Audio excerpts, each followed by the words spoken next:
favorite podcasts. The People's Choice Podcast Awards voting is up on the 31st of July, so go to podcastawards.com to nominate the following shows. Writers and Illustrators of the Future podcast in the categories of education and also storyteller drama. The Centralist in the category of politics and news. That's with show host Joe Montaldo. Science and Beyond in the category of science and medicine, also with show host Joe Montaldo. The Outer Realm in the category of society culture with show hosts Michelle DeRoche and Amelia Pisano. And the Pittsburgh Paranormal Chasing Prophecy in the category of religion and spirituality. There's another category that opened up for us recently, the People's Choice, so please select for this category as well. Go to podcastawards.com to vote for these 5 shows and any others you enjoy listening to. That's podcastawards.com. And remember, voting ends July 31st, so go ahead and get your votes in. Welcome to the Church of Mavis radio show. It's Friday night. It's 7:11 p.m. Central. You're listening to United Public Radio. And here we are.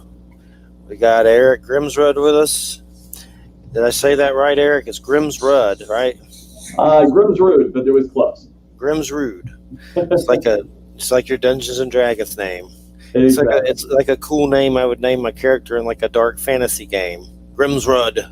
Yeah. Grimsrud. But anywho, good to be here. Wham's birthday, she went out to the wilderness. And Jay, well, he has to ask off for when he does shows. He does 3 in a row.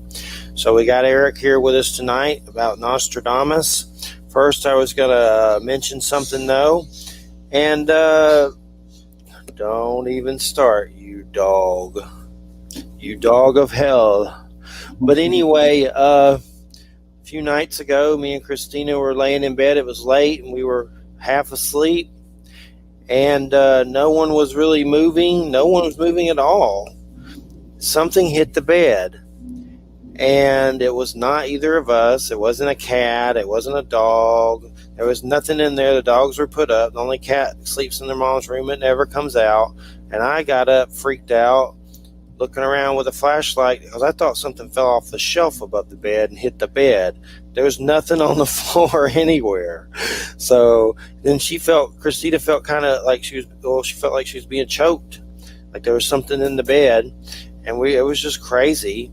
Earlier in the week, Christina's grandmother passed away here, which I don't really think it was her. I don't know what it was. But she did pass away a few days ago. And we were doing hospice on her.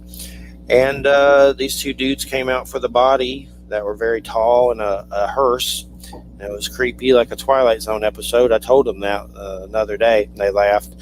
But I want to go there and do a tour.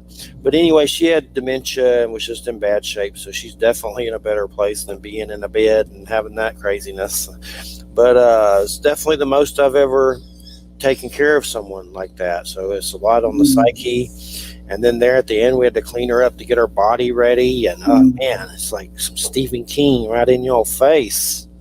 It ain't a book. But anywho, she's her ashes are going to go in an urn, and she's going to have an online memorial service, Helen Aldrich. So rest in peace, and set us up a little cabin there for me and Christina when we croak in the heavenlies. Prepare a place, because we had to change your diapers. Thanks. All right. Got to throw some humor in there. But, the Delta variant closed down my brother's Walmart, and 2-day cleansing and 80 infected. Or that's what my brother said. He exaggerates, but it may or not be true. But a lot of people were infected. He wasn't. He had the vaccine, and the test results came back, and he was fine. But they did shut it down. That's creepy. They shut it. It was all on the news. Lynn Haven Walmart. They closed it down. You can look it up for a 2-day deep cleansing.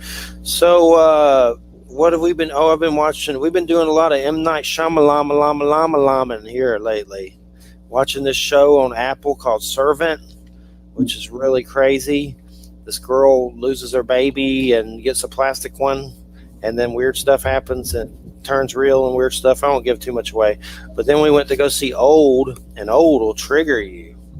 There was a tumor scene that was crazy that it's going to take a while to get over that one.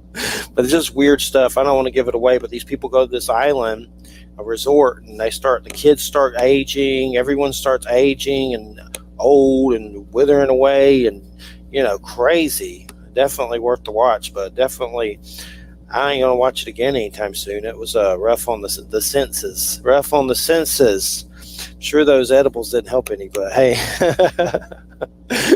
nonetheless, it's worth the watch. Might be a sequel to it. Servant's really good. We're on season 2 right now. Some witchy stuff, but I still don't know really what the hell's happening in it. But I mean, I do, but it's weird. There's so many weird things going on that you don't know what's really going on. Everything's like an unraveling of mysteries each episode. But we got Eric here with us tonight. Nostradamus, representing Nostradamus, the man, the legend. How's it going, Eric? Jeffrey, it's going fantastic. I'm out here in Portland, Oregon, so it's been warm out here lately. Portland, Oregon. We're under heat advisory right now. Here it's it's bad. They put out like a weird amber heat alert last night at 3:30 in the morning. It's bad then. It's like 98, feels like 110 or 105 or something. I don't know. It's bad, but I hate it. I can't stand it. Yeah, what's interesting is that if you look at some of the prophecies about this time from Nostradamus, the things that are supposed to be happening during this time are climate zones wandering literally across the planet. And that certainly describes well what we're seeing now. If you look at what is the book, Nostradamus and the Millennium, it specifically talks about that in great detail. So having 116-degree weather in Portland, having huge flooding, and some of the other things we're seeing around the world is completely expected. Yep, it's definitely crazy. And I put up a status, and I may have said this last week, I don't remember, asking if people felt dizzy or unbalanced, because I had been feeling that. And Christina and everybody, a lot of people I've spoke to, including there's a NASA guy that worked on Project Gemini that came here to visit Helen, and he was falling all over the place, but he had dementia and he wasn't in the best of health. He was like 90 something, but it was just weird. It was like he just seemed like he was off balance. When my dog passed, he was like weirdly off balance, and then the neighbor back of us was off balance, like just weird. But what was so weird on that status, not a gazillion, but a lot of people were saying the same thing that they were feeling. And a lot of them, some of them were dancers and never, had the best balance ever. And then magnetic field stuff came up, but it was creepy. I felt like I was in an M. Night Shyamalan movie called Dizzy for a minute there. It was just weird. Like it's some giant celestial object coming that's messing up us all. Planet X. Absolutely. And then something's going to show up, but it was really creepy. But you think it's the magnetic fields?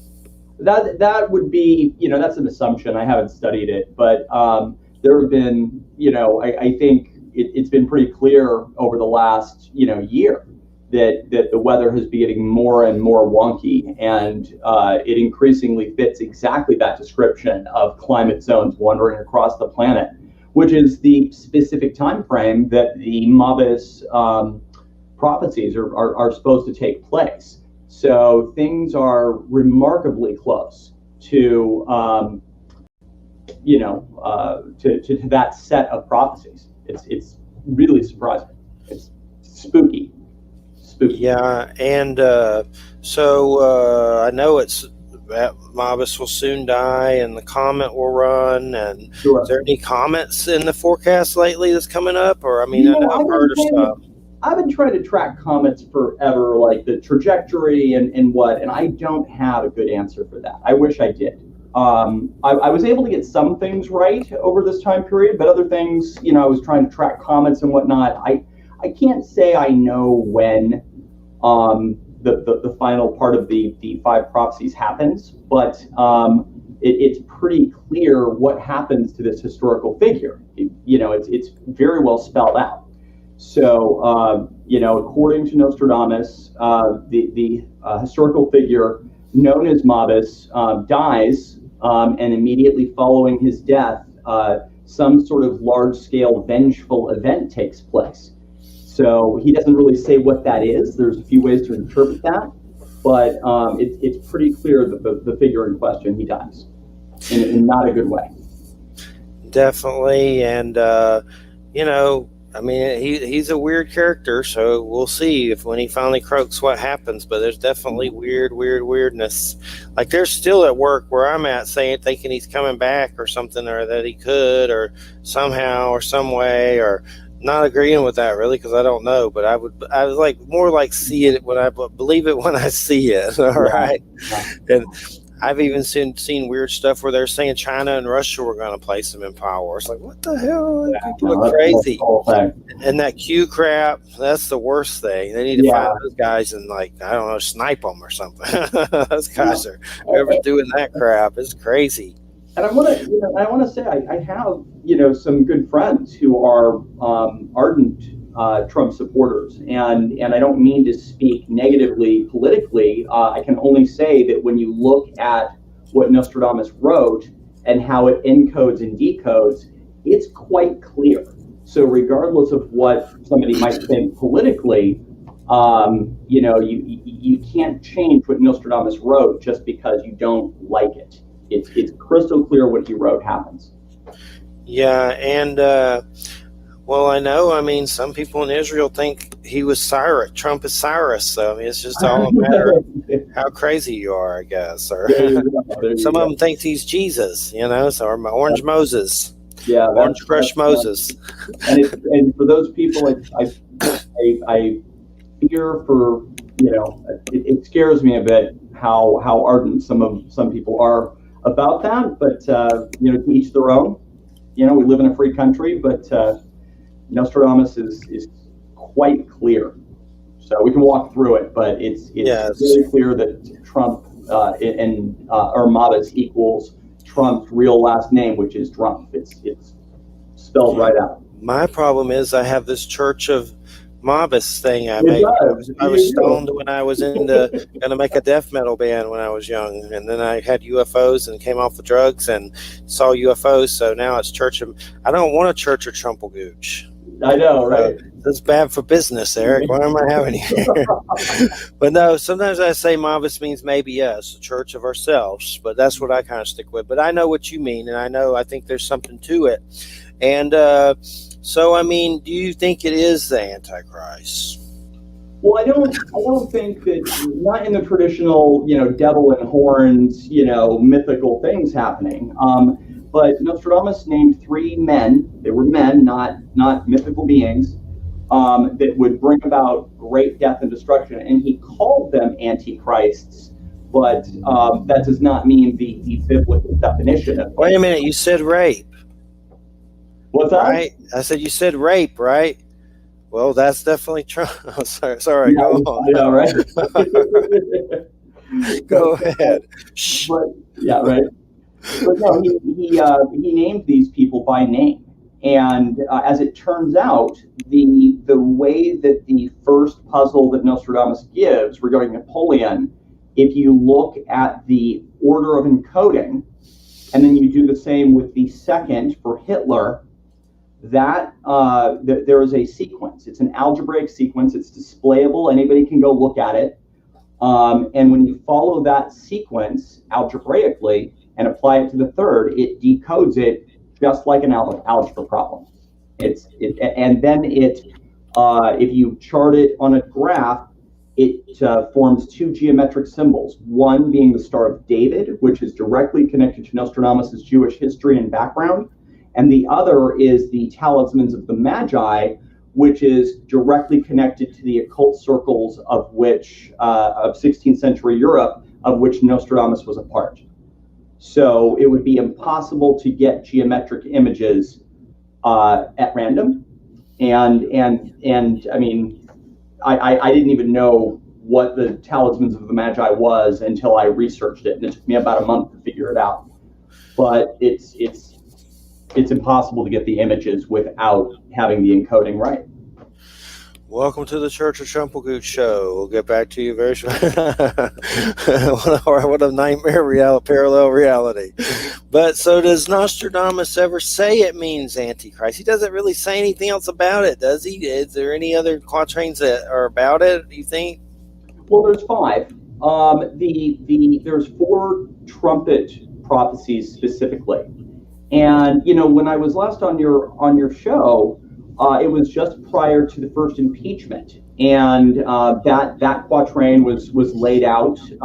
It referred to the beginning of 2020 as symbols, 2020, 2020, so symbols, and it was very clearly about the Republicans and the Democrats in Congress at that time.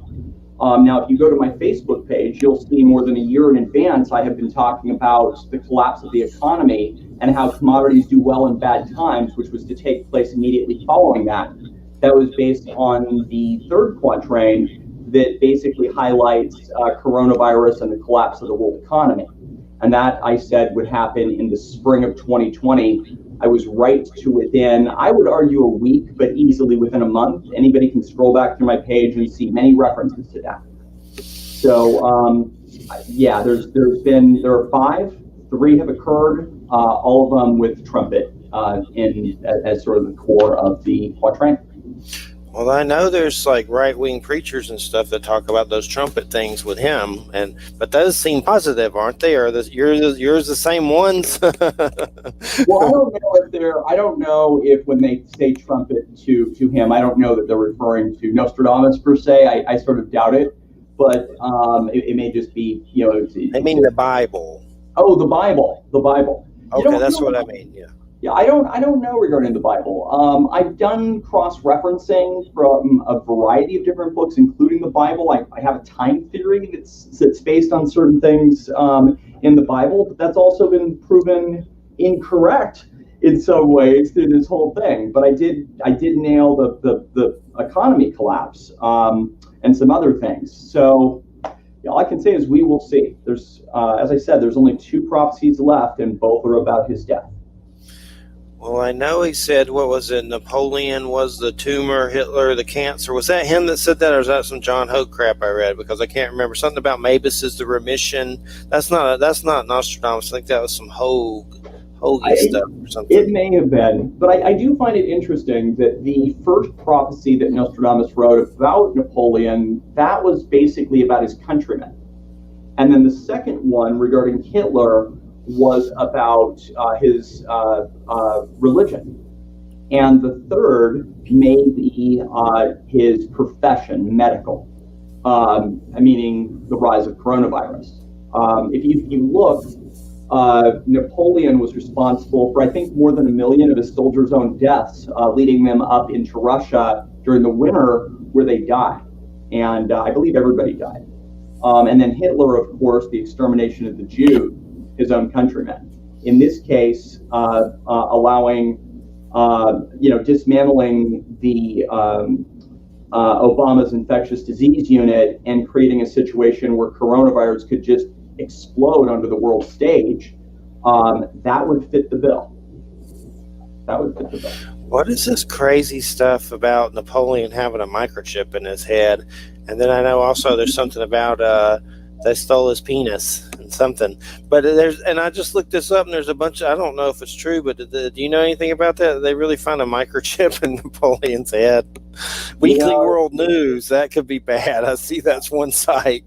I think maybe a fragment of a bullet, but I doubt that somebody found a microchip. Yeah, there's some pretty...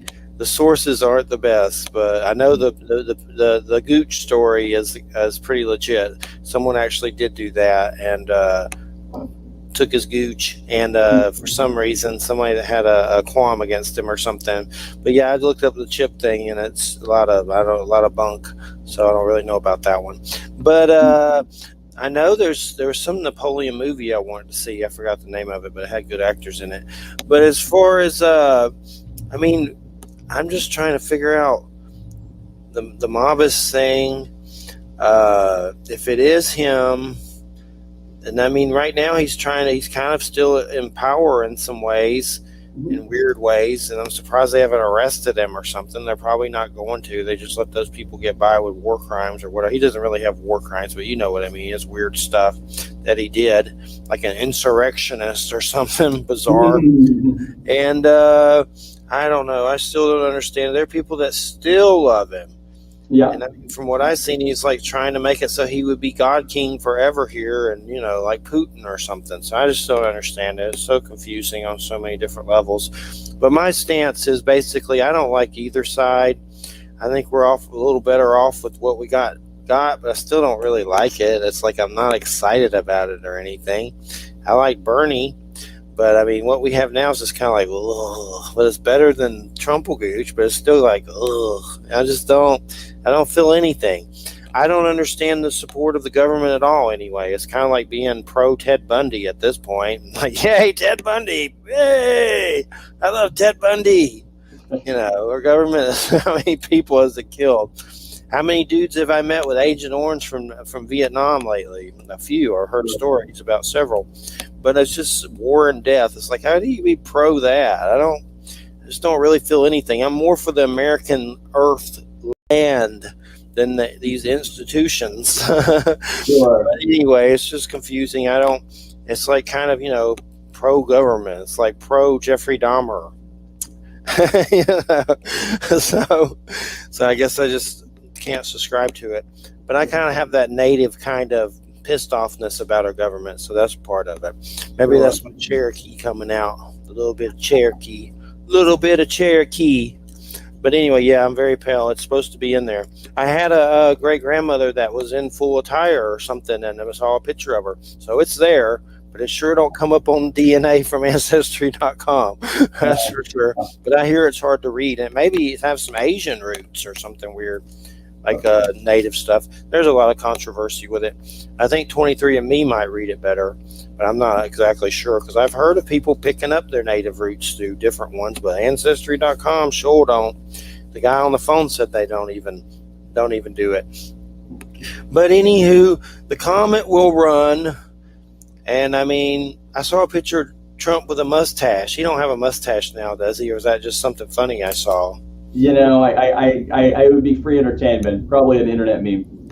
Yeah, he has a little Hitler mustache. You got to comb it over from somewhere. Yeah, for sure. The worst thing is he going to try to get his family members to run and stuff? That's terrifying. Well, people have different political perspectives, and I appreciate that. I don't mean to hammer on people that, are ardent supporters of Trump, only to say that, I certainly don't agree with anything from him myself, but everybody is entitled to their opinion. But if you, and you don't even have to agree with what Nostradamus wrote. What's important is what Nostradamus says happens. So you could completely be a Trump supporter or whatnot, but that does not dismiss the fact that the encoding in this is visible, it's provable, and it's self-evident. And regardless of whether you like it or not, the decoding spells Trump. It just does. It's math. Why is Hogue not jumping on this bandwagon? He thinks something opposite, right? He won't come on the show. He's scared. Maybe so. I purposefully reached out to Hogue myself, specifically because I wanted to test this. Because I knew that literally people had always interpreted Nostradamus based on his metaphors, that nobody has ever looked at it as you might with computer encoding. I've designed websites. I know a little HTML and some Java and stuff. I'm not a programmer or anything, but I know what computer code looks like. I know how, I know basic algebra. I know how to, it's very clearly algebraic when you look at it. It's a simple encoding sequence, and it should not be there. Strange for sure.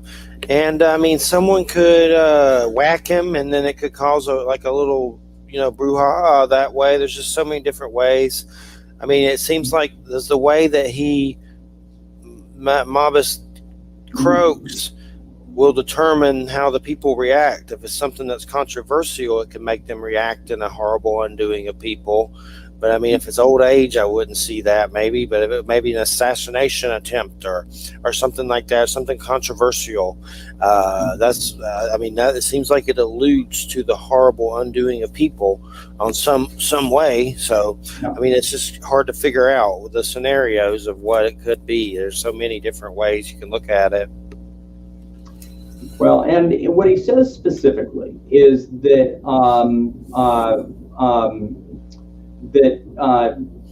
he will shake with great discord. Basically, he will end up lying on the ground. The face anointed with milk and honey, which is Trump, lies on the ground. So it appears to be assassination, and you know, we could assume that it's somebody close to him, E2 Brute style does it. But you know, there's a few ways that it could go down. But the real test is going to be immediately following his death. Does some sort of event that cascades into some much larger thing, does that occur? And we're just not going to know till we get there. But Mobus is such a weird name because you can play around with it with Bush and Obama and get it. You can play around with Osama and Bush and get it. And then now you got play around with it and get Trumpelgooch. I mean, it's a weird little word, no matter which way you slice it. There's little like an acronym or something. And I used to think it just meant Bush and Obama or something, but now we got this. So I'm like, maybe it means all of it. It's like a secret power word. Mobus.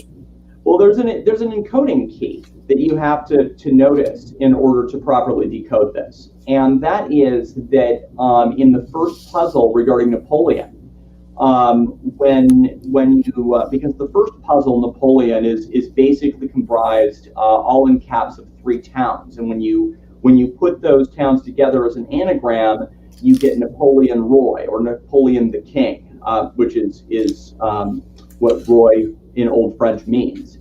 Well, so what is natural to do is to put an extra space in between those two words, Napoleon space Roy. But there's no reason to put that space in there. It is just a phonetic thing that we do naturally. However, if you look at Roy as a political accent, not so much a word, but a symbolism, then there would be no additional space. And that political symbol, if you follow that logic through, adds a final character to Mobus, which is an italicized F. It's quite similar to the Nazi symbol. And that italicized F unlocks the entire thing. I have a revelation that I probably shouldn't say, but supposedly Napoleon was hung like a dung beetle. Hitler, you had 1 meatball and it's probably, packing a small one.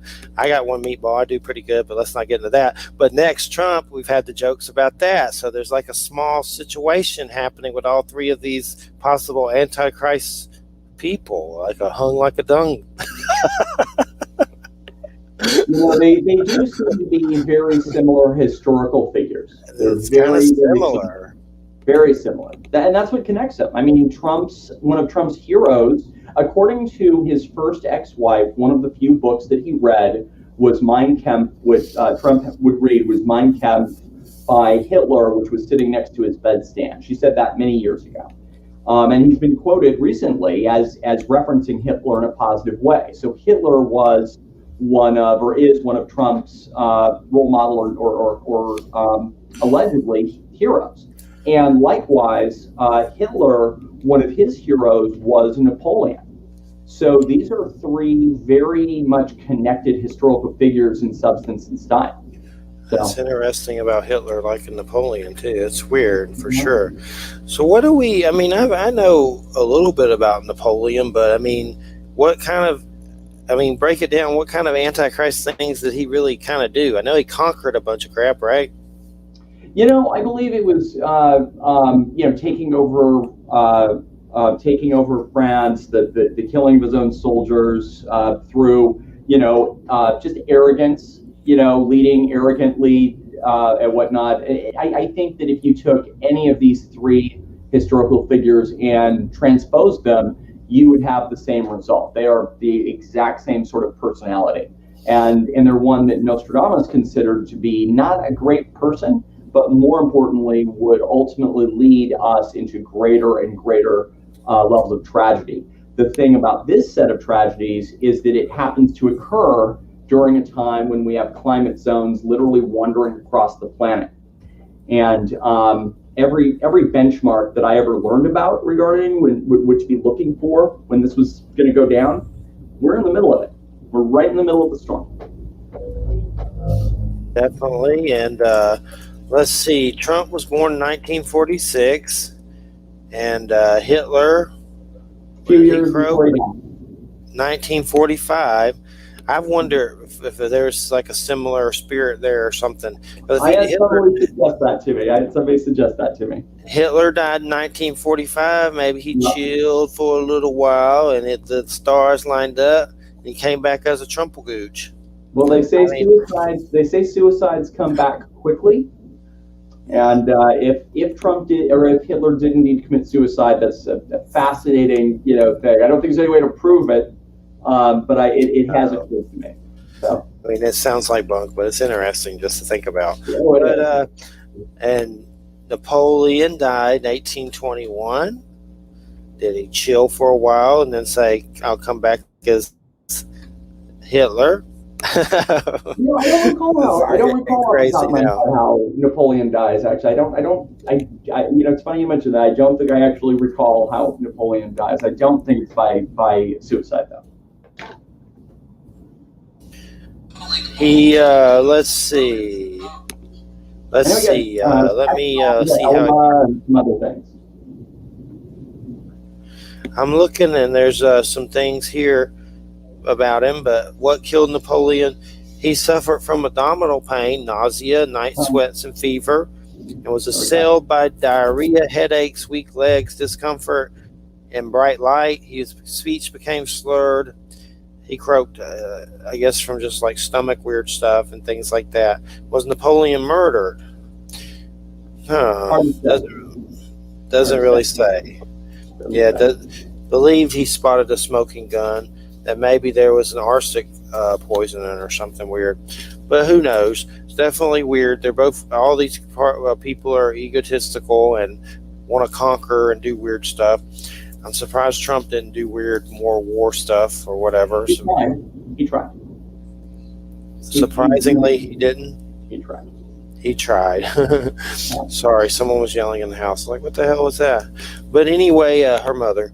But so what are some of the other quatrains that interest you besides the Mobbus one? I mean, I know there's others. What are the other ones that you've studied or you think about a lot? So Mobbus was my focus. When I was a kid, that name really sort of was something I wanted to solve. I just wanted to know the answer. I did find others interesting, like the one about that turned out to be about 9/11. For example, about fire in the skies above the new city. So when 9/11 happened, when in 93, when the Twin Towers first got hit underneath by an explosion that did not, take it out, obviously, it occurred to me then that quatrain from Nostradamus regarding 9/11. But when the Twin Towers went, it was pretty clear. Other ones, let's see here, the falling of the Berlin Wall when I was a teenager, I found interesting. What I also find interesting is that, people assume regarding Mobbus that it's about the end of the world. And Nostradamus predicts things far into the future. So it's not, the end of everything. It's not, it is supposed to be a time of major upheaval. But some of the predictions that Nostradamus gives far into the future are really very interesting. So, but I think the underlying message is it's not the end of everything, but it's not a good situation.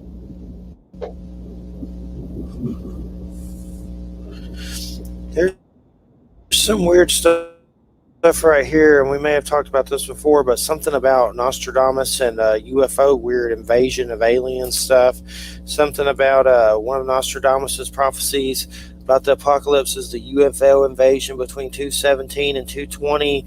One of the prophecies of Nostradamus in the book of Revelation say that Earth will be invaded by aliens, human DNA will be altered. That's kind of misleading the way they wrote that, because Nostradamus is not really in the book of Revelation. But should this be related to Revelation 19? Jesus Christ descends from outer space in New Jerusalem, modification of human species. The biblical prophecies in the book of Revelation say they will invade Earth, and this is saying Putin's the Antichrist. The return of Christ and his armies may be an invasion of Earth by aliens who will come here with UFOs. It doesn't say what prophecy they're talking about, Nostradamus. I don't see. It's like, if you're going to write this article, at least tell us what quatrain you're talking about, because I don't see it. I don't know which one it's talking about, really. There's a video about it and stuff. You would think they'd at least put the quatrain in there that they're talking about, because I don't see it anywhere.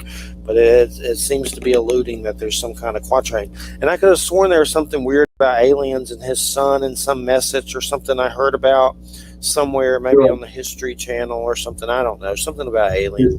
Does anything ring a bell that's alien stuff and stuff? You can interpret other pieces of his work a few different ways. And I think, given that the military is showing videos of craft going in and out of the ocean, whatever it is that's coming in and out of the ocean has been coming in and out of the ocean for a heck of a long time. And if they wanted anything to do with us, we'd already know it. So, but as far as it's kind of an invasion, though, in a lot of ways, it could be an invasion, sort of. I personally think we've got a type 1.5, type 2 civilization somewhere underground, but who knows? But they don't want anything to do with us. So, what do you think they are? Mole people? I have no idea. Something sucking energy off the core, probably. But why else would something be here? But I don't think that. I don't know anything Nostradamus specific that has to do with that. It's just stuff you get off the news and stuff you glean off of the internet and weird websites. But really, if a type 2 civilization wanted us to not be here, we would not be here. Plain and simple. Exactly, and they would have wiped us off unless they use us for a food supply. Yeah, they eat us. I don't know. We got a lot of sheeple running around, but I don't see them getting picked off. So slowly. There's a lot of missing people, though. A lot of people go missing. So, wait, here's one that's supposedly about this alien invasion I found. From the 6th, Nostradamus Century 180, from the 6th bright celestial light planet come thunders and storms and burgundy. Then a monster is born to a most hideous beast. In March, April, May, and March, great wounding and trouble. I don't get it, but that's one that has it in there. That's one quatrain I found on an article. Burgundy, I don't know what that means. Something about a 6th bright celestial light planet come thunders and storms in burgundy. Then a monster is born to a hideous beast. In March, April, May, and March, great wounding and trouble. I don't get how they think that's. It could be something like that, but it's from a planet. But they added planet to it, I think. So that's a weird one. That's another one. Well, there's something that's important to note, because regarding the modest solution, since it's displayedly correct, it shows that there's algebraic sequencing in Nostradamus's work. So, you'd need a supercomputer to go through it, but if you use this type of sequencing to go sort through quatrains like the one you just read, it would be fascinating to see what would pop out. But, it would take a lot of work to go through, 10 books of 100 prophecies each and algebraically, look at them as code. That would take a lot of work. So it'd be fascinating to do, though, for something like that. What do we know about his son? Did he leave a message for like a real son that was born? He did. He wrote a long letter to his son, it's a long read. It's a very long read, but he definitely, has a message for his son and whatnot. And you can pull it up on the internet. If you go to crystallinks.com, it has all of his prophecies without interpretation, so you can just read them yourself. And it also has that letter that you can pull up, and that's on crystallinks.com, where you can find all that. Well, now me and Eric are going to sing Judas Priest Nostradamus to everyone. Nostradamus, Nostradamus. Okay, let's not. But, I saw a trailer. Look this one up for The Green Knight. That looks really good. I want to see that. It's like an Arthurian situation. The Green Knight. Look that one up. It's coming out in the theaters. That looks really good. King Arthur stuff. I just saw the trailer for that. I hope it comes to the theater near us. It reminded me of Excalibur and stuff. Like, it looks good. Like, really good. It's by the A24 film group, and they do crazy stuff like Hereditary and Midsommar and all that crazy stuff. But it's basically called The Green Knight. Check that trailer out. I saw it earlier with Christina. Got to see it. But hopefully it comes to the theater. But, Judas Priest did an album that's about Nostradamus, a whole rock opera. It's pretty weird. That's good. It's fun to listen to. You've heard the whole thing? I pulled it up. You sent me a link. I pulled it up and started listening to it. I was like, I got to listen to this on my stereo. So I haven't pulled it up and listened to the whole thing yet. Check it out. The full album's probably on YouTube, but it's like a whole rock opera about Nostradamus. I'm really excited to listen to it. This will be this one little thing has been a hobby since I was 12 years old, so that should be really fun to listen to. Yeah, it's a good one. I know Judas Priest released one song called Necromancer. It's good. Necromancer! Sure. But yeah, the whole album's probably on YouTube. It would surprise me if it wasn't. But it's worth the listen. It's funny in some spots, but because it is like an opera. But let's see here. I know I got those cards, Nostradamus Oracle or whatever, but I haven't really looked at them. I forgot what I did with it. I think they're somewhere. That's right. You mentioned that. The what do you call them? The something cards, tarot cards. Yes, and they're based on. Were they really weird artwork pictures they found of his that were strange? Is that real stuff from him? I don't know. I don't know how much he actually did original artwork. I believe he was more of a writing, poetry, his writings. So I'm not aware of any artwork, but I could be wrong on that. I haven't seen it if there has been. I know there's been History Channel stuff. I mean, I don't know if it's legit either, but there's definitely people saying it, that there was something found, like a lost manuscript. Who knows? There's so much fake crap. But I know they've done the documentaries and crap about it on the History Channel. Sure. So, I mean, which that doesn't mean anything. but nonetheless, John Hogue, we're challenging you for a cage match. John Hogue, we're coming for you. Yeah. All right. So what did he say about what did he say to you? I mean, I think you said it a little, but he responded. Yeah, no, we had multiple conversations about it, and he has been convinced that the leader of Saudi Arabia, I forget his name, who killed that journalist, has been convinced that is the person Nostradamus is describing. The challenge with that is that it is completely dismissive. He could not give any rationale for the outbreak sequencing, like none. I was able to confirm that nobody else has ever noted it. In the 500 years since publication, nobody has ever noted that there is an order to that decoding, and that order follows an algebraic pattern that converts to geometry. And that's not something that can be easily dismissed, because once you look at it and you chart it out, it is absolutely there. Anybody can find it, anybody can do it. Hogue just seems kind of boring with that thing. Yeah, dude from Saudi Arabia, we don't even know who the dude ain't doing nothing. He ain't like he's doing stuff. Killed a journalist. He's a brilliant man, so I don't want to dismiss how much he knows historically about Nostradamus. But there's a difference between looking at things like a linguist and looking at things in that way versus looking at things like a computer coder. And you have to look at this like in coding, like on a computer, to get it. Like you would for HTML, or when you look at any kind of it's not overly complex. It is brilliant for the time. But so it's there. Hogue is the one that designed the Antichrist thing anyway, isn't he? Is he the root of that?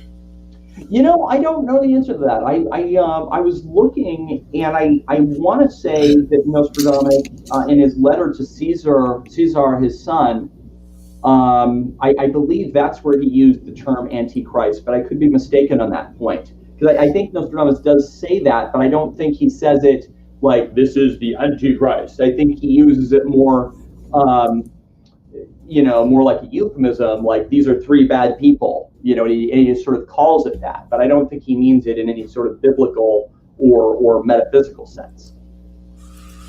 And I'm looking at the letter to his son. I'm trying to pull it up.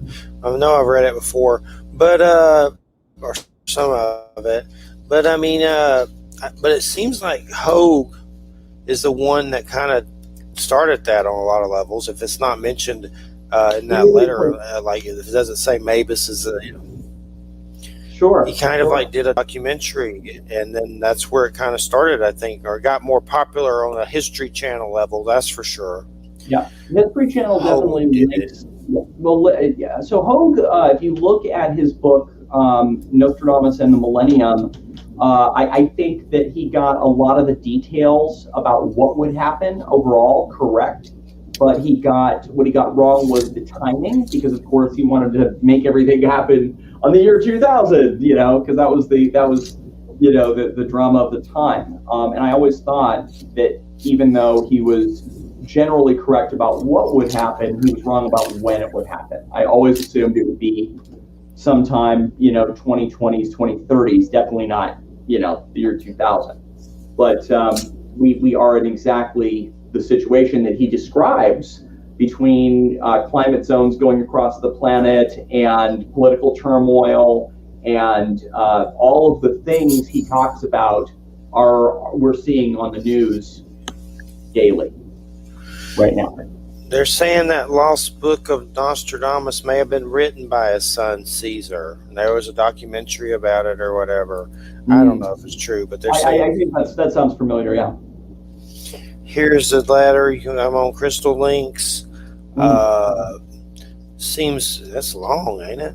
Oh, gosh. It's a long letter. Yes, it's real long, and it's a dense read.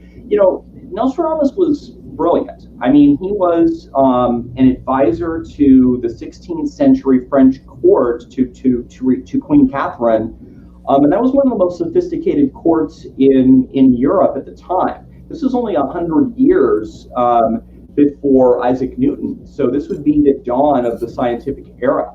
So for his time, he would be considered highly, highly educated. So people want to put him in the realm of a mystic who was just sitting in his attic writing things, and then people sort of took it up and made it a big deal. But he was much more of a scientist for his time, at a time when science was interwoven with the occult. So his healing techniques were considered quite advanced. And for example, he worked out. Go ahead. I apologize. I accidentally hit something. I was a video. It was for something when I was. But here's something he says in that letter. Wait, where did it go? I lost it. Something about pigs and dogs. Something about there's God's will.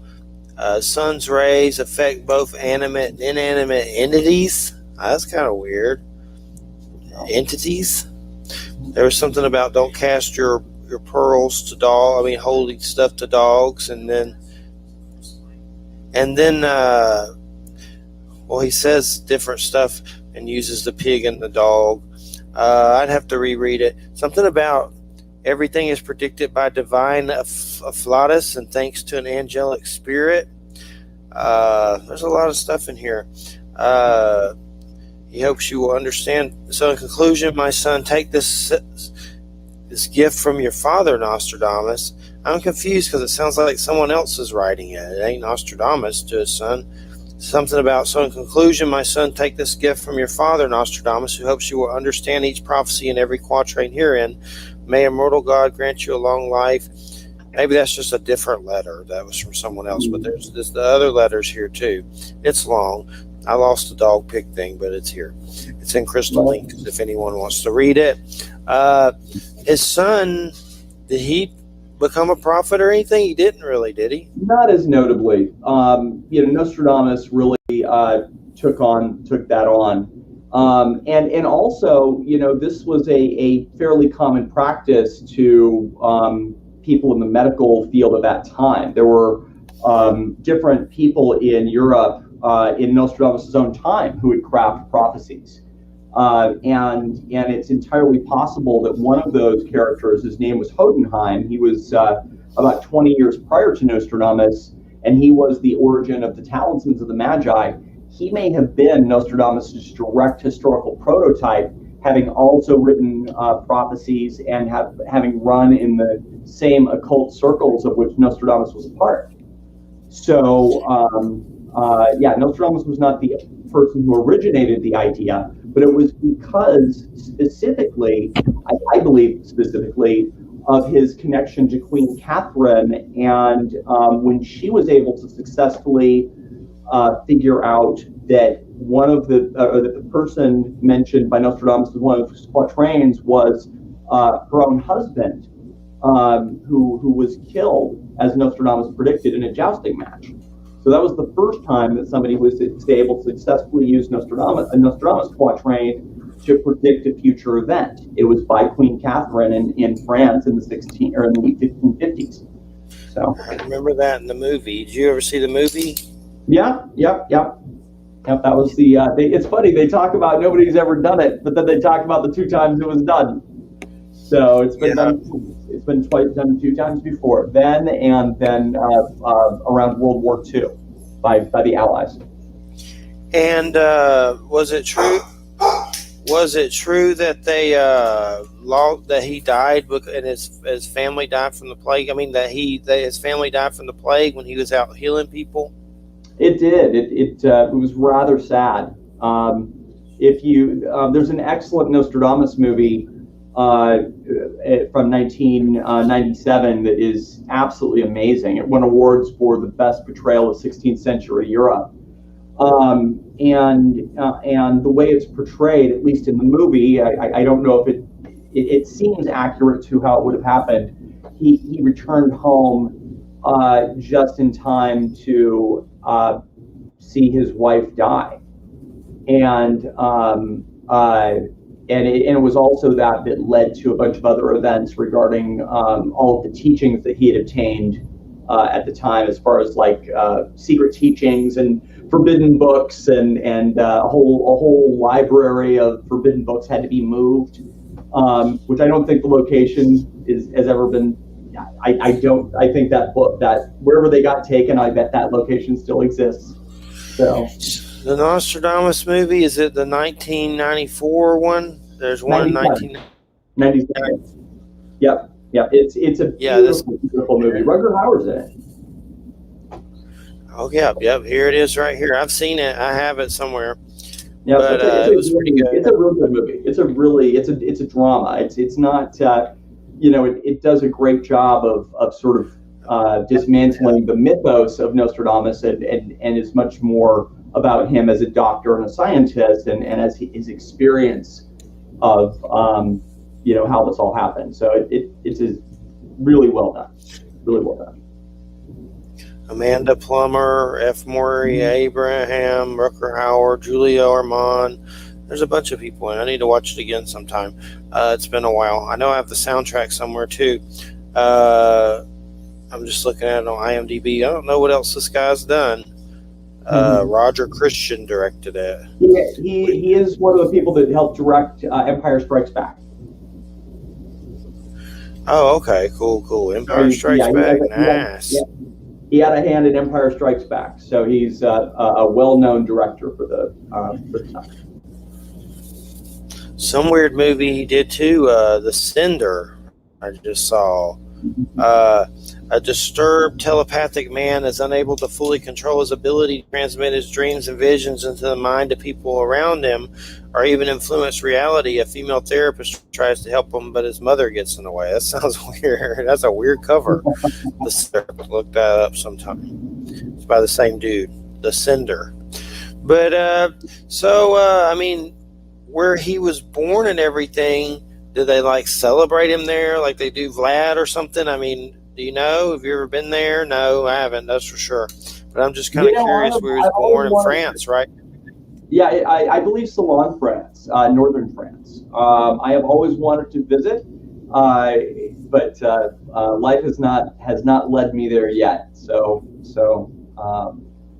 But definitely, if I ever get to northern France, I will be definitely paying a visit. So I might even do a little cruising around. Well, because of his books, they moved a whole library because of a situation that happened regarding his deceased wife. He gave her a book that he wasn't supposed to because she allegedly wanted to be considered an equal, and so he was in support of that, and gave her a forbidden book to read that he wasn't supposed to. And upon her death, that book was found, and that led to them moving an entire library of forbidden books. And it is said that it was moved to some other location, but I don't think that the location. I would guess that location was never found. Says he was born Saint Remy de Provence. I'm sure I said that right. Okay. Saint Remy de Provence. Saint Remy de Provence. I can't say that in French, I'm sure. There's a lot of pictures of it. There's Nostradamus statues there. There's a Nostradamus statue. They have one. Did they want to kill him, didn't they? The Inquisitions were going to kill him twice. The first time they got a hold of him, the only reason that he was not killed was because the head of the Inquisitions, it turned out that he was dying of the Black Plague. And Nostradamus said, basically, if you want to live, I'll heal you. And because he cured, or because he basically cured the head of that Inquisition, they let him live. And then there was a second time that he was held in front of the Inquisitions as well, and he was able to make it through. But he was, he was devoutly Christian. People want to say he was involved in black magic and all of these other, kind of ridiculous things. He was devoutly Christian/Jewish. So, but because of his Jewish background, the Inquisitions were constantly sort of hounding him. He was part of a lesser caste, and they found out that he had a Jewish background who had been potentially tormented or killed. So, but he definitely held on to his Jewish teachings, and also made use of Jewish occult symbolism in his work, including, for example, the Talismans of the Magi, which is derived out of the Kabbalah.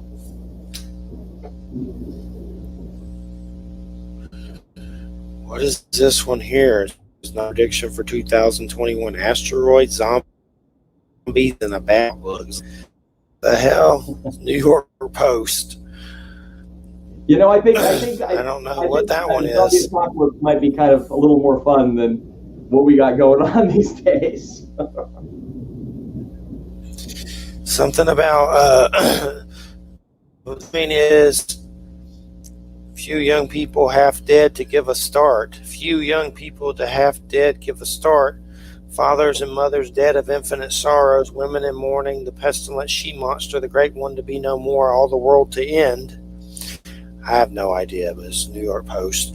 Of course, the dead shall walk the earth. What if he saw a Ramirez movie when he was prophesizing in the future on a screen? I've wondered that too when they see some of this dead shall walk the earth stuff. But the great mover renews the ages, rain, blood, milk, famine, steel, and plague. Is the heavens fire seen, a long spark running? There's so many. He has a lot. You can make so much out of. Well, you have you have what he wrote, and this is why the algebraic encoding is important, because he wrote in a way that the church would not kill it. And he tried, and he said he did this, that he encoded it. Now, if you're a scientist, of the time, even in, the early years of the scientific method, you would still know that math is the only way to encode something to have it reliably decoded later. He said himself that he encoded it.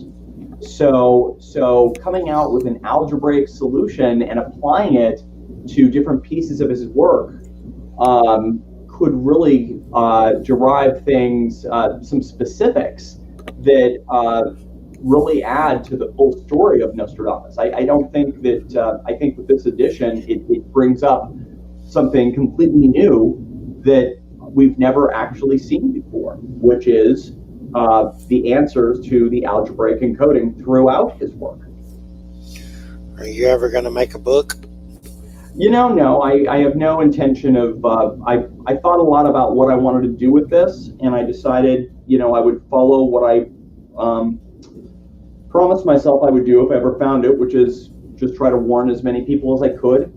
I think that there is a book to be had. I think that, if somebody, a really good computer programmer could put in some sequencing and run all of his work through, then I would be fascinated to go through that. But my focus was just this one little snippet of Nostradamus's work, cracking what the transcribed name of Mabus was. The other two puzzles were word puzzles. The third one is a word puzzle. The first two encode in a certain order that gives you the order for the third. It's showable, displayable, and provable. I'm looking at some of the lost manuscript books, artwork. It's weird. There's a lot of weird. Have you seen them? There's boobies in it. There's amazing artwork that's made from the analogies that Nostradamus gives. But again, he had to come up with stuff like a man from Egypt shall come changing money and standards, which translated means a medical situation arising at the beginning of December shall crash the world economy. That's what that transcribes as. But, but he couldn't say Ophiuchus in his work because the term Ophiuchus is an astrological symbology, and just saying the name, he'd be killed. Hence the term a man from Egypt. So how much of his work is like that, where it's, this is what I can tell you, but I can't say it because I don't want to be killed by the Inquisition. There's a weird dragon in one of them. It looks like a trumpelgooch. There's some weird ones. That would not surprise me. That's from the Lost Book. The Lost Book. Well, his son may have drew these. That's what I think. His son may have had a different. His son, may have had that type of, had that heredity manifest in a different way. So, but I think Nostradamus was, I think the only other historical figure that qualifies at Nostradamus's level is Edgar Casey. That's it. Yeah, those are pretty interesting as well, for sure. I have a book of his or so. I know there's one I have, a purple one. I forget the name of it. But, yeah, he definitely had some interesting stuff that was really unique and different. I remember something about sons of light and sons of darkness coming in a battle, and sons of Belial and stuff from Edgar Casey. There's some weird stuff for sure from Casey. He's pretty fascinating on many levels, and I know I've read some of his stuff. I know there's the Edgar Casey Foundation or whatever it's called. Sure. I forget what that purple book's called. I have it somewhere. So like a paperback. I have to look it up. Edgar is called, hold on. Purple, I may not be able to find it. Book, something. I'm looking through some of his stuff. But where was he, Edgar Casey? What state was he in? I can't remember. Do you remember? I wanted, it was like Kansas or Oklahoma or someplace in the Midwest. I don't recall off the top of my head. But what I tried to do was I was trying to, for years, cross-reference Edgar Casey, other prophecies against the set of Mabus prophecies, just to get clues. So yeah, I looked at a lot of different prophecies from all sorts of different cultures, Mayan, I mean, you name it. And any place that talked about this specific time of this historical person would rise and cause, all sorts of mayhem. Anytime you had any prophet in any culture that said anything like that in history, I would study that to cross-reference it against Mabus to get some idea of the flavor of the historical figure we were talking about.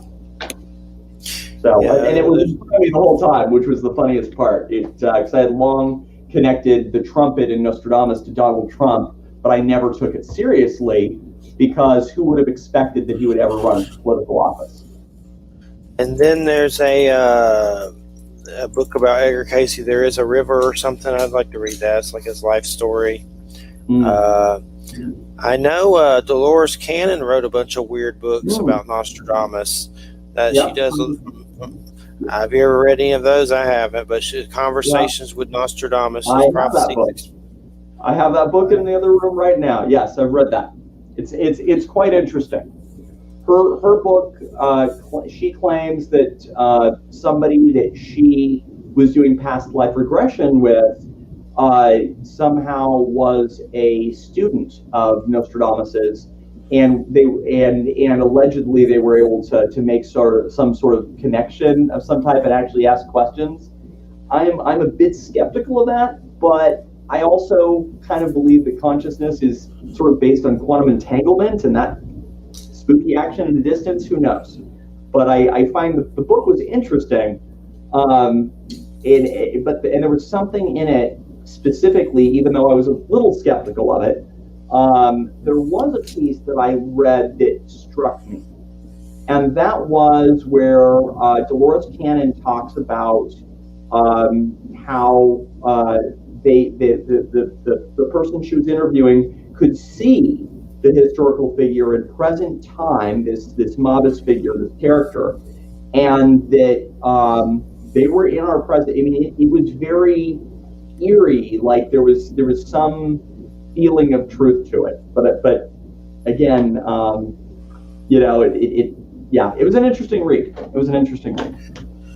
Who the terrible Antichrist is and where he is living now. There's another one from her book, When We Will Have Mass Communication with ETs and Why They Make Contact with Us. They seem interesting, but kind of goofy at the same time. I would check it out for sure. I'm familiar with Ozark. I get their DVDs when they do speak and stuff. Well, there's Stephen Greer that says that he's been able to communicate with ETs with consciousness stuff. So there's that. So. Yeah, Stephen Greer. He's released a lot of stuff lately about UFOs, and it's kind of controversial. I've heard good and bad, but I don't really know him. I know I've had his friend on, Steve Alton, who's real good friends with him. He writes books, fiction books. One's called Meg, about a big shark or something, but he's friends with him. And I know basically his last documentary came out, The Cosmic Hoax. I didn't see it, but it said something about the government knows that we have all these UFOs and other countries have them. Of course they do. And where they come from, and a lot of us just other countries that have them, and they're keeping it on the down low and acting like it's not them still for some reason, like it's a secret. They're not saying we have these. The government doesn't like saying we don't know what that is, or that we can't control it. So, it's people. Yeah, there's something else flying below the water. There's something. Don't know what it is. For sure, the UFO topic's definitely gotten a lot weirder and lately on the news and everything. Nothing like seeing it on Fox News and them freaking out about it. That's entertaining. I don't watch Fox News, but I've looked up UFOs, Fox News on Netflix and watched that. Nothing else, just to see it because it's funny. But when we put boots on the ground on Mars, I think that's going to be a very pivotal. Like that's when we start becoming truly a spacefaring civilization, when we put boots on the ground on Mars. So if there is anything out there, there's probably benchmarks for do they even want to talk to us? Because I mean, come on, what a mess. Would you want to talk to humanity? They're gonna find Kang the Conqueror. Yeah, exactly, right. Yeah. Did you get to see those Loki episodes? Oh, of course, absolutely. I'm a big Marvel fan. Really weird how they got into the timelines. That was really interesting. All the timelines and the variants and and then of course there was his version of him that was kind of the good Kang, even though I'm not sure I would call him that. The one at the end there wasn't the actual, the main, I guess, the evil version of him. I don't know the whole story of Kang the Conqueror, but kind of just now learning about him. But he seems interesting, and I know that guy, Jonathan Majors, he's also in Lovecraft Country. He did a really good job playing that role in Loki for sure. So definitely looking forward to that. I know Kang the Conqueror is going to be in that new Ant-Man movie too somehow, and I guess that's like the next Thanos or whatever storyline or something. Big.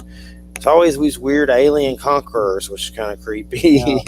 Well, I think was it Black Widow? Scarlett Johansson apparently is now suing Disney. So that'll be interesting to see how that plays out. So I saw that, and then I saw that Emma Stone was going to try to sue him for that Cruella. For the Disney Plus thing.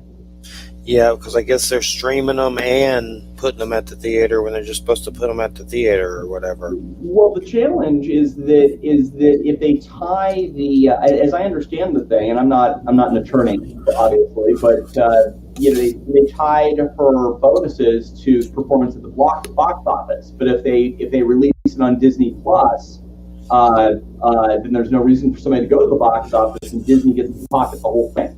And effectively, that equaled $50 million or some crazy number for Scarlett Johansson. So, friends and loyalty is good, but $50 million is $50 million. And how much did she make already? Probably though millions. A lot. But I mean, come on, if it was you or me and it was $50 million, I think we're friends, but I don't want to get paid. I'm wondering what they're going to do with Dune and HBO Max. I don't think it's going to be on there now. I originally said they were going to put that new Dune movie on HBO Max, but I don't think it is now for some reason. It's just going straight to the theaters. Just by waiting for a month, have it sit in the theaters for a month before they put it out on the thing, because the theater experience is always cooler, but we've got coronavirus, so you got to make allowances for both, right? So it's probably going to be worse by then when it comes out. I think it comes out in December. I don't know if they've changed it again, but saying their Suicide Squad, Reminiscence, and Dune are coming to HBO Max, but it ain't going to be when they come out. It'll be later. Right. I think that's smart. I think that's smart. There was one I saw on there recently with a gangster movie with Benicio del Toro and who else was in there? Don Cheadle. I'm trying to remember the name of it. It was pretty good. Don Cheadle. Let me look up that movie. Saw it. No Sudden Move. It's kind of like not bad. It was like a kind of a little gangster situation back in the 60s or whatever. But Benicio del Toro was in it, and Don Cheadle. There's a bunch of people in it. That David Harbour was in it. That dude from Mad Men. I forget his name. Oh, Ray Liotta was in it. It's worth watching. It's on HBO Max. But I need Dune. Dune. Looking forward to that. That one looks good. That one definitely looks like it's going to be good. There's so much riding on it. If it does well, it could be a whole Star Wars situation, for that, universe. I think science fiction is really a good lens to be to sort of understand, because when you think of the Nostradamus stuff, what would you, if you were in the 1550s and you were going to write something about the future, it would all seem like science fiction, right? And how would you describe things? And then how would you describe them in poetry in an obscure way to be clear to somebody who would decode it later, but it would be invisible to people that were trying to kill you? And that is effectively what Nostradamus does. And so looking at things through the lens of science fiction, I think it gives us more of an open view of how that could occur. But people get absorbed into the mythos of Nostradamus without looking at who he was, and at the core he was a scientist. Yep, definitely. I know with Dune, there's going to be a Sisterhood of Dune HBO Max series, like a TV show. or whatever too. So that's gonna be correlating with it or whatever. So looking forward to that for sure. So I mean, what else do we know? Did Nostradamus? I mean, he was married, right? And then she passed. Did he marry again? Do we know anything about anything else that happened? Yeah, he was married twice, and his wife. And as I understand, he had both his wife and he had children that died when his family died. While he was sent away to go battle the Black Plague in another region of France. Yes. And when he returned, his own family had died, and that was what really got him involved in prophecy. And because he apparently always had a gift, and there were examples throughout his life of different visions he'd had or things that he'd done that showed him to be highly intuitive. But he didn't actually get into writing his prophecies until after he had actually done a whole bunch of occult study, through the occult circles of Europe, and was sort of led down that path through that tragedy. So that's how that occurred. I gotta know. Did he wear a plague doctor mask? We don't know. I'm sure. I don't know. Probably not. I don't think he did. Probably not. He kind of had the cure on his own. Yeah, I don't think. That's interesting. I don't think. In the movie that I watched, I don't know. It did not show that, and I think they were trying to be historically accurate. But it's certainly possible. I don't know if those masks had any sort of medical rationale behind them. So, if there was a medical reason for them to be wearing those, then probably. We're wearing masks right now to prevent catching something, and maybe the masks are work, maybe they don't. I think that they're probably better than nothing.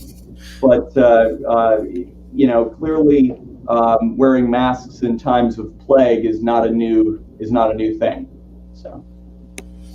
Is he going to take that Bill Gates jab? You going to take that Bill Gates 666 mark of the beast jab?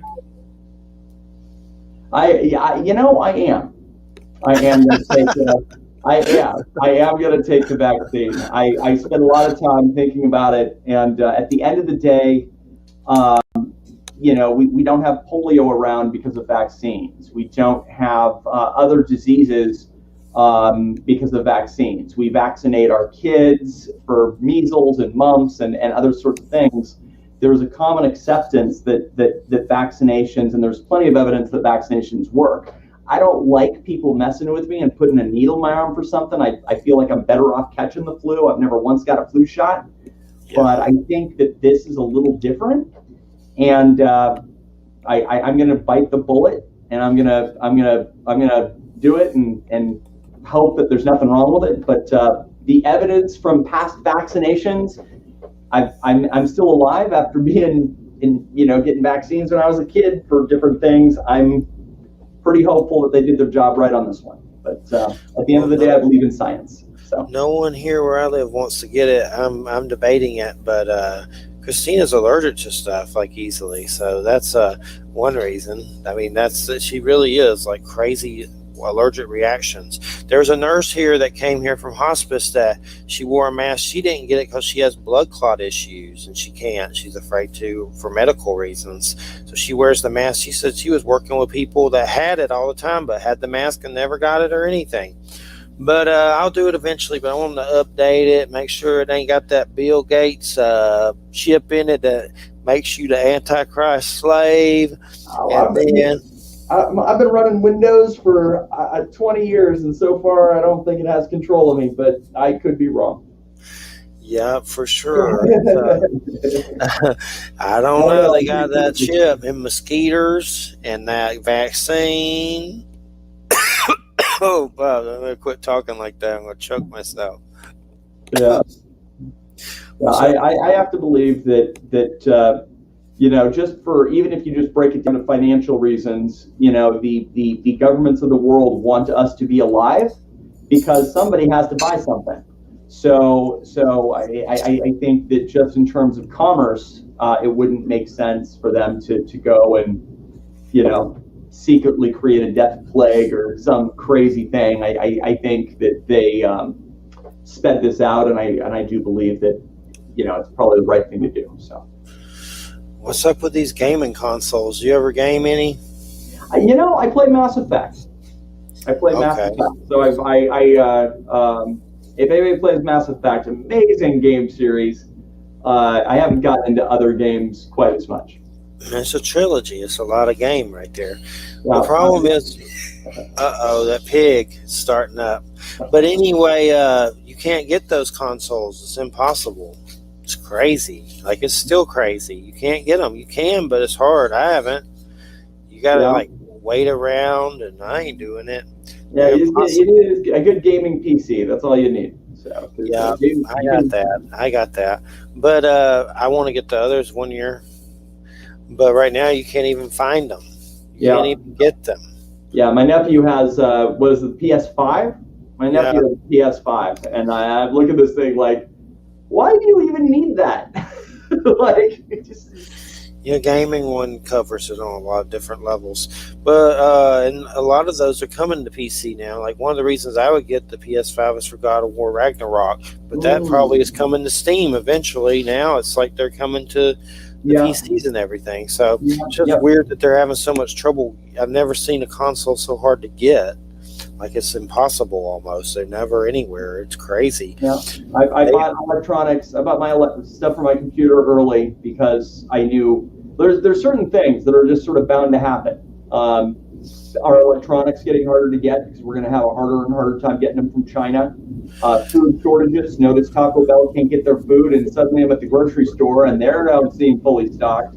So we've got trouble on the horizon as far as big things. I just saw something where California and stuff were trying to make it maybe illegal for gaming consoles because they suck up too much power. Not for the whole PC, for two of the higher end video cards that are high energy consumption. That's cray.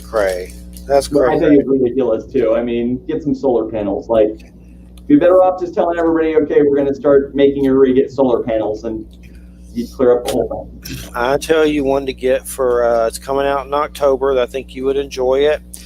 On Steam, it'll be there, or that Game Pass or whatever. Age of Empires 4. Oh, okay. Age of Empires. Okay. Finally bringing a new one, where you build all those civilizations and armies and have to relive battles in history, RTS, and little soldiers, and you got to pick little apples and farm and all that stuff, and then get your catapults and smother it to death and blow it up.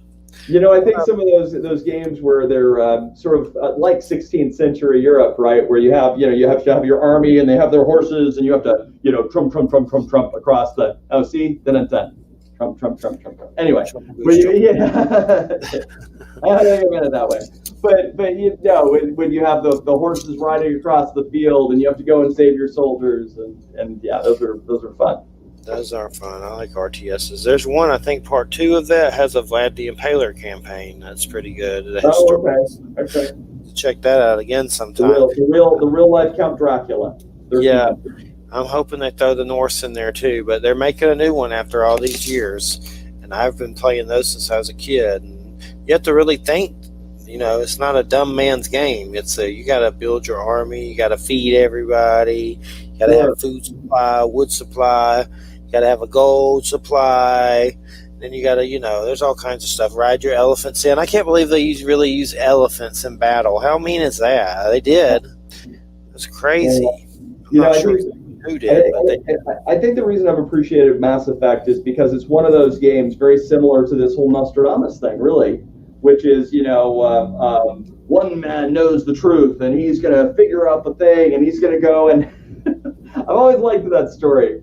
Any story that is sort of like that, I always appreciate. That's very much how this feels pursuing this Nostradamus thing. I knew how it would appear, but I knew that this is what I sort of had to do, is be as public as possible about it. So, whenever I play Mass Effect, this only one person knows the truth, and you're a fool not to see it. I love that whole storyline, I think, because of the stuff I've been doing with Nostradamus. I'll play it again one year. For some reason, I had trouble with the combat in one of the first ones. I was like, I can't. I sucked. I was the new edition, the new one they did, they just released it, is so good. They took all the graphics and took it off the charts. It's awesome. reamped it. I'll have to check it out sometime for sure. We'll I know. a plug. So is David Wilcock Edgar Casey reincarnated? That David Wilcock loves Trumple, Gooch, and Q. He does. It's creepy. I don't really listen to his stuff. I put it up at work, but I don't really listen to it. I just like stick it up so other people can, and I don't really watch it. I may have some of his books they sent that were free. I never read them, but he thinks he's Edgar Casey reincarnated. He's a weird little dude. Looks like an alien. One of those little magpie aliens from Star Wars or something. But anyway, he claims he's Casey reincarnated. I don't believe that. Casey wouldn't be stupid enough to fall for Cubertanon. If you look at Hugh, I've always thought that he secretly thinks that he's the reincarnated soul of Nostradamus or something. There's the way he kind of portrays himself. He seems like the neatest guy. I would love to have a beer with him. But he does seem to have that thing. It's always made me wonder, is like, does he think he's somehow connected?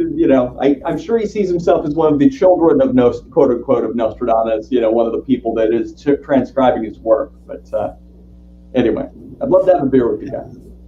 I think I wrote him once for the show and ignored me. There's several people like that. Courtney Brown ignored me. They look at it and then they don't say anything. A lot of times they'll see the MABUS and I guess run away. MABUS, oh my God. It's the end of the world. I can't go on that show. Yeah, well, or they have a book to sell. They have books to sell. I'm sure that they have a lot invested in terms of their livelihoods. Yeah.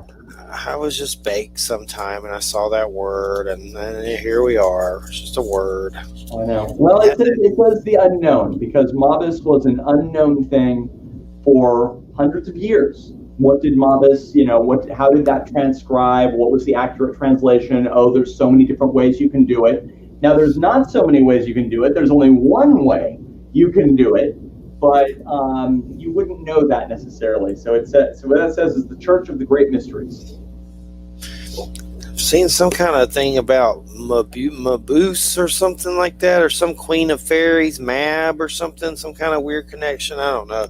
But I know there's some weird movie called Dr. Mabuse or something weird. I've never seen it. It's like a silent movie or something. Some creepy dude. I don't know. But I need to watch it one day and see if there's any weird things that correlate. Or obviously Nostradamus never saw the movie unless he saw it in his head when he was tripping or something.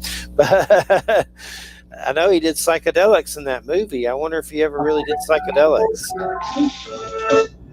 Oops, sorry. There we go. Yeah, somebody said they were going to call me, but they cannot. They can wait. It happens. We end at 5 till. Usually have a co-host, so I'm like, dang, man, where's the filler? When I get tired, like, co-host, ask something so I can rest. We're doing good, though. We don't have much longer left. Yeah, psychedelics in that movie. I don't know if he ever did them, though, really. We don't know anything like that, probably. I don't think, I have not heard that Nostradamus was doing psychedelics. Now, that's not totally true. There was a elixir that he was given that enhanced his visions. And it's entirely possible that did have psychedelic properties, but I don't know what the elixir was. It's talked about in the 1997 movie, but it doesn't really say what it is. You mean the old one with Man the Plumber or something else? Yeah. Okay. So, but it appears when you look at his work, there's 4 encoding styles that are actively displayed. I mean, you can see them. The first is the anagram. Right, and that's very well known. And then the next one, of course, is the political accent. The Roy at the end of that, Napoleon Roy. In the next puzzle, it displays. It starts off with political accent, a Nazi symbol, and then it also displays a flip symbol of itself, which is where you take, for example, a B and you turn it upside down, it becomes a P. Right, there's different letters that you can flip them upside down and they become different letters. And then there's dials, which is where a B might be dialed up to be an A or down to be a C. So those 4 encoding methods are plainly visible in the first two puzzles, and the third puzzle decrypts using all four of those methods in the exact order of the previous two puzzles. So yeah, these are displayable, notable things. I would encourage anybody to go in and look at it with a second pair of eyes and look at it in this way. And it is that change in point of view really changes how you look at it. It's really interesting. Yeah. Well, Bush was kind of Mabusy though a little. Not saying he's him, but they all like all the people that kind of aligned with that. Obama wasn't really. I'm sure, but Bush was a little bit like there was kind of a little goofy thing, Napoleon thing with him. So he's goofy. But here's an interesting thing: Hunter S. Thompson killed himself 7 years ago, right after Bush's inauguration. I think it was the thing that led to his suicide. He saw Bush get elected and shot himself. But Hunter S. Thompson's a trip for sure, no doubt about that. The occasional, nothing's wrong with the occasional trip to backcountry. Yeah, for sure. Thompson's report from campaign 2004 includes his views on former President George W. Bush, who outraged a writer. Did you see Bush on TV trying to debate? Jesus, he talked like a donkey with no brains at all. Almost felt sorry for him until I heard someone call him Mr. President, and then I felt ashamed. I think it was one of the things that led to his depression. Well, I'm sure he had a lot of drug issues for sure. He didn't care. Oh yeah, he had some. He was a tripper. There's no doubt. He didn't care what you thought about it either. No. He did, for sure. I have some of his books, and of course, you've seen Fear and Loathing in Las Vegas, right? Oh, of course. I heard Johnny Depp apparently he had a lot of problems after making that movie, just because he really gets into his character development. Well, imagine getting into being Hunter S. Thompson. And then having to pull yourself out of that headspace after you've done the movie. I can imagine that would kind of mess you up for a while. For sure. And then Bill Murray played him in Where the Buffalo Roam, which is an older one. Yeah. I heard there was some kind of TV show coming or something about Hunter S. Thompson. I don't know if it's just like a documentary or something. I'll have to look it up. Remember something about a TV series. Look it up and see if I see anything. Final 24 Hunter S. Thompson episode. I don't know what that is. There's all kinds of weird stuff on here, but I know there was something about television series in development. That was 2017, so who knows? I'm rolling stuff. Final 24. What is that? Oh, it's an episode, like a documentary episode. I guess final 24 hours of Hunter S. Thompson's life. It's just some show on probably A&E or something. I pulled that up.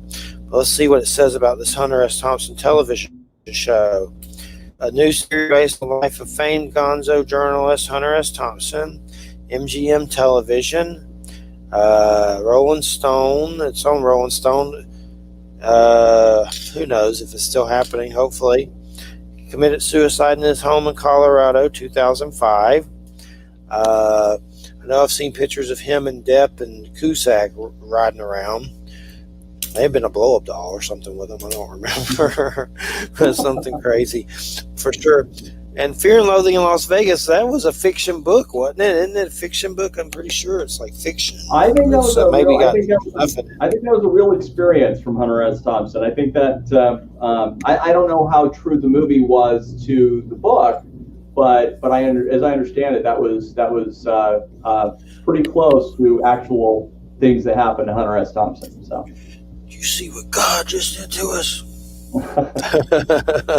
And we're going through that now. Yeah, for sure.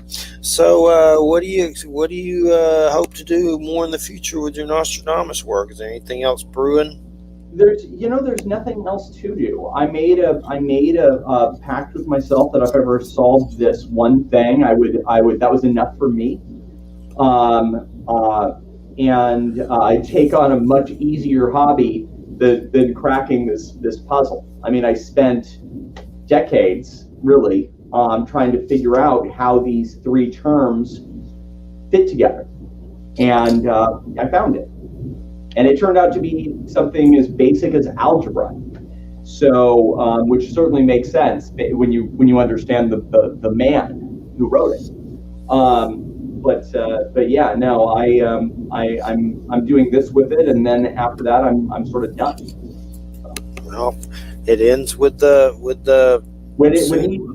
his death, I'm done. So this has been a long, I first started publishing on this in 2017. I've been right about some really spooky things over this whole time frame. Things and I don't go around telling the future. That's not my thing. I'm in sales and I enjoy technology. So, I should not have been correct about things like the impeachment hearings, the collapse of the economy, the turmoil at the southern border, the rise of coronavirus, any of the things that have come up, the death of now hundreds of thousands of people and more to come. I should never have been right about any of that, and I've been right about all of it. And it is only from this set of 5 quatrains. 4 of them that you can look up on Crystal Links. Just look up trumpet. You'll find every single one. The first one is about the turmoil at the border. It talks about it in detail. Talks about, it literally says the city will repent, as in that wall will never be built. The next one is clearly about the impeachment hearings of 2020. And that being the beginning of the downward spiral of public opinion against Trump, which some would say that was the beginning of things starting to go down, right? And then based on how he handled the coronavirus situation. And then immediately following that was the collapse of the economy. All of those things have happened. So we're 3 out of 5, plus an algebraic sequence that gives the guy's real last name. I would say that so far it's proven remarkably accurate. Definitely interesting, no doubt about it. There's one show for some reason I was thinking of. If you need a good one to watch, it's on Hulu. It's called Sasquatch. It's by the guys that did Stranger Things, Duster Brothers or whatever. But okay. What it is, it's a true crime series where these guys in a dope farm, I forget where it is. It's a popular place in some state. I forget where it is. Maybe Pacific Northwest or something. But anyway, these dudes die, and the guy hears that a Bigfoot did it. So this dude is a award-winning journalist. His name's David something. But anyway, he investigates it and goes up there snooping around, and it gets crazy as hell. And basically, there's a guy nicknamed named Bigfoot, and he gets to meet him, and I don't know if he ever figures it all out, but it's like a documentary true crime series, and somehow they found these I guess Mexican dudes in pieces, and they made it look like a Bigfoot did it because I guess they stole their dope, their marijuana field or something. And then the guy had heard when he was working there on a grow farm or whatever that a Bigfoot attacked them. And then it gets crazy because he also interviews people about Bigfoot and stuff to see if Bigfoot would really do it and stuff like that. But it gets really good. It's called Sasquatch. It's on Hulu, but it's definitely. I say it'd be great, if you'd say that, Sasquatch, that's the happiest Sasquatch invading the pot farms and the thing. I mean, come on. But then they investigated. It turns out it's some guy in the backwoods named Chad. So. Yeah. It turns out it's like dope dealers just blaming Sasquatch for crap. Right. There's a Northern California marijuana farm in 1993. It's just really fun and interesting. It's like 3 episodes, but it'll trip you out for sure. Definitely. Another weird one that I just pulled up. I've seen it, but it's been a while. The Man Who Killed Hitler and Then the Bigfoot with Sam Elliott. Did you ever see that one? I did not. I love Sam Elliott, though. He's a great actor. That's on Hulu. That's a weird one. I have to watch that one now. I'm gonna have to watch that. Check out Sasquatch too. Have you seen Sasquatch? Sasquatch? Oh, what is that? Oh, Sasquatch is great. It's this guy who he I know. The guy plays the sax. Yeah, he's playing the sax. If you pull up Careless Whisper, it's the funniest thing. Him dressed up like Sasquatch walking around the woods, with a saxophone playing Careless Whisper, and it is absolutely a riot. I have that guy on my Facebook. Yeah, that's got to be hot as hell out there doing that. I'm sure it is. Yeah, the guy's dressed up in and then playing the sax. And playing the saxophone. Yeah, he's probably in Portland. So keep Portland weird. Yeah, exactly. It comes up a lot. Christina knows the area, and it comes up a lot through different people, for sure. Let me see here. We got about 5 minutes or so. You got anything you want to plug? Any links or your Facebook or whatever? Well, definitely if you want more information about and just keeping up on the MABAS solution, you can pull it up on Facebook. Just hashtag the MABAS solution, and you'll find the posts, and you can certainly like the page. I'm not trying to make money on this. I just decided I was going to get this out there, and people can make up their own minds. But you can see the full formula. You can do it yourself. It's easily done once you know what you're doing, and the complete instructions are there for anybody to look at and go through. So it's definitely a trip out. So we'll see what happens for sure. It's definitely been crazy. It seems like all this Delta crap's going to make it crazier. And then I even saw something that vaccinated people can carry it and give it to people. Unvaccinated. Of course they can. It's crazy. Yeah, crazy. But Eric's getting the jab soon. JoJo got the jab. JoJo got the jab. JoJo got the jab. Eric getting the jab. Jeffy ain't got the jab yet. Well, if you can breathe, you run a risk of carrying this to somebody that you care about, and that's just the way it is. Whether you're inoculated or not, it's in the air. There's not much you can do about it if it's in the air. You can try to cover your mouth, and maybe that'll help you, but you're still going to carry it around on your clothes, and you're this and that. People are going to inhale it. It's airborne. What if you just don't go anywhere? Yeah, well, I've been doing that. I work from home, but I go places. How long you can do that before it's like you gotta go out and live in the world. So we're all gonna have our round of things. So you still coming down to Florida? I am. I'll be down there in looks like it's either late October or November. It's a company thing.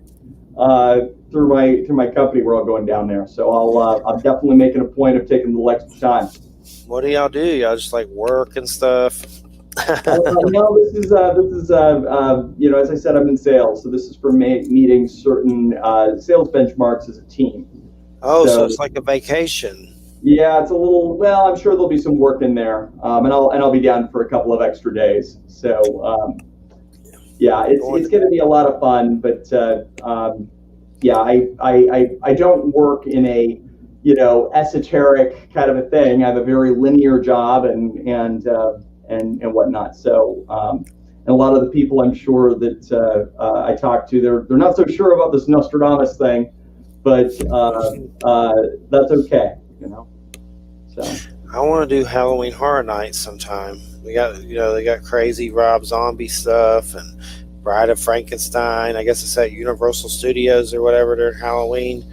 I've never been to Disney either. Maybe one year, but Halloween Horror Nights I'd rather do more than Disney. There's supposed to be like some Rob Zombie thing, all kinds of weird stuff. But you go through weird stuff. There's supposed to be a Haunted Hill House of Haunted Hill or whatever, and all kinds of stuff. Get freaked out. I don't know how far that is from Tampa, but it's pretty. That's the problem with Florida. It's shaped like a Sasquatch phallus. So I know from here to Miami it's like 10 hours, and that's at the bottom of Florida. Sure. I'm up top, so it's like at least 10 hours from top to bottom.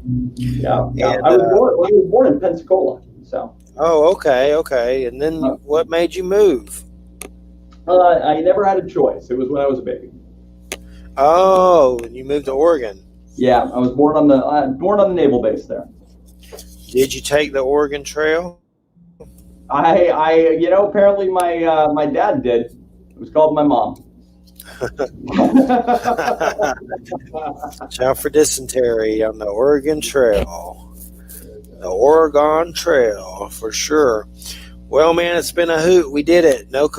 We survived without a co-host. It was good. We did good. Usually I freak out and feel an empty space and freak out, but I didn't. I kept it rolling. So did a good job. Thanks so much for coming on. I enjoyed it.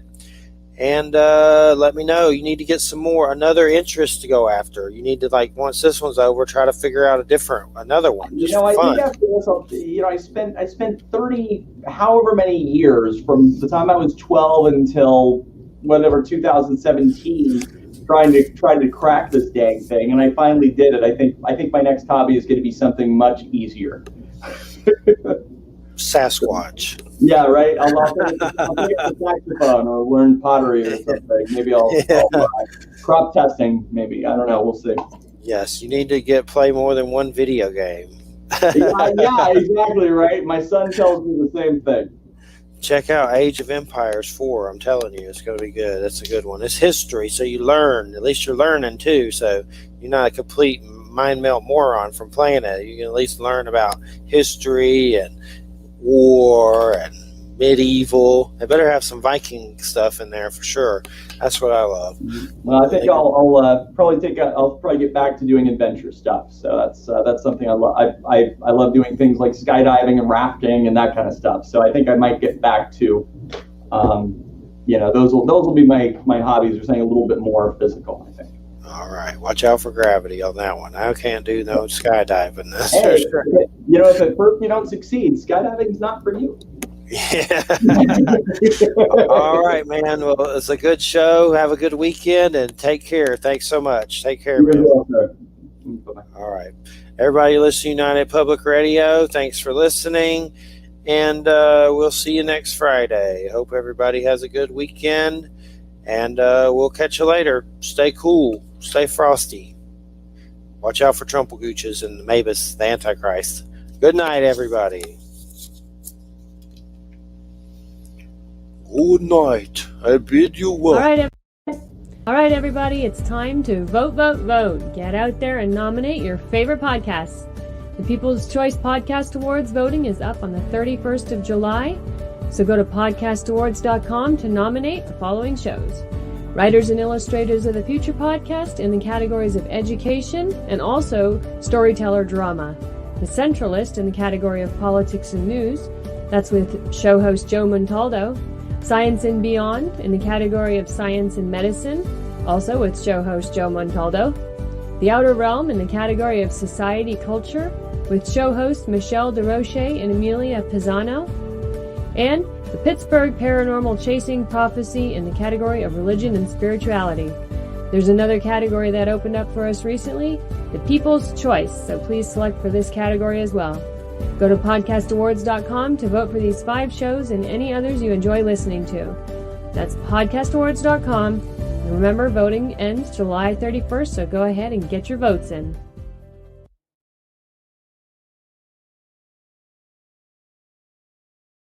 He also played a Native American flute, and he was down beneath the stands one day before a game, relaxing, playing it, and he claims, that the flute got swatted out of his hands and flew like 5 feet.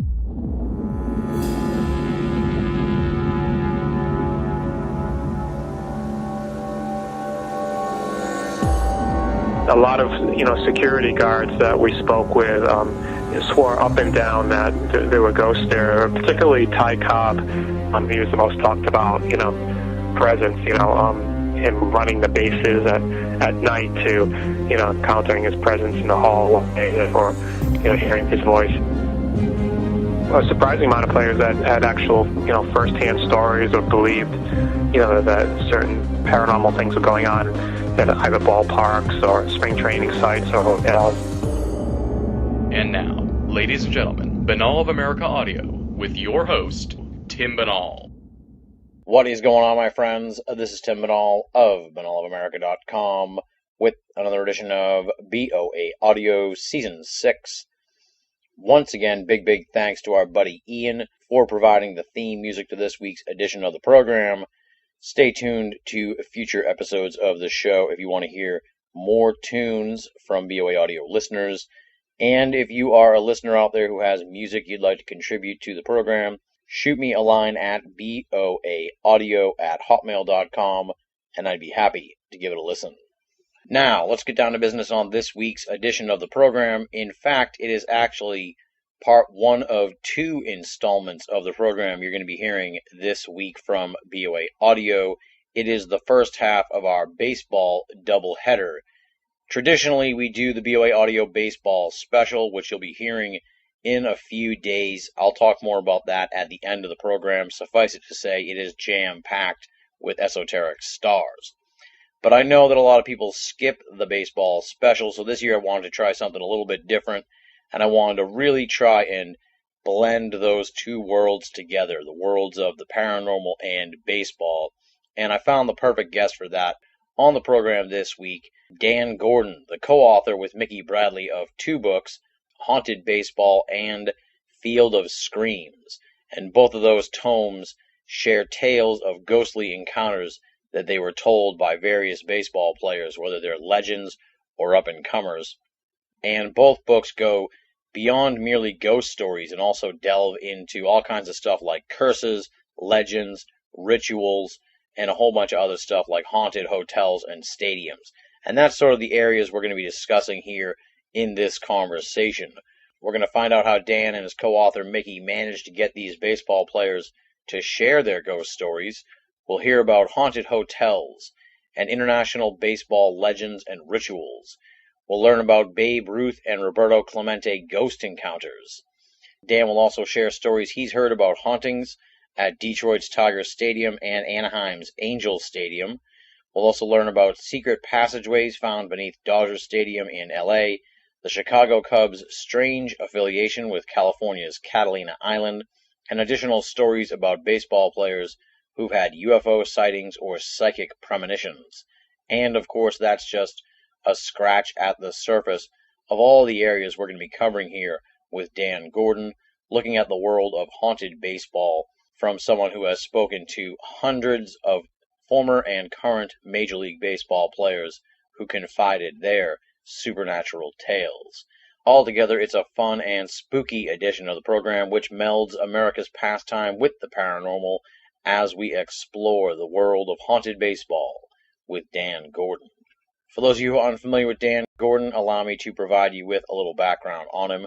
Dan Gordon first experienced the magic of Fenway Park in the summer of 1975, when his father took him to his first baseball game. With a Thomas J. Watson Fellowship, Gordon studied global baseball culture in Japan, the Dominican Republic, Cuba, and Nicaragua. His writings on baseball have appeared in numerous publications, including the Providence Journal and Fort Worth Star. And he's the author of Cape Encounters, Contemporary Cape Cod Ghost Stories. He lives and dies with the Boston Red Sox. His websites are www.hauntedbaseball.com as well as fieldofscreamsonline.com. Obviously, those allude to the two books that he has co-authored with Mickey Bradley, Haunted Baseball and Field of Screams, both available wherever fine books are sold. Be sure to check them out. And with all that said, let's get down to business and throw out the first pitch of the BOA Audio Baseball doubleheader. This interview was recorded on March 9th, 2011. Dan Gordon talks about baseball and the paranormal on BOA Audio Season 6.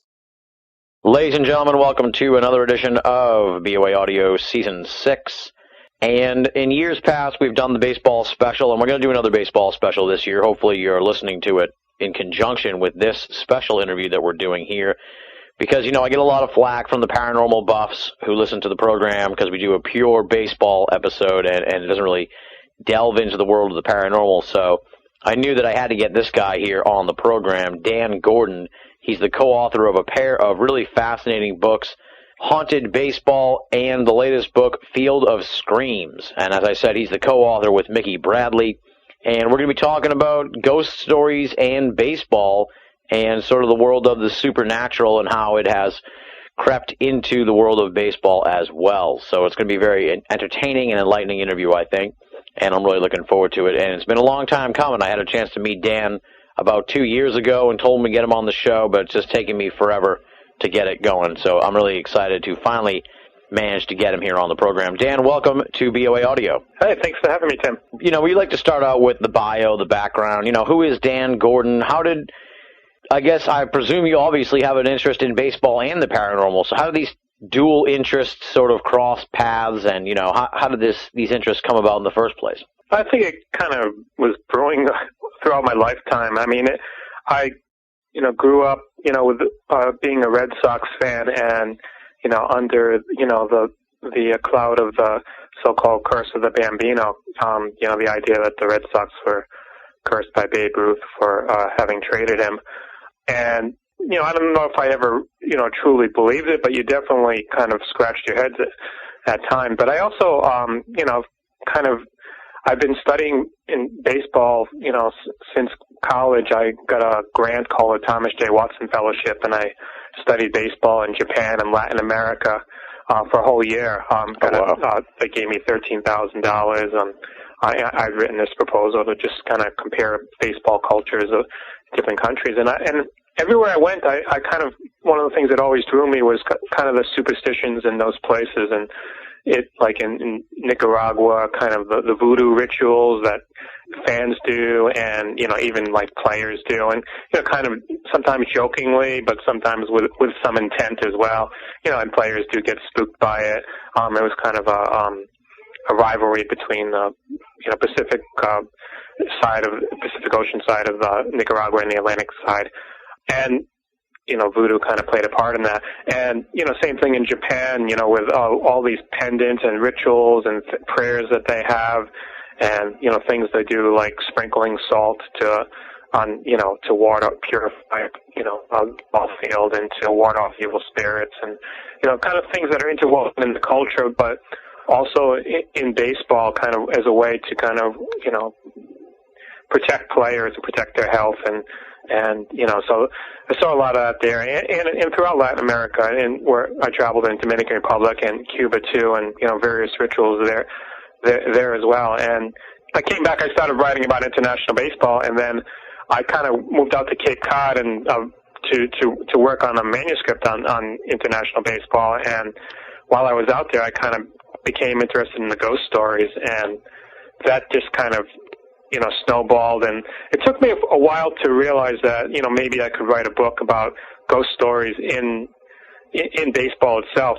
But a friend of mine, he's an anthropologist and kind of had guided me along when I first got this grant, and I still, good friends with him. Every year we go up to Cooperstown at the Baseball Hall of Fame. They have a research symposium, and we talk about our research ideas and our writing, and he had written an article on baseball superstition. He's a former minor league player himself, played in the 60s, and he wrote probably the definitive article on baseball superstition. It's called Baseball Magic, and it's been reprinted perhaps 100 times in various magazines and journals and things, and keeps getting updated.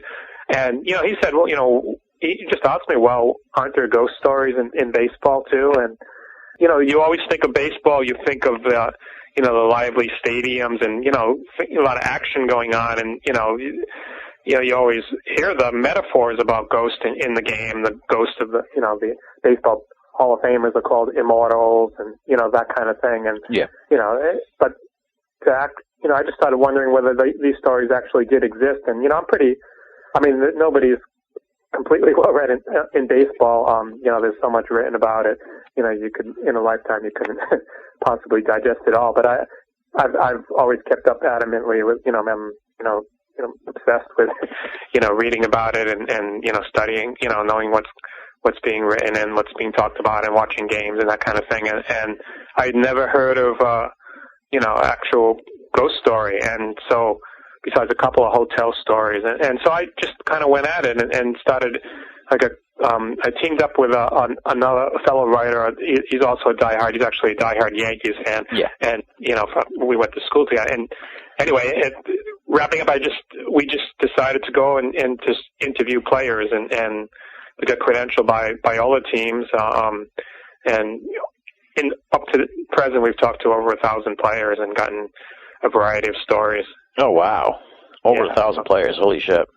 That's yeah, amazing. I mean, past and present, major leaguers, guys that, some guys that kind of bounced up and down, but, some superstars as well, so Hall of Famers too, so it was pretty cool. Not every player, of course, had a story, but a lot of players, if they didn't have a direct story, they had a team story or, talked about a certain, place and the rumors they'd heard.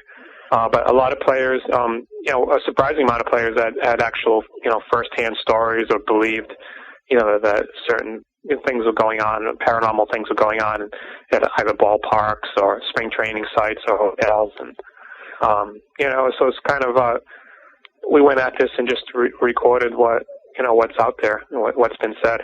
Now, what were the player reactions like when you approached them to ask them about like ghost stories and stuff? How that even, what was the reception like in these initial meetings and stuff? I thought I'd be kind of laughed out of the locker room when we first kind of went at it because, players are so, kind of stoic and everything. But actually, it was almost the opposite. I mean, like guys, especially like, the lesser known guys, especially because, they love to talk, they don't get much journalist time, but like even the superstars, I mean, they found the question like totally disarming, because it is, we're not kind of going at them trying to dig up dirt, of their, we're asking them, something that they actually talk about a lot. They talk about these places, they talk about it on the team buses, and they swap the stories, and some of the stories are really famous amongst players, and so it was kind of, to them, it was kind of fun, and like some players, it brought a smile to their face, or some players kind of like took me, offered me a seat and started, telling me stuff and, telling stories, and, Mickey, my co-author, got the same reaction, So yeah, we were surprised, how players trusted us and opened up.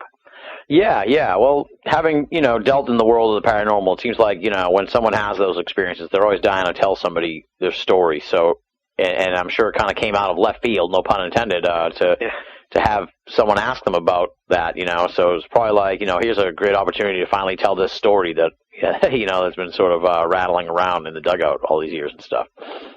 Yeah, that's a good way of framing it. I hadn't really. I mean, definitely. Yeah, it's kind of. In some cases they're like, dying to tell it because dying.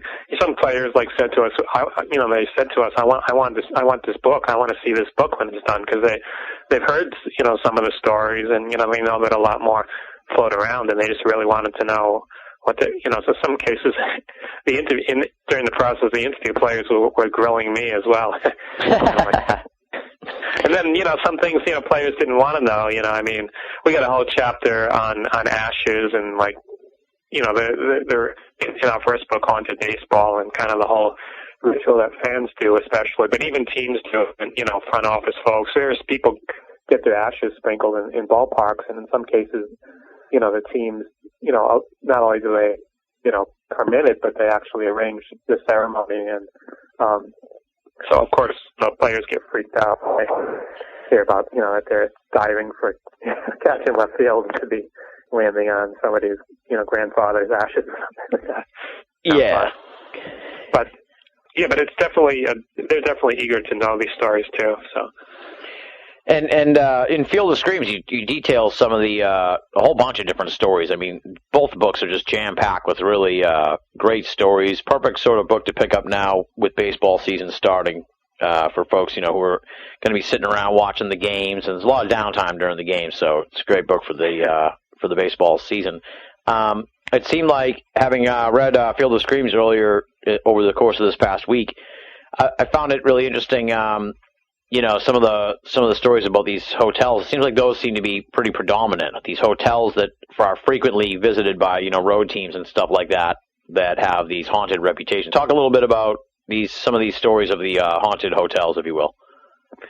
Yeah, I mean, yeah, like you said, like basically in every league there is like at least one place that, kind of players have trepidation about, staying in. Even in the minors at various levels, and even like in winter ball, like in Mexico, there's a legendary hotel called the Navajo that, players really hate staying at. But the Vista Hotel, it's probably that and the Vonaya Hotel are probably two of the most famous in the game. And I mean, like, and there've been like so many stories. I mean, literally, we didn't include all the stories here because a lot of them are repetitive, like guys saying like that, things like, they're hearing knocking on their walls and the lights going on and off, that kind of thing. But like, I mean, superstars, guys like Tim Lincecum of the San Francisco Giants, telling us that he thought like literally somebody was, pushing against his door and leaning and kind of bending it in the middle of the night.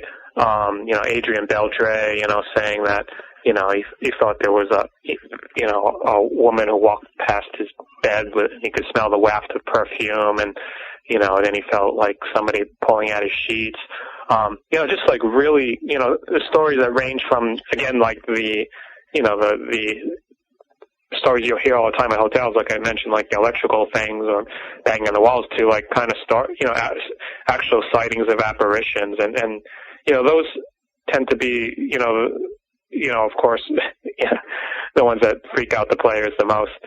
Yeah, so at the Pfister Hotel had, there's stories about the owner's ghost, about Bellman walking around and various things. And, of course it all gets twisted and convoluted and exaggerated, and it's hard to tell, ever get to the bottom of, you hear from the player themselves, and, of course they recall it, but when they try to, come up with theories about what happened and everything like that. I mean, you can hear like dozens of theories about like people having committed suicide to murders in certain rooms and that kind of thing.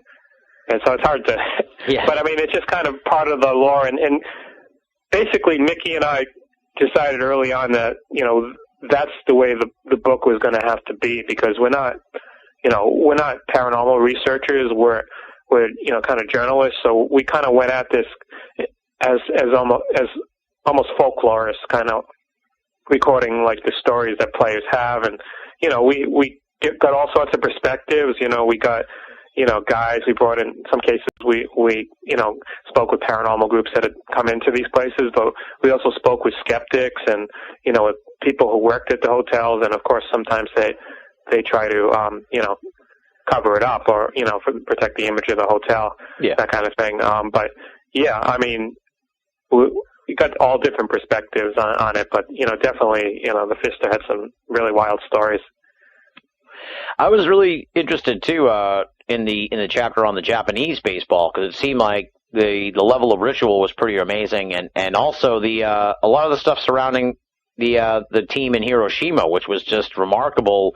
Sort of how it kind of the city sort of coalesced around the baseball team and the baseball stadium there. I mean, as you say in the book, they built the stadium in Hiroshima on ground zero where the bomb fell. So it's like that was pretty remarkable. Not only that that they sort of galvanized around that, but also that such a hallowed ground, if you will, became the site of the baseball stadium. Yeah, and I always loved, I've been back to Japan many times too, and every time I go to Hiroshima, I loved, the ballpark.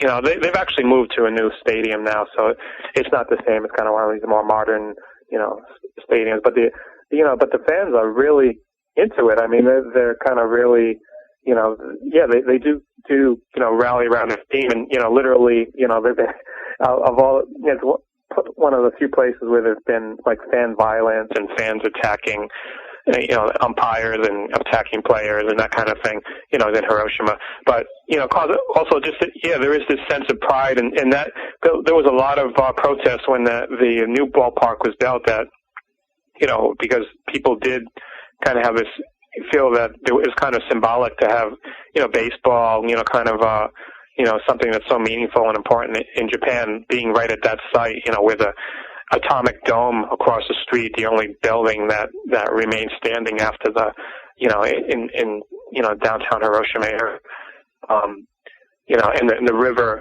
itself. And we did. It was kind of, intriguing that there were lots of ghost stories surrounding, that whole area, and players talking about, the river itself, and like seeing stories about apparitions, like folks who were sitting, at the edge of the river, and kind of, and story of a player who believed that he would see the river as black sometimes when he saw it, and that would, of course, was the river where, folks, after the blast, kind of, jumped into the river for relief, their last, few moments, kind of a little bit of relief, and such, and just kind of amazing. We got like the perspective of American players that played over there, and kind of, they're kind of this kind of being a little bit spooked out, or kind of unnerved playing at that spot, but in general, it was just kind of amazing. And and there are other stories, and like folks, and like one player is the team captain actually for the Cop, like told us that he thought that it wasn't just the blast spirit, but Hiroshima also had kind of a samurai past, and some of that may have been kind of what he actually thought he had at one point encountered one of those ghosts. Team told us, sorry. So wow. Some really cool stories. Yeah, absolutely. Yeah. Well, the book is packed with cool stories. Do you have like a particular favorite story amongst all the ones you've heard over the years from these guys? Yeah, I'm a diehard, emotional, sappy baseball fan. So I love the stories where,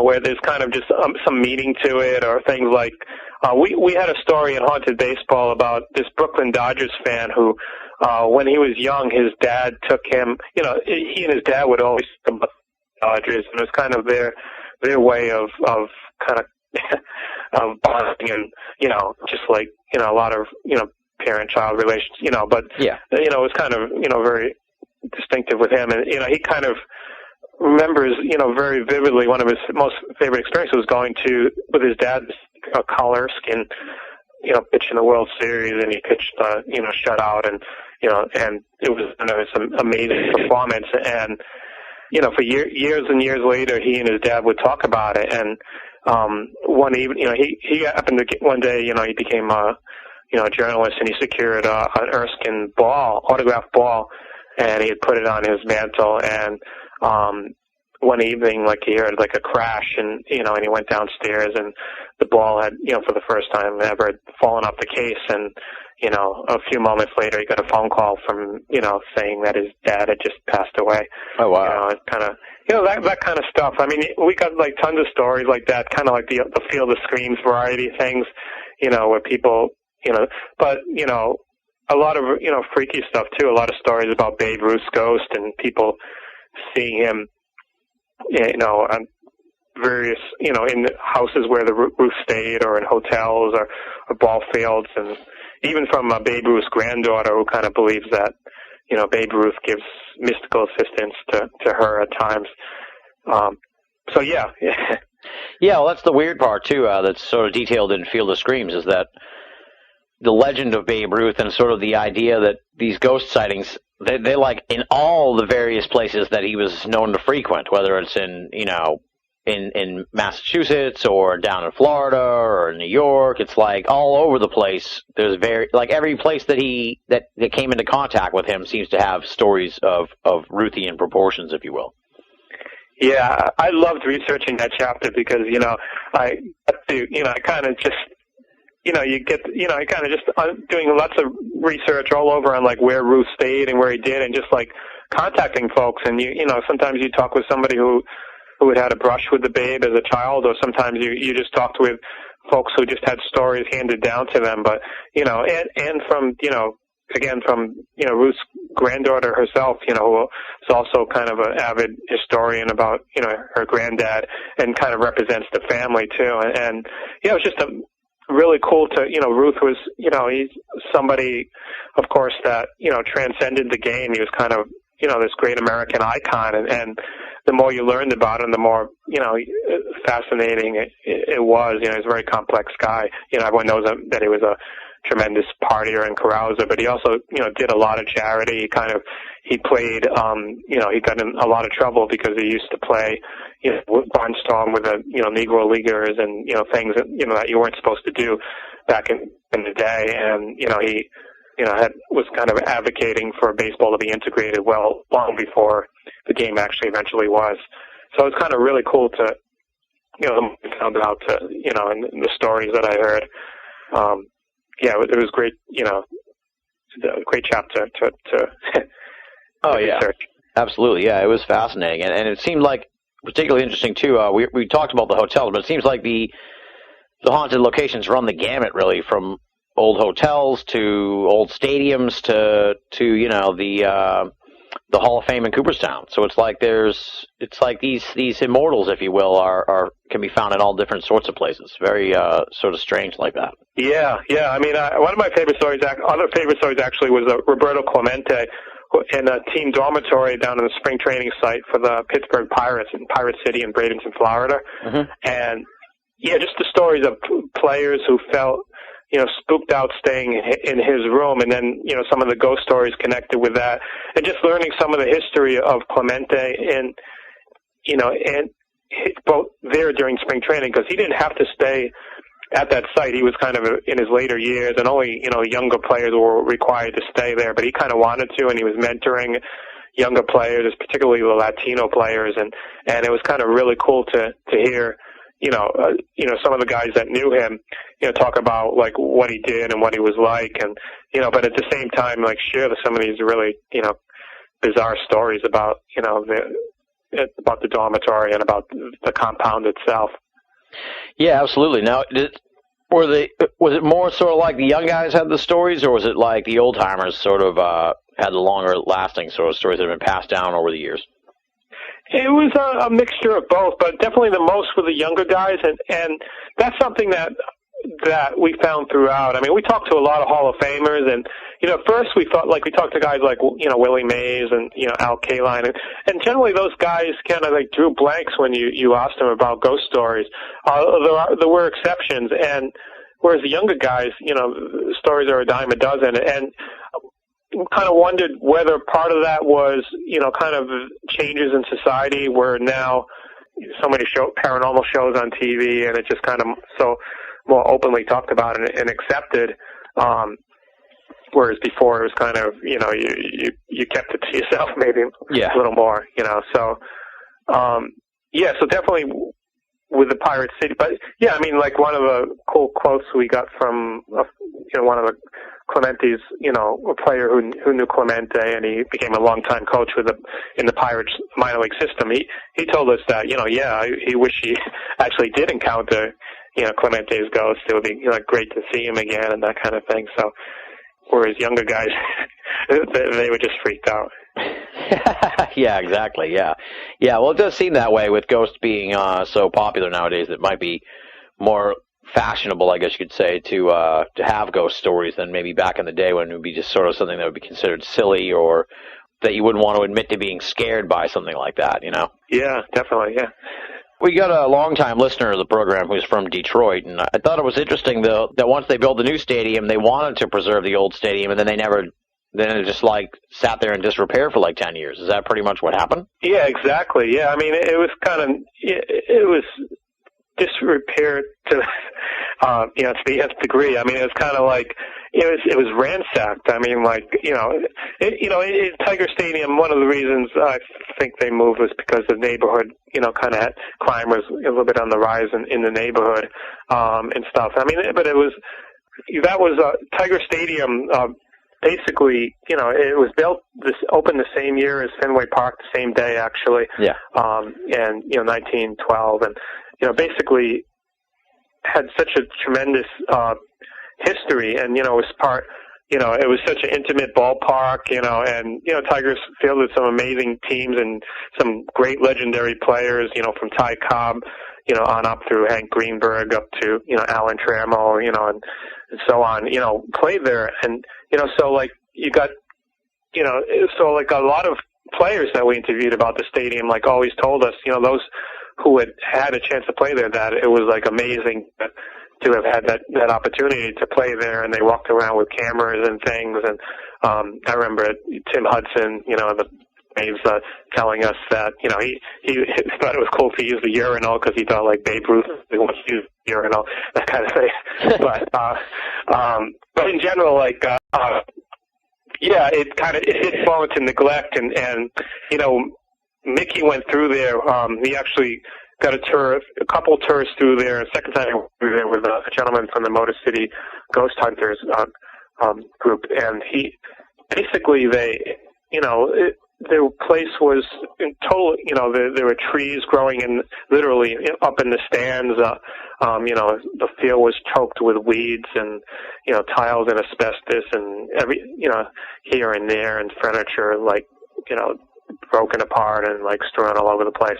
And maybe that added to a lot of the ghost stories that some people who did work there during that 10-year span had about the place, but a lot of security guards that we spoke with swore up and down that that there were ghosts there, particularly Ty Cobb.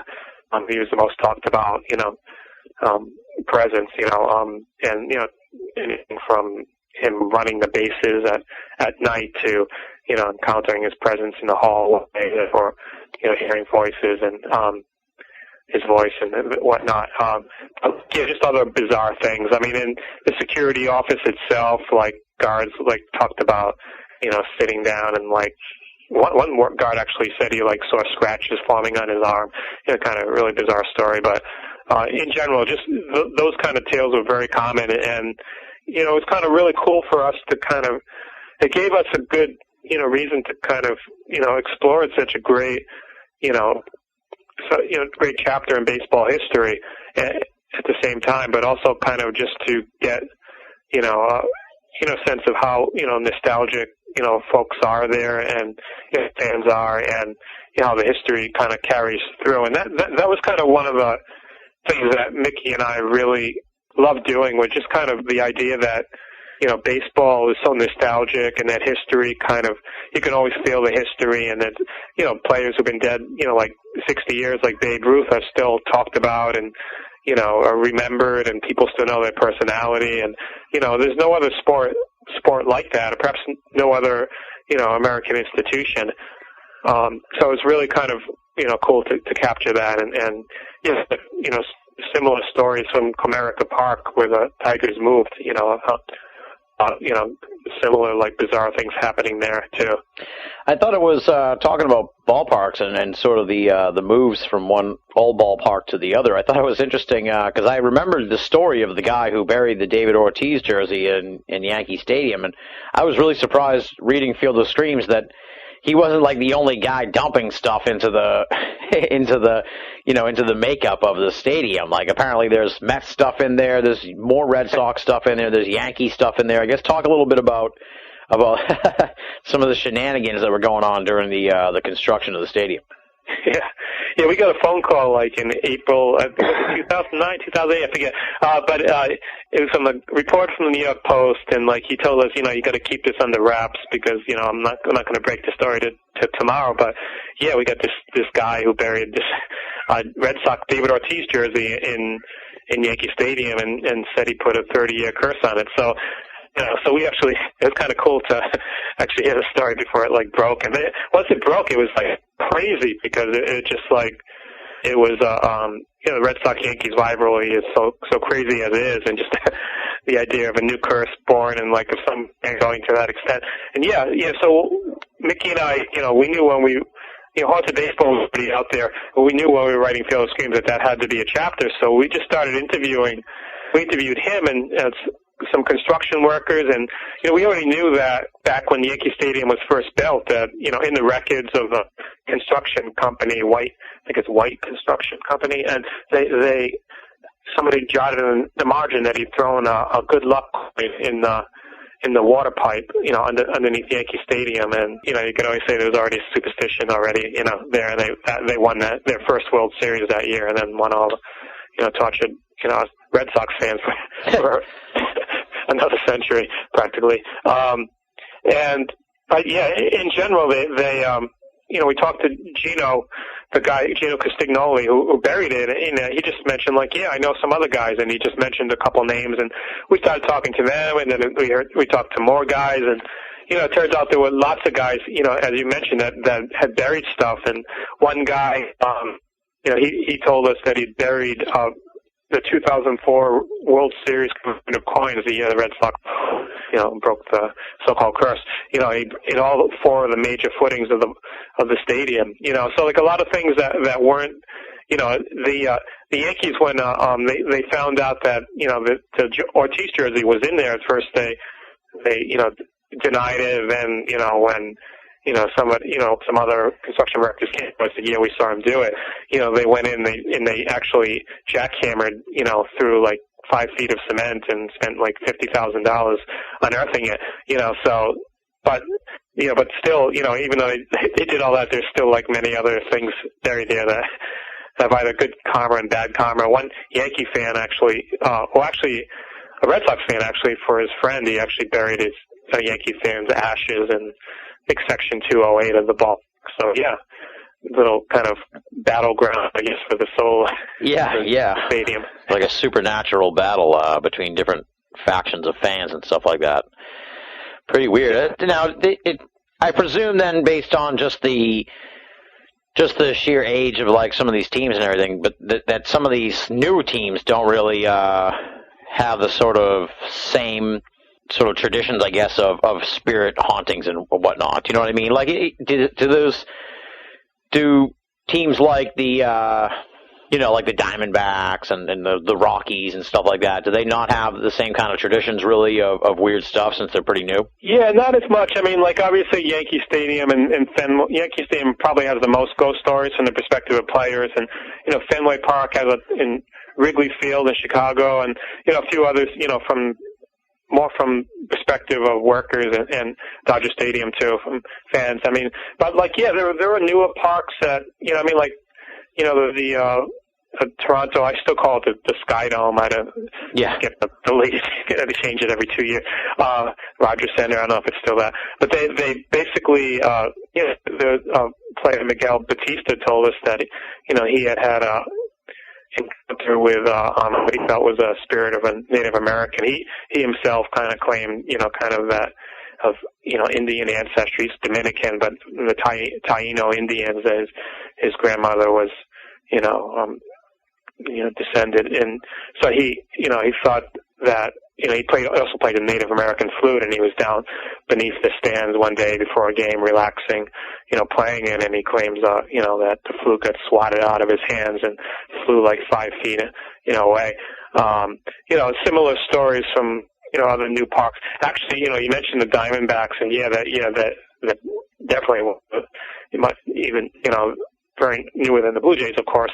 And they had an expansion team. They had stories from the 2001 World Series that we talk about in Haunted Baseball. After September 11th, there were ghost stories from players and from fans about the spirits, those who had died at in the trade towers, being present during the games, the World Series at Yankee Stadium. But also Diamondback players like guys like Mark Grace, and thought that there's some bizarre things happening at the very end of Game 6 when the Diamondbacks clinched it. Kind of this wind-swept funnel kind of going along in the field and thing, and just kind of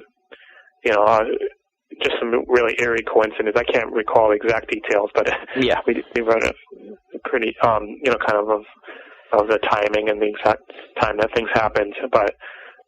Yeah, players were convinced that something was going on there too. So I mean, it's not all it's not all of like past players and of Babe Ruth hanging around and that kind of thing. Sometimes it's some stadiums are thought to be built over burial grounds, and Anaheim State, is legendary among players, where players feel that was built over a Native American burial ground, and we've got curse stories and tragedies from there that players feel were connected with with that, to that fact. So we have a few workers at Anaheim Stadium who believe they've seen ghosts there, and one guy who a longtime bat boy who even claims that he would see like Native American faces and bodies within the walls itself, and sometimes like he felt like they were chasing him down the hallway. So some new stadium teams too have these stories. Yeah, and in the Anaheim chapter, you guys talked to one guy who's worked there for like a long time, and you almost feel like that he'll end up like perpetuating this when he dies almost, you know what I mean? It feels like it's almost like a self-perpetuating thing where these guys spend all their time in these stadiums, on the overnight or as the clubhouse attendant or something like that, and these are some of the best days of their lives, and you think to yourself, 10, 20, 30 years from now, these will be the ghosts of the stadium, if you will. I mean, I can imagine that if I was in those positions, I'd come back after I left and went to the great beyond, if you will. So you wonder about that kind of thing too. It's like the joy that many people feel being associated with the game. They never want to leave, if you will. Yeah, I mean, so like players and workers actually kind of express that a little bit. Where they talk about that respect. And I mentioned that boy, and he also even saw like players and ghosts and such. Anaheim has had a lot of tragedies and connected with that curse too.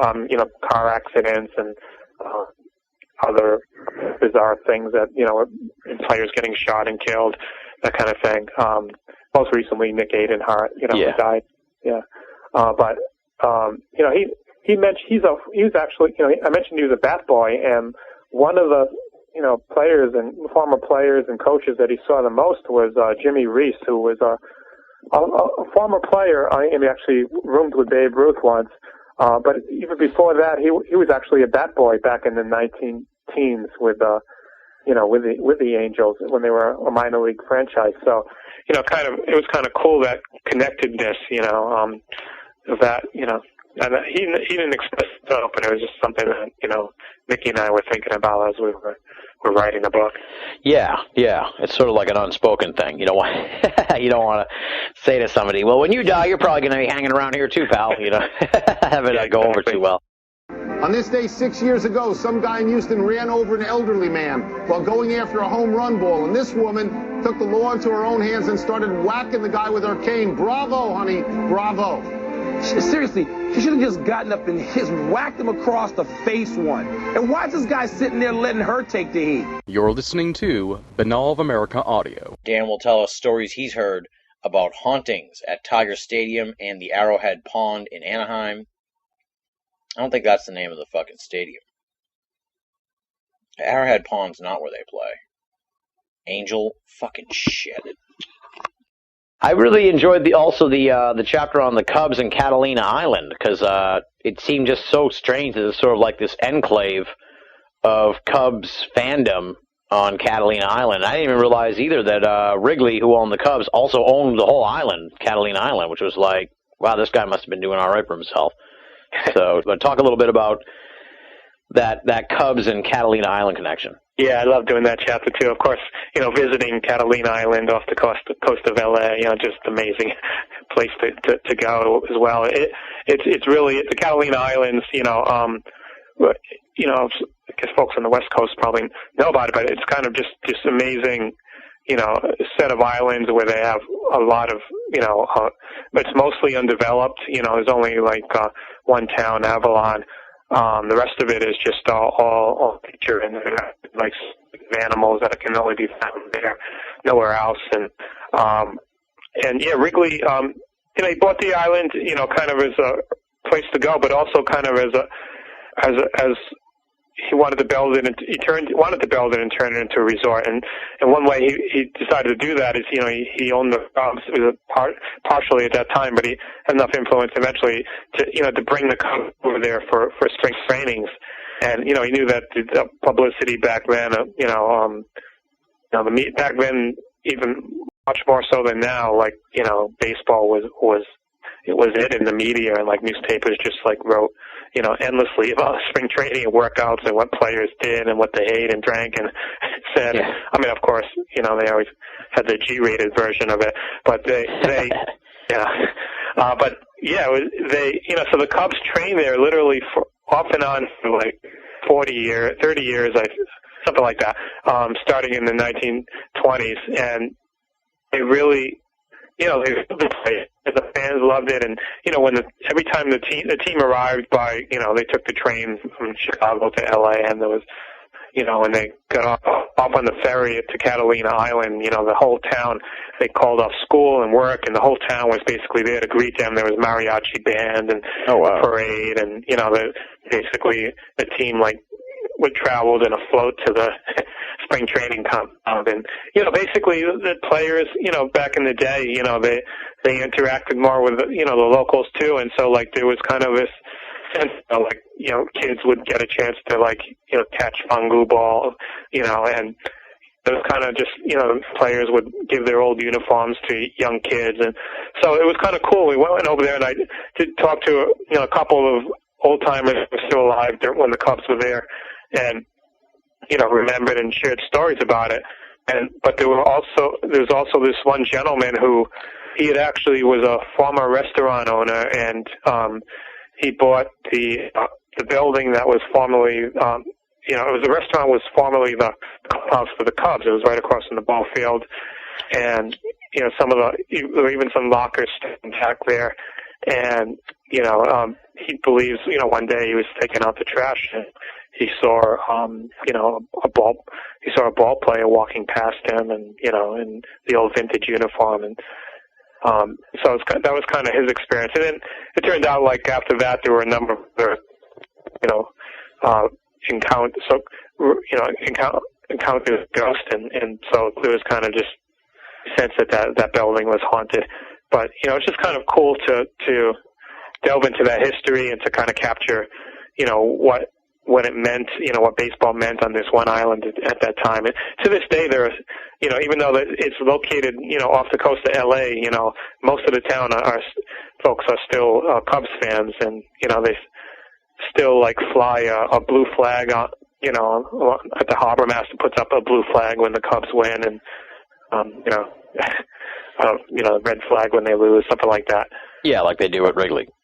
Yeah, exactly. Now, beyond ghost stories, did you hear any other sort of weird tales of anything else paranormal, whether it be UFO sightings or anything strange like that, psychic premonitions, stuff like that would sort of be also in the realm of the paranormal? Yeah, definitely. We had several UFO sightings. One player, and actually he didn't make it in this book, in our next, but he had told us about. He's a former pitcher with the Angels, actually. And he, when he was in the minors, he stayed at a hotel. No, he was in spring training actually in Arizona, and he remembers that seeing from his hotel deck, his UFO was kind of hovering above his balcony. And it turned out to be the night of that famous incident in Phoenix. Oh wow! And, yeah, but in general, though, we didn't get much in the UFO. Bobby Cox, who just retired, favorite guys in baseball. He told me about it actually. When he was in Venezuela, that. When players drove home, they swore up and down that they would see UFOs. And they were driving kind of in pitch darkness. Venezuela being third world country. Yeah. And so that was kind of as close as we got there, I guess. But, a lot of premonitions, of course. And, baseball, there are so many, predictions, and whether it be, Babe Ruth's so-called fall shot or, so, I mean, for every premonition, person who claims a premonition, there's always someone who says that, there are always the forgotten ones that didn't pan out. Yeah. But yeah, there were things. We had a chapter on that. And one of the stories we had was Roberto Clemente about it. His son having a premonition the night before Clemente died in a plane crash. Telling his dad, you're going to die tomorrow. Please don't get on the plane. Oh wow. So that was kind of cool. But yeah, also premonitions about called home runs and things like that too in the book. Yeah. I'm willing to bet with a lot of that. Almost every at-bat, someone's predicting a home run, so it's you only much like regular psychics, you only really remember the hits, right? Yeah, but I mean, the baseball, there's such a one of the great things about the game is it's kind of leaves so much room for thinking and for reflecting and for, for theories and discussion and the paranormal fits in well with that. I mean, and there's kind of, the game's got its weird bounces.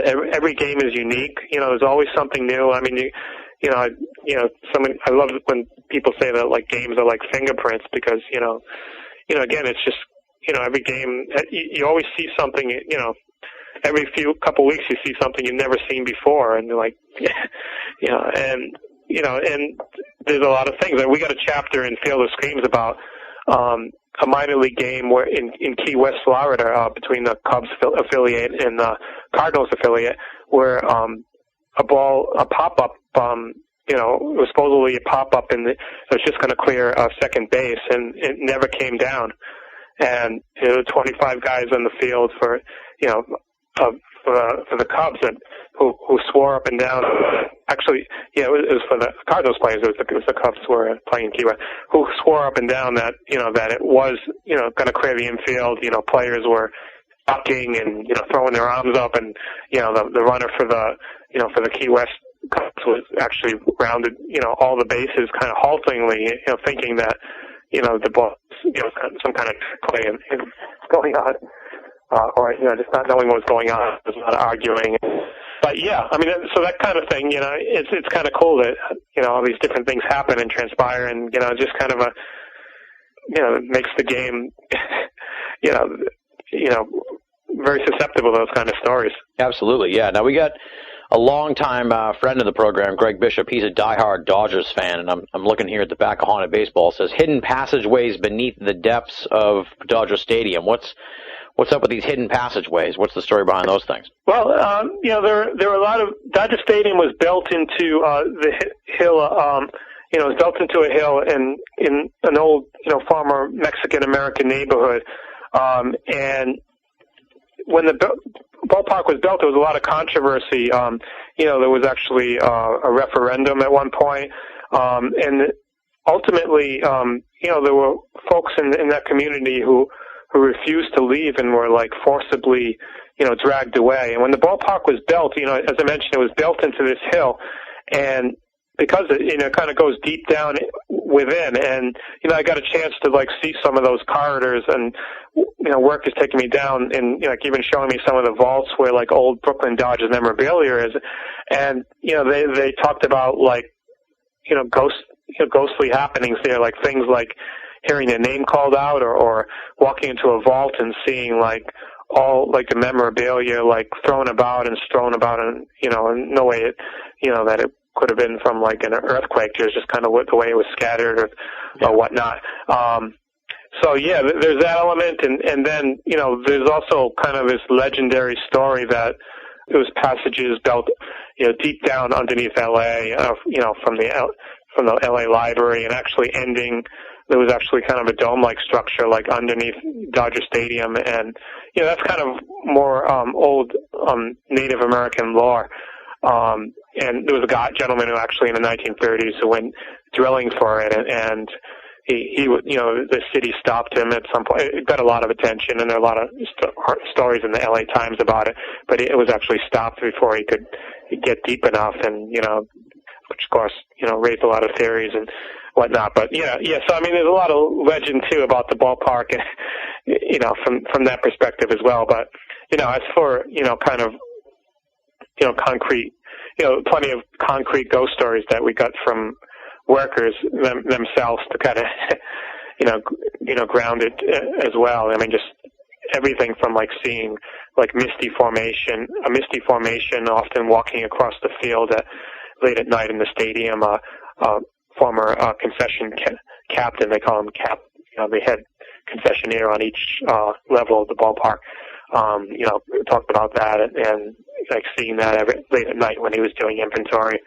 To workers claiming that they'd hear footsteps behind them or footsteps walking along the top level of the ballpark late at night, and some workers using to work alone in the ballpark, especially cleaning workers. It was great to kind of capture that and capture some of the history there of the Dodgers too.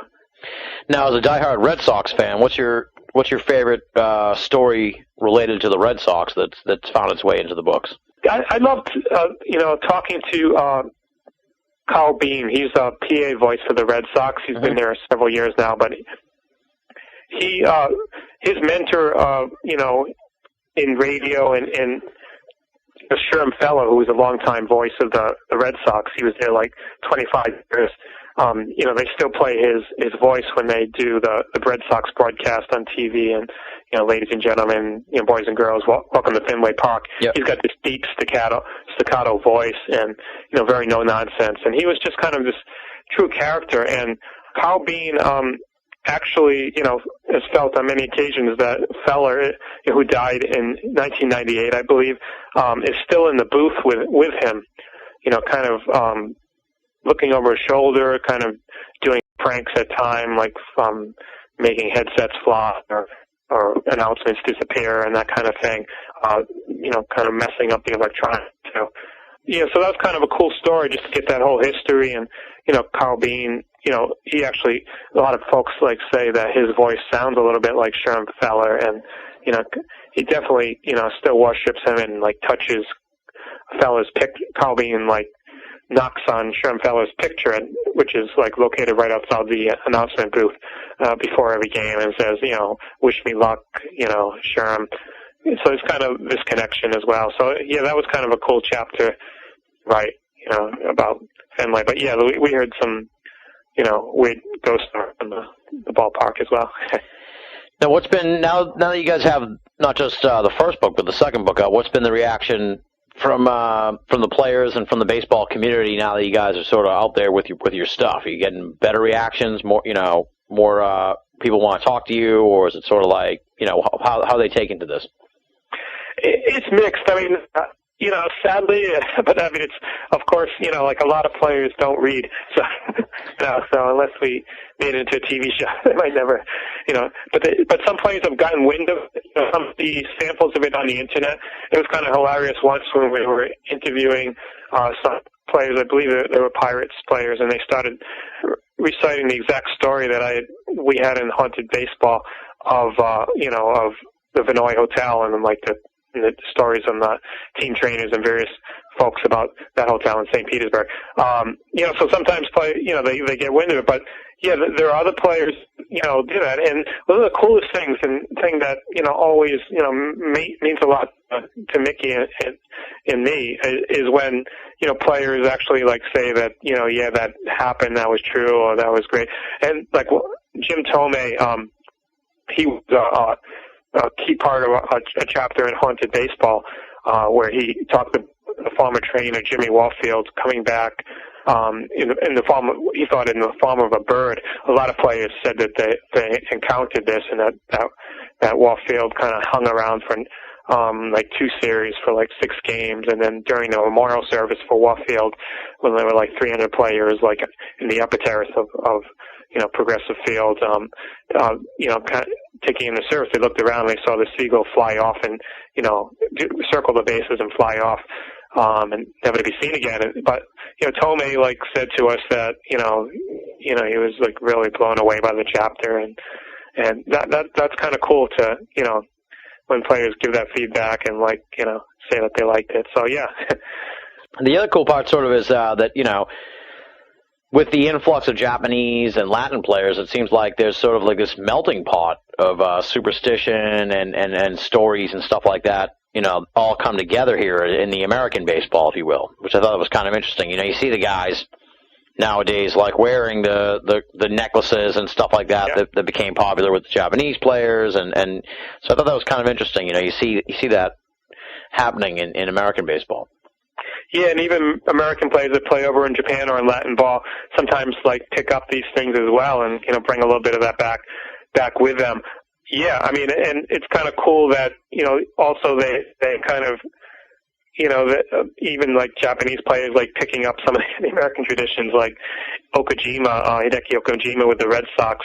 The Red Sox bullpen and Jonathan Talpa, particularly in 2007, had this thing where they called themselves the Pirates, and they had this plastic parrot that, would sit on, sometimes on Papelbon's shoulder, but sometimes just perched over there. And players, when they bullpen, relievers before they took the field, they would touch it.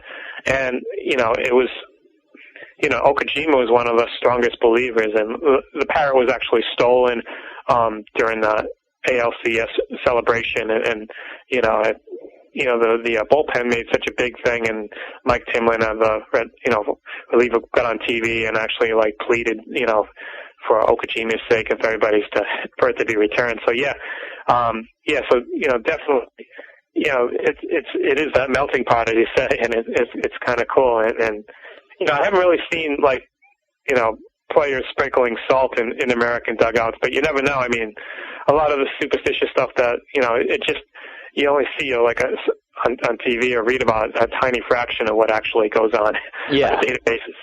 Yeah, absolutely. Now, are certain positions more akin to superstitious things? Are closers more superstitious than, say, starting pitchers, or have you noticed anything like that? Yeah, that's a great question. I'm not sure about the difference between closers and starting pitchers. Probably pitchers in general are a little bit more superstitious than players, just because they don't pitch every day. First of all, and secondly, they're and so they have a lot of time to stew on things, but also there's just long rituals that go way back. I mean, the idea that you don't talk to a pitcher before a game, which I always thought was personally, I think it's kind of counterproductive, because players get so wound up, nervous before a game. So not talking and relaxing probably makes it work. But you see it in the clubhouse. You're not supposed to go up and talk to a guy. But when they're pitching a no hitter, you're not supposed to mention it. And guys. You especially see, when a pitcher's throwing a no-hitter, that other guys will, literally, slide down the bench and, give further away, rather than supporting it. I mean, it's just part of the superstition. And but, definitely the hitters have their rituals, too. And it was really interesting. I mean, one of the players that's most renowned, for in public eye, and even among players as being superstitious, Nomar Garciaparra. Yeah. And he had, this really, he pulled on his glove and, put his foot in, drew something and, stepped into the plate. He stepped up to the plate, and I, when I interviewed him, I asked him, oftentimes when I'm talking to players and I mention, are you superstitious, what superstitions they have, and they always joke oh, go talk to Nomar, and he kind of chuckled when he said this, and he says, well, I actually don't regard them as superstitions. I actually, pick them up as a routine, and everything I do has a purpose, or was, kind of part of, what coaches taught me, and kind of getting me settled into the plate and keeping my batting gloves tight and all this. And when you talk to batting coaches, they're always the first one to say, we think that, these superstitions are great because they get the player focused, they're, whether it's a superstition or a routine, it really doesn't matter. The players just stepping up. So, baseball is such a game of, as I mentioned, it's just such a bizarre game. I mean, and it's such a game of chance, and things. You could totally crush the ball, and it can land in someone's glove, or broken back grounder that goes through a Bill Buckner's legs or something a bouncer that goes through Bill Buckner's legs. So I mean, there's always kind of that players always feel like part of the game is beyond their control, so they turn to superstition, and they turn to these rituals to kind of feel like they have some kind of control still in the game. Yeah, I can see that, absolutely. Now, we all know about the Red Sox curse and the Cubs curse, but are there other ones that are sort of less well-known as far as, teams being cursed or even players being cursed or anything like that? Yeah, tons of them. And, some of them are only known locally. One of them that kind of got broken last year was the curse of the plaque with the San Francisco Giants. The Giants hadn't won, before last year, they hadn't won from 1954. Which is the third longest, drought, current drought in baseball, World Series championship drought. Yeah. and that was when they were still in the polo grounds, and they had a plaque up in the polo grounds. It was 500 feet deep in the outfield. Back in the day, even monuments were some monuments. Yankee Stadium had that too. Originally, monuments were on the field in the act, and it was for this guy named Eddie Grant, who was a World War I veteran, kind of like this ordinary player. He was known for his bunting, but not much more. But he was like a really smart guy. Got his law degree from Harvard while he was still playing, and he when he retired, he went on. At age 34, he enlisted in World War I as an officer, and he was in the Statue of Liberty Division, and he went to the Battle of Argonne, rescue the so-called Lost Battalion, and he was shot in the abdomen and died instantly. And in 1921, the team put up this plaque. But when the Giants moved west from Polo Grounds to San Francisco, the very last game, fans swarmed the field, and that's the last time that folks remember seeing the plaque. Like some people thought one of the equipment guys that was still actually with the team back in '07 when we interviewed him actually said that he thought that plaque was lost in transit, but other folks thought that it was stolen and whatnot. But starting in the early 2000s, some veterans groups started complaining because the San Francisco Giants never tried to replace the plaque, and they started complaining, and the team kind of blew it off. And one Peter McGowan, actually, the president of the team, actually said, that was a New York Giants history, not our past. And oh wow. But of course, gradually that kind of attitude, and the team continuing to lose kind of just made this theory that that Eddie Grant's plaque was the cause of the team's drought. So it's called the curse of the plaque, and it kind of over the years, and actually to the point where in '06 the team finally put this plaque left the old Dual Gate on the in near the bleachers. This replica of the plaque, and so some say that maybe that helped the team to overcome it. But yeah, there are a lot of local funny curses like that, and it's really easy, even with the curse of the Bambino, the Red Sox curse, it's really easy to kind of look back in history and kind of point and say, oh, that happened, so that's the cause, that's why the team hasn't won. It's just again, part of the game, part of a way but it's hard to know what's paranormal and what's just kind of recreating history or trying to explain it away. Yeah, exactly. That's what trying to put order into chaos, if you will. Exactly. Yeah. Now, this new book, it came out this past year, of course, Field of Screams, and Haunted Baseball came out about 2 or 3 years ago. What's next for you and Mickey? Are we looking at a third installment of the series? Yeah, I've got a whole file for, I've got to do some more interviewing. But yeah, definitely could do a third one. I've also got some files for a book, Haunted Sports, and I'm also kind of dabbling in some fiction too.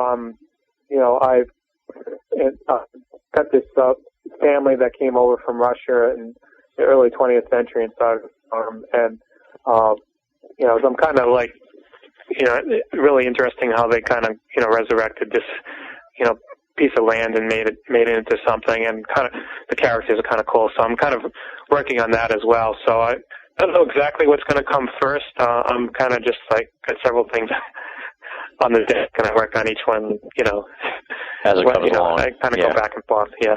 But I'm kind of eager to try my hand a little bit of fiction. So you're looking at just a whole, you say a ghosts in other sports, or just paranormal in other sports, or what's that all about? Yeah, I mean, there are, baseball I think has more of these stories than any other sport. Football has a number, football has a long history as well, and kind of, there are, these stories like the ghost of the Gipper with, with Notre Dame, that kind of thing. And there are a few, stadiums that, in our research we've found over the years. And so, yeah, there could, there could be a book on that.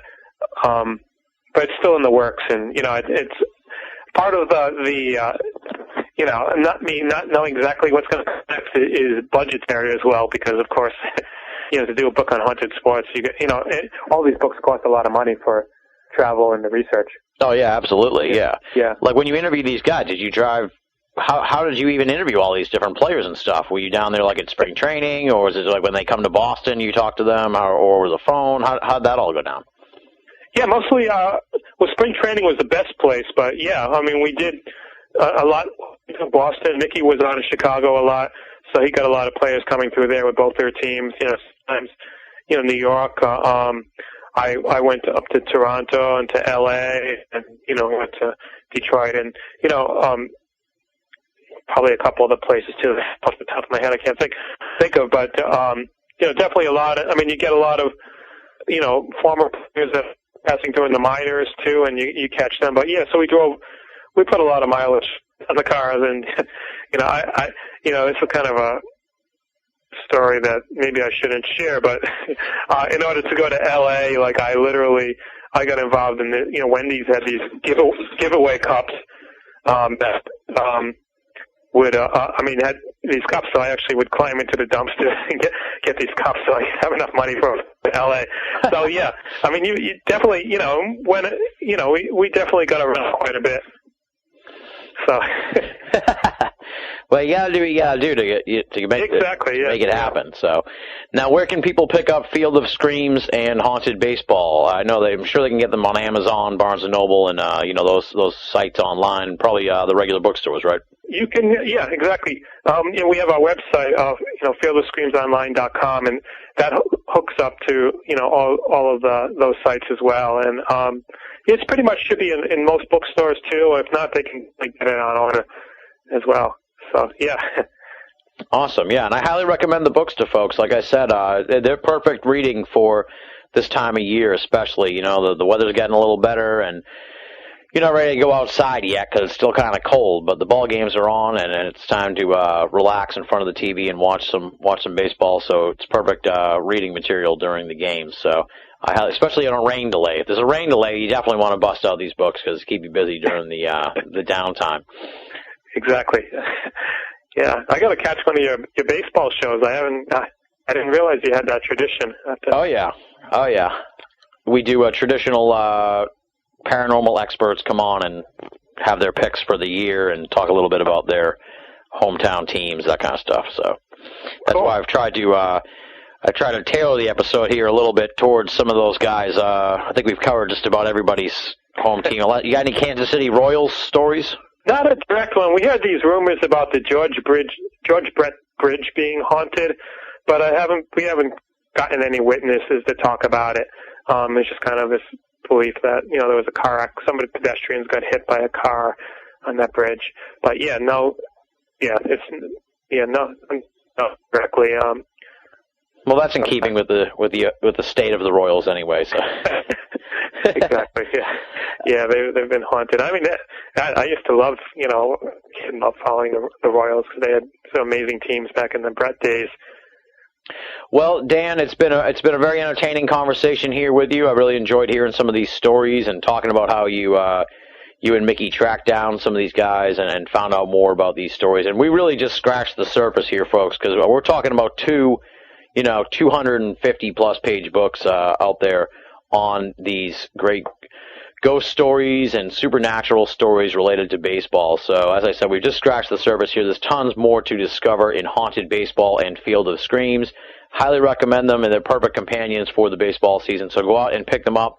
And Dan, thank you once again for coming on the program. We'll definitely have you back on the show in the future, probably next year for baseball season, to talk some more about some of these supernatural tales related to baseball. Oh, thanks, Tim. Appreciate having me on.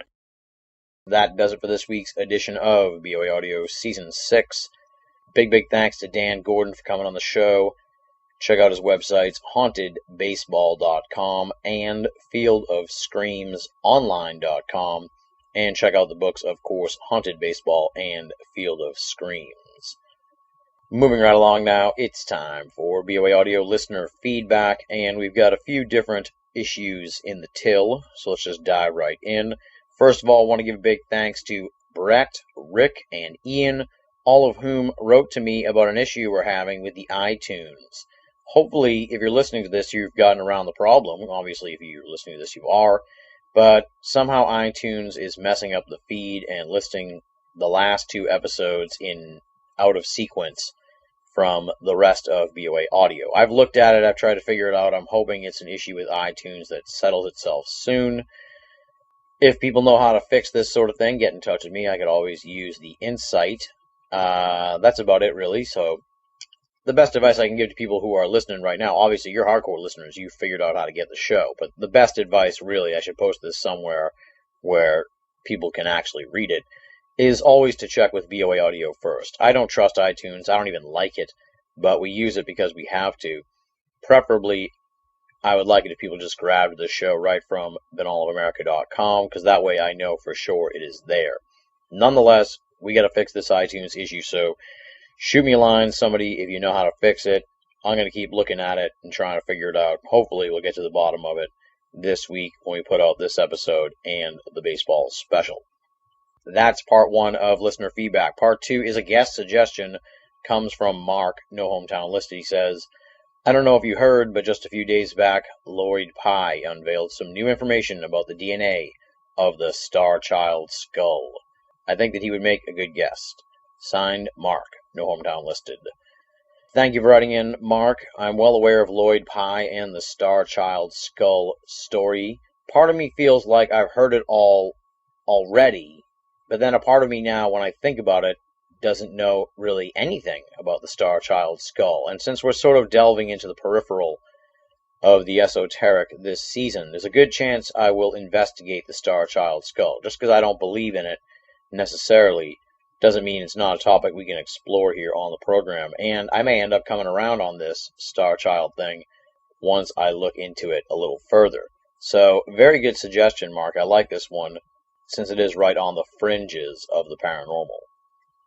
The third and final email this week is sort of an odd one. Kind of one of those emails I wanted to share as an example of the strange communiques that get sent my way here as the man behind BOA Audio. A very weird one.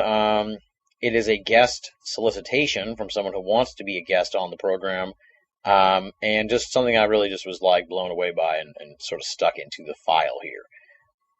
It comes from Ludmila Kozakova in the Czech Republic, and here's what she has to say. My name is Ludmila Kozakova. On my website, A Window into Space, you can get basic or even scientific information, according to the level of your knowledge and understanding, about the high galaxy civilizations. You can even communicate with the beings who broadcast. As people usually need my help with activating the crystal, it can happen that you will not see, but for sure, you will feel energies which don't come from this world. The civilization, entry point Andromeda, is ready to create a signal language and start an official communication. Best regards, Ludmila Kozakova. And the website here for Ludmila, I'll be fair, I'll list it here so folks can check out her communiques with the other beings. The website is www.amezdas.cz, and that's spelled AMEZDAS.CZ. So there you go. A Window into Space, Ludmila Kozakova. I don't know what to do with that. I don't know how I would even explore that, or even if I would want to. Czech Republic, that's far away in and of itself. I'm very skeptical of channelings. I'm just completely blown away by this one. So, wanted to share it because it was like, wow, you think you get weird emails. This is a strange one. And the perfect one to use to close up the BOA Audio listener feedback for this week's edition of the program. Big thanks once again to Brett, Rick, and Ian for bringing the iTunes issue to my attention, Mark for the Lloyd Pye guest suggestion, and Ludmila Kozakova for getting in touch with us and getting our attention here on her communications with the high galaxy civilizations. If you'd like to be a part of future editions of BOA Audio listener feedback, here are the means to do it. You can write to boaaudio@hotmail.com or go to Benallofamerica.com, BINNALL of America.com, and click the contact button. And the final method is a little bit more interactive. It is, of course, the official BOA forum, theusofe.com, THEUSOFE.com. check it out.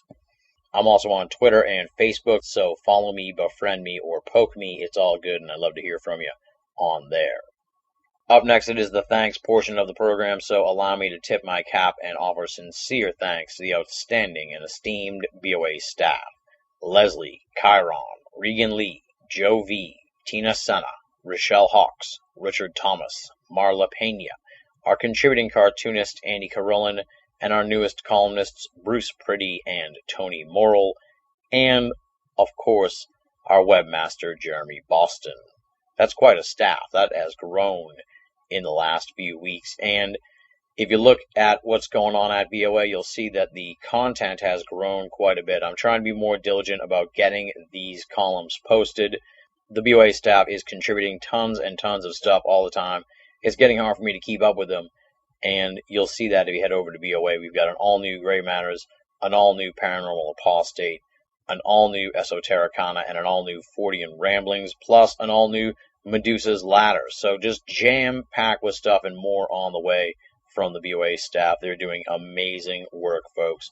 We say it week in and week out, but it is the truth, my friends. If you're only listening to BOA audio and you're not reading the columns at Banal of America, then you're only getting half of the story.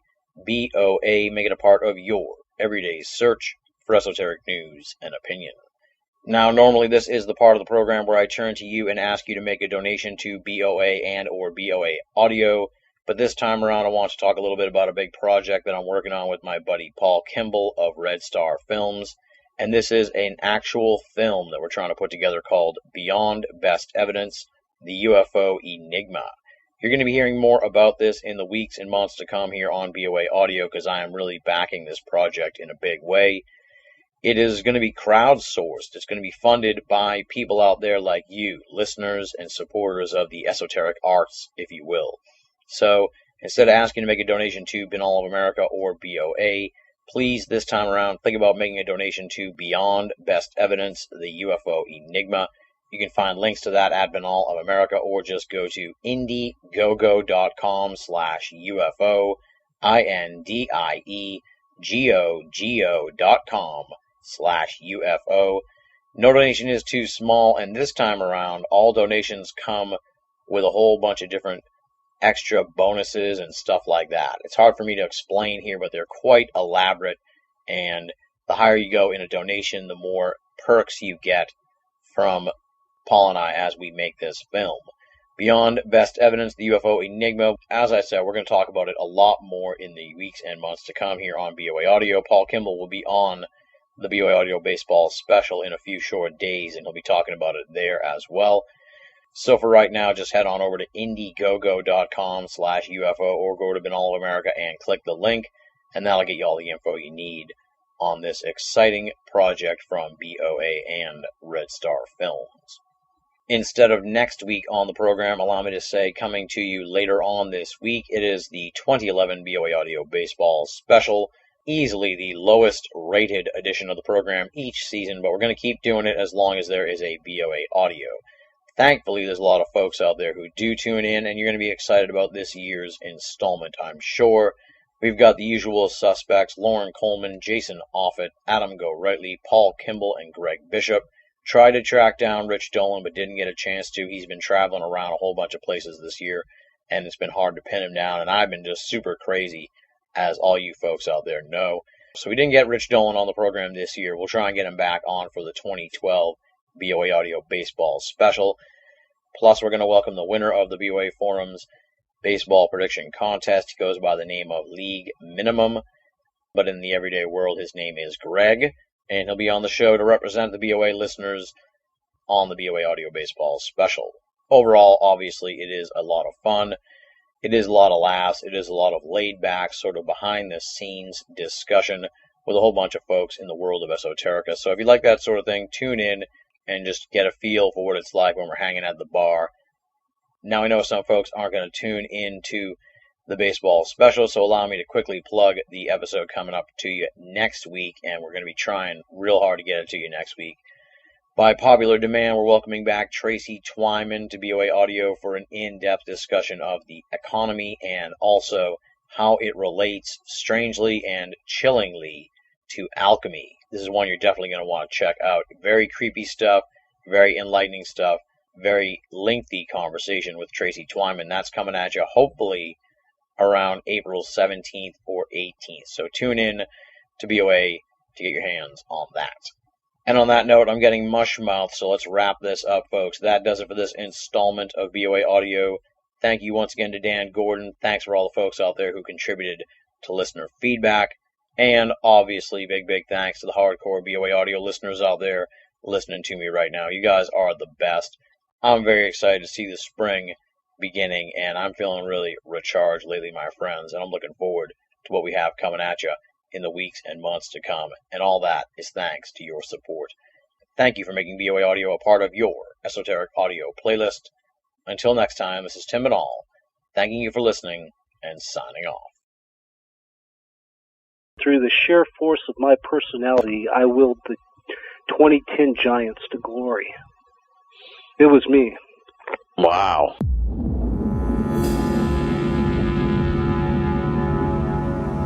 I think they were due, and I will not fight with Go Rightly about it, even though I know he wants to.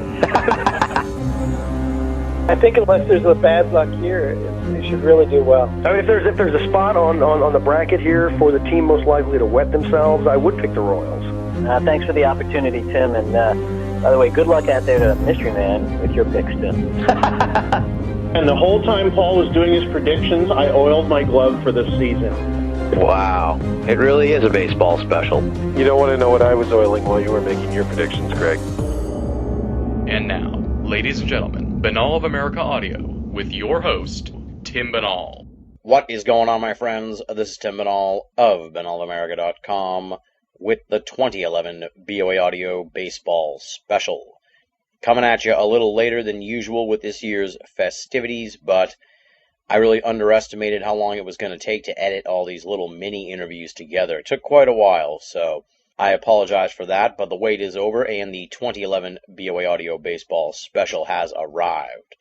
I know we are reaching merely a fraction of our listening audience here with this episode, since many BOA Audio listeners simply do not tune in to the Baseball Special, but it is tradition here on the program. It is our 5th year of doing this truly unique style of program here in the world of paranormal radio. It's really not paranormal at all. It's completely unparanormal, and that's the whole point of the Baseball Special. It's our chance to stop, smell the roses, realize there's life beyond the esoteric, and have some laughs with our good friends. Speaking of which, here are the folks you'll be hearing from on this year's festivities. Our good buddies Jason Offutt, Lauren Coleman, Adam Go Rightly, Paul Kimball, and Greg Bishop. And alongside them will be our friend from the US of E, the winner of our prediction contest at the BOA Forum. He goes by the name League Minimum on the forum, but on the show here we call him Greg.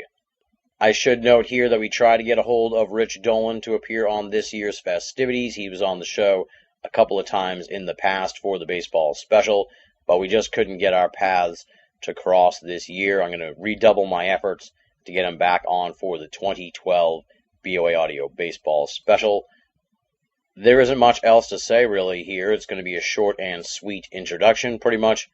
We catch up with our old friends, find out what they've been doing in the last year, talk a little bit about the then impending baseball season, and get their predictions on what may unfold in the 2011 Major League Baseball playoffs. And so, without any further ado, let's play ball. These interviews were recorded over the course of the final week of March in 2011. A cavalcade of esoteric stars join us for the 2011 BOA Audio Baseball Special. You're listening to Banal of America Audio.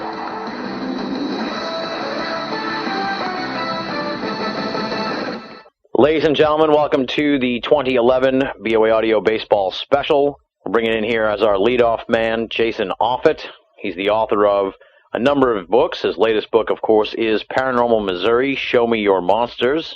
I like that. I like the Show Me state. I get it. And he's also the author of What Lurks Beyond, the Paranormal in Your Backyard, which I wrote the back cover blurb for, and Appreciate that he let me do that. And also Darkness Walks, the book on shadow people that many people really enjoy quite a bit, as well as Haunted Missouri and On Being Dad, which is not necessarily a paranormal book, but it is on his experiences as a dad. And his website is from-the-shadows.blogspot.com. And he's a frequent guest on the program. He showed up on the Lost Cast a few times last year as well. It's been too long, really. It has been way too long since we touched base, not just here on the program, but in general. So welcome back to the show, Jason Offit. Good to be catching up with you, buddy. Hey, Tim, always a pleasure. Yeah, it's been way too long. Before we dive into the baseball discussion, what's been going on with Jason Offit, in the last year or so since we talked to you? Obviously, the new book, Paranormal Missouri, Show Me Your Monsters, that's out from Schiffer Books. And, what's been going on in your neck of the woods?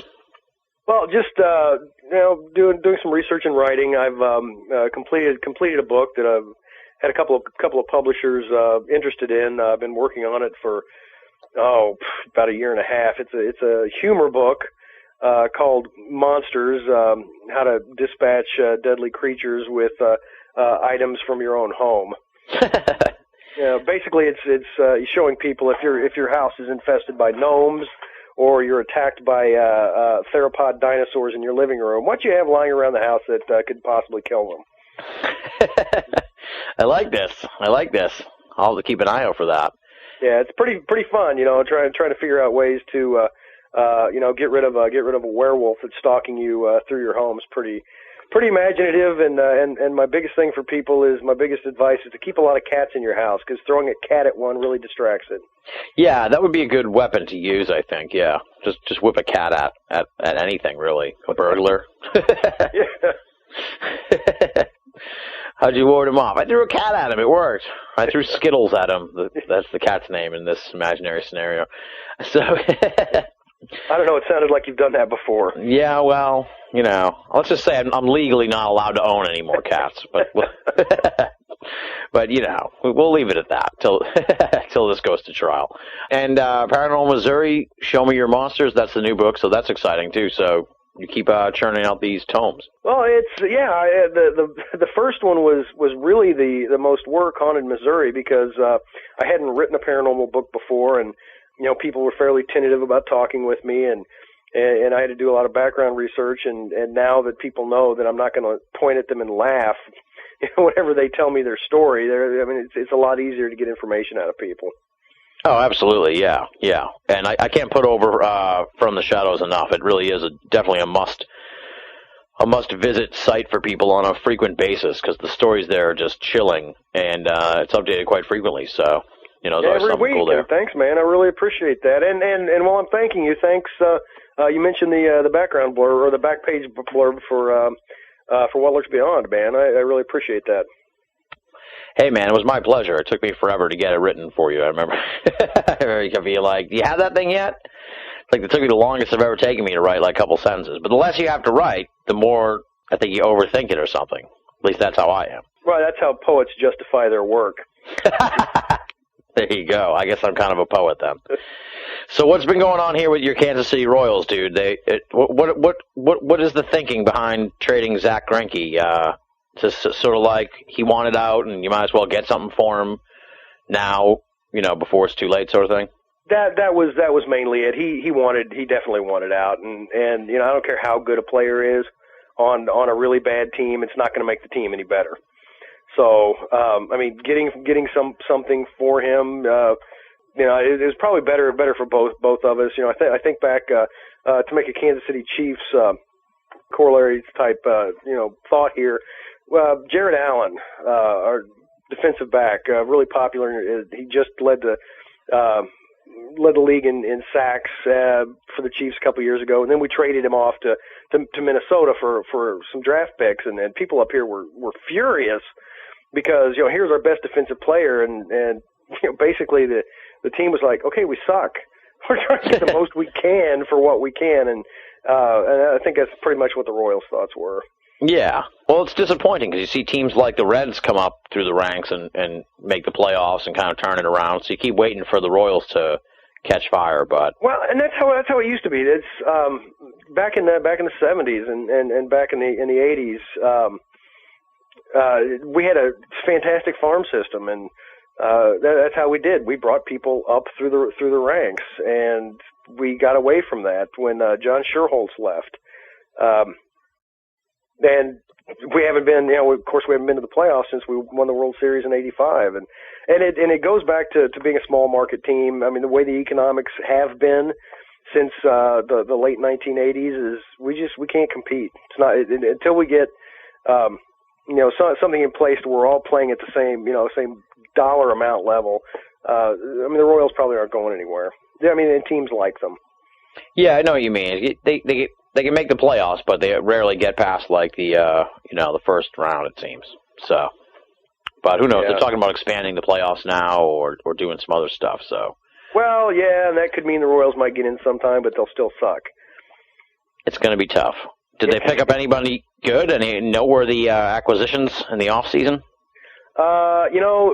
Frankly, I've been really wrapped up in the university where I teach, our athletics.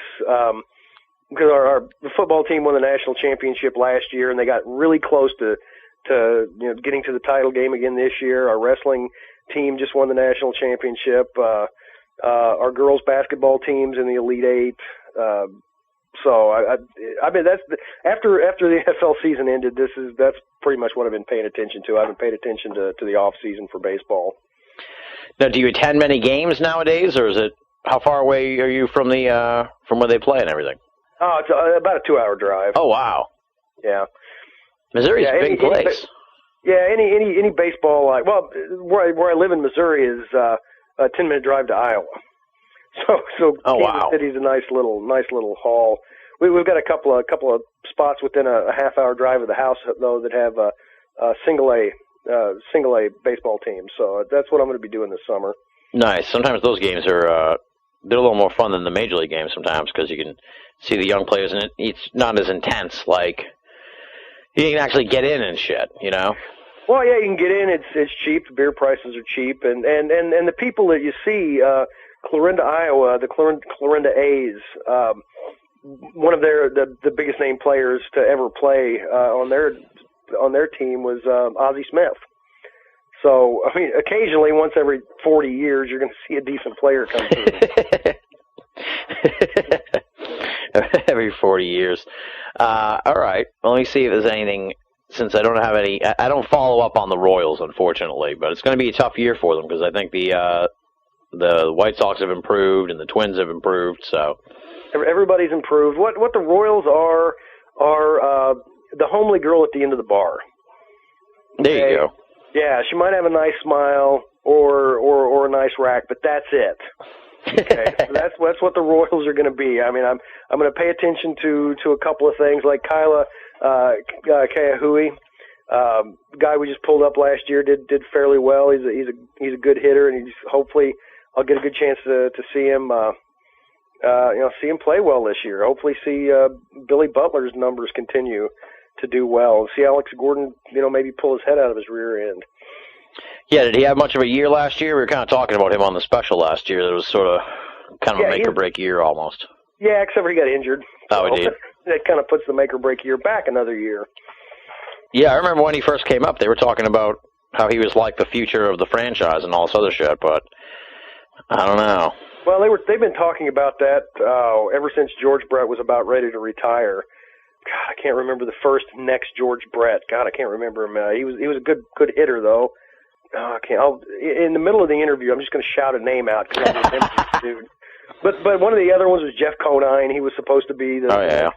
And we of course let him go. But yeah, Alex Gordon is just the last in a long line. And I heard an interview with George Brett when Gordon first came up, and hitting coach asked Brett to talk with Gordon, and okay, the Royals' only Hall of Fame player. I mean, this is the guy that Gordon idolized. At least he said growing up, you're going to pay attention to him, and Brett told him a few things to do with his swing, and he did it that batting practice, and then never did it again. And Brett was like, "The hell with it. He's not going to listen to me." Yeah. How's he affiliated with the team nowadays? Is he sort of just like a roving legend, if you will? Oh, he's been the team's one of the team's vice presidents for a few years. Oh, okay. I'm not sure exactly what he does. Yeah. But he appears at spring training in his uniform, so he does something. Well, that's good, I guess, right? Which is something I never quite understood with baseball. Every other team, I'd really hate to see, back when Parcells coached, him come out in a uniform. Really wouldn't look right.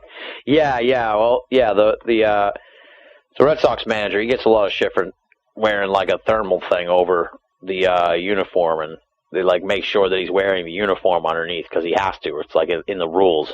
It's like kind of ridiculous. Like he's not going to go out and play or anything. Yeah, that's.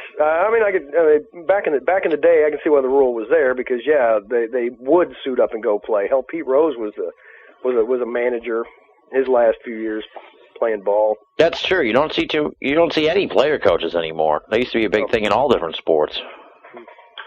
I guess times change. Now Gil Mesh, he used to pitch for you guys, right? And then he retired and gave back the money that he would have gotten in the ensuing years or something like that. I got a lot of props for that. Yeah, that was actually a fairly. I was really kind of surprised it was such a big news story, and all the on all the .coms, the Fox, CNN, MSNBC, all those had it as a front page story that here's this Major League Baseball player who signed a contract and said, well, I'm not going to fulfill my contract, so here, take the money I owe you. That was pretty solid. That was a really stand-up thing to do, but I think he knew he didn't earn it. Yeah. He had a couple of really good seasons. Well, not really good. He had a couple of really decent seasons with the Royals, and then got injured and didn't have the recommended surgery, and didn't really want to do the bullpen thing. So maybe he was feeling a bit guilty. Yeah, I can imagine. It's kind of weird. Like, I don't know how that works. I don't see how he could just retire and still get the money for the next remaining years, even though he doesn't play. I guess that would be what would happen, but it doesn't seem fair or right. I don't know how the contracts work like that.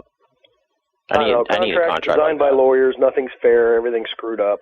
I don't try to make sense of it. All right. Well, we'll see how the Royals do this coming season. Are you ready to make your picks? Sure. I mean, mine last season were so stellar. I can't wait to do it again. Well, you were in the middle of the pack. I checked. You had 2 out of 11. There was 3 people above you and 3 below. So, All right, I'll bet 500. I don't have a problem with that. Yeah, I mean that's pretty good. That's pretty good in the prediction realm. So we'll go through the list here. All right, American League East. Who you got? I'm picking the Sox. Nice. Going against my pick last year, I believe I picked the Yankees. I think you did. Yeah. All right, and in the Central? The Tigers. Nice. All right. Nice. American League West. The Rangers. I think that's pretty solid. Rangers are pretty solid. And in the wild card? Me. I'm going to win the AL wild card race. Gotta go with the Yankees on that. All right. Okay. And this'll make you feel good, Tim. Somebody asked me in class the other day. One of my students, he asked if you could name a baseball team that is America's team, what team would you pick? And I had to go with the Yankees, just because I don't go with America's team for any sport. I just put up hand quote marks so nobody could see that in the listening audience.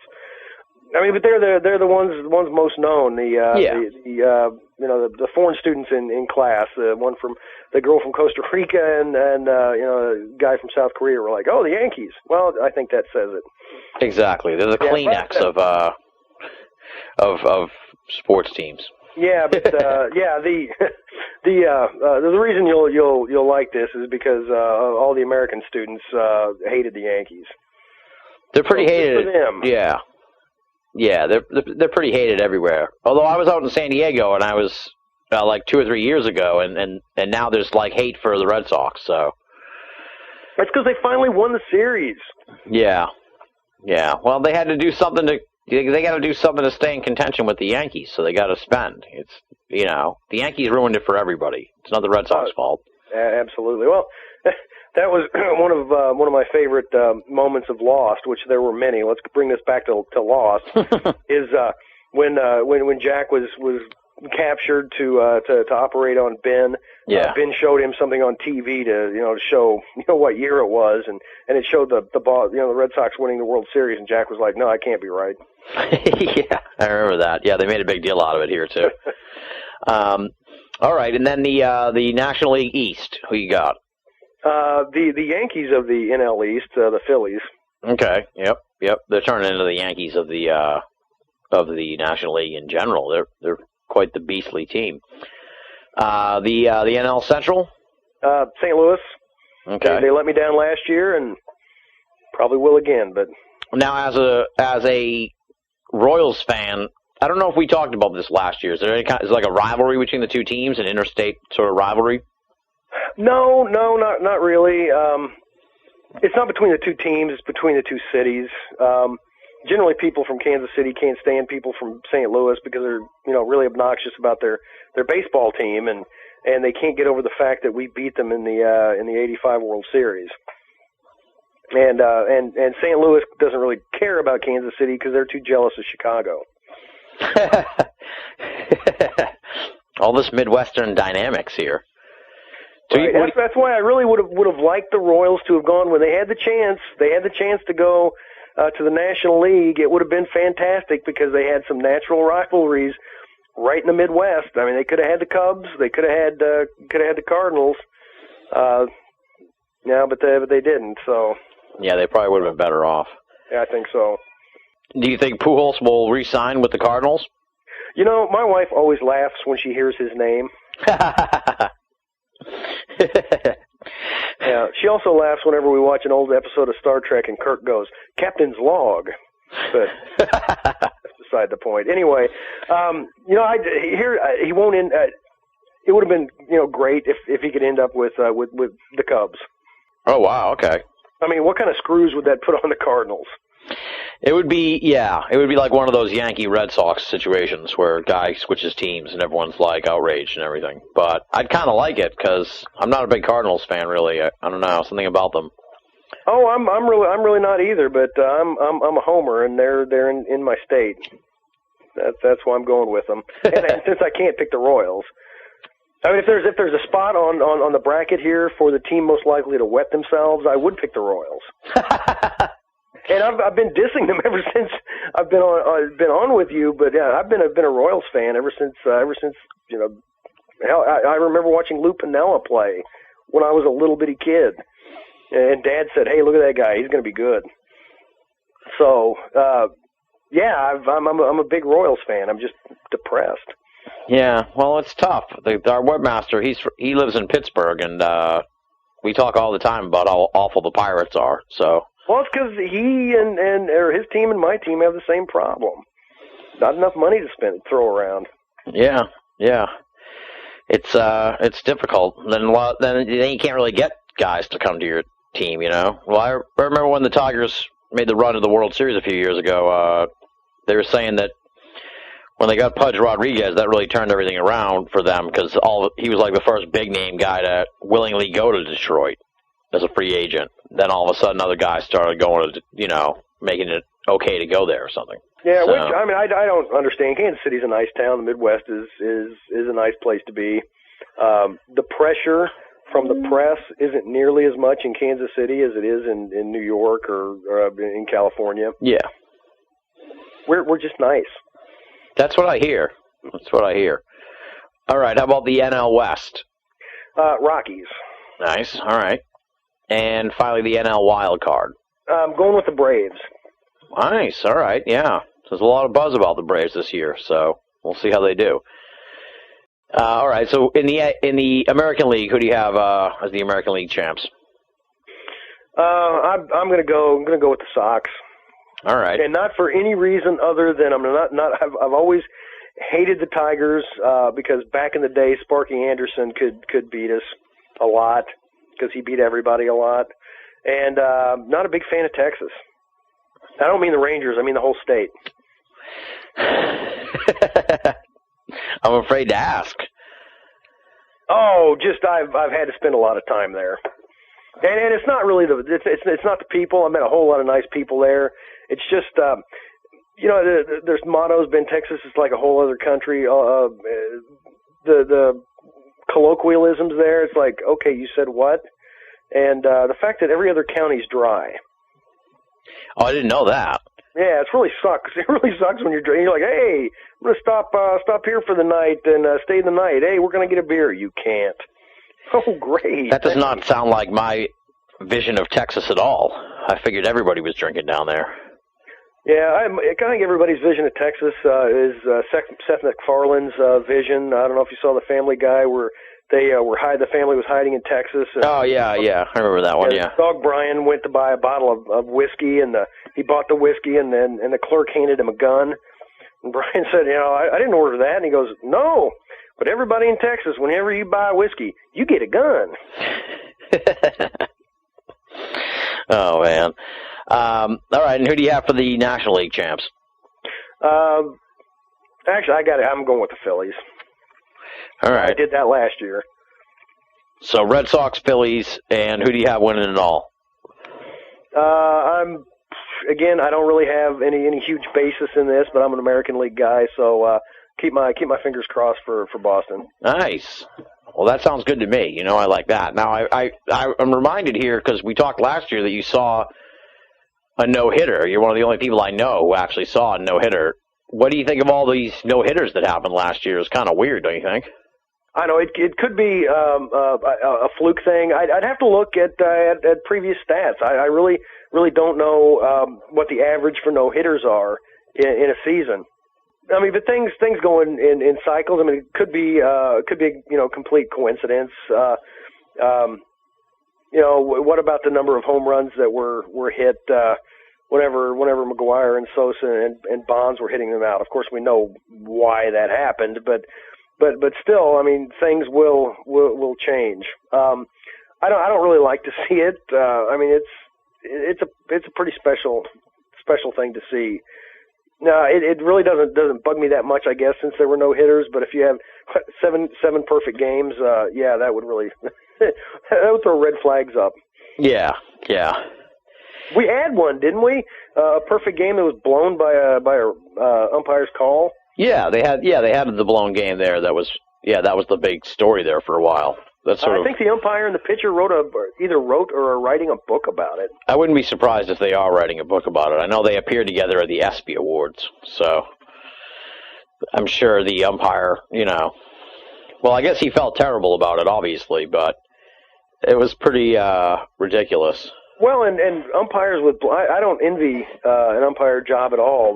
The guy, and I used to know his name, I don't remember it anymore. The guy that blew the call at first base in the 1985 World Series. Let's go back to the Royals again. To Game 6 of the 85 World Series, he called somebody safe who was out by a half a step. He got death threats for like 10 to 15 years after that game. Oh, my God. People hold a grudge. This is from St. Louis people. I thought they were nice people. But like I told you, they're jealous of Chicago.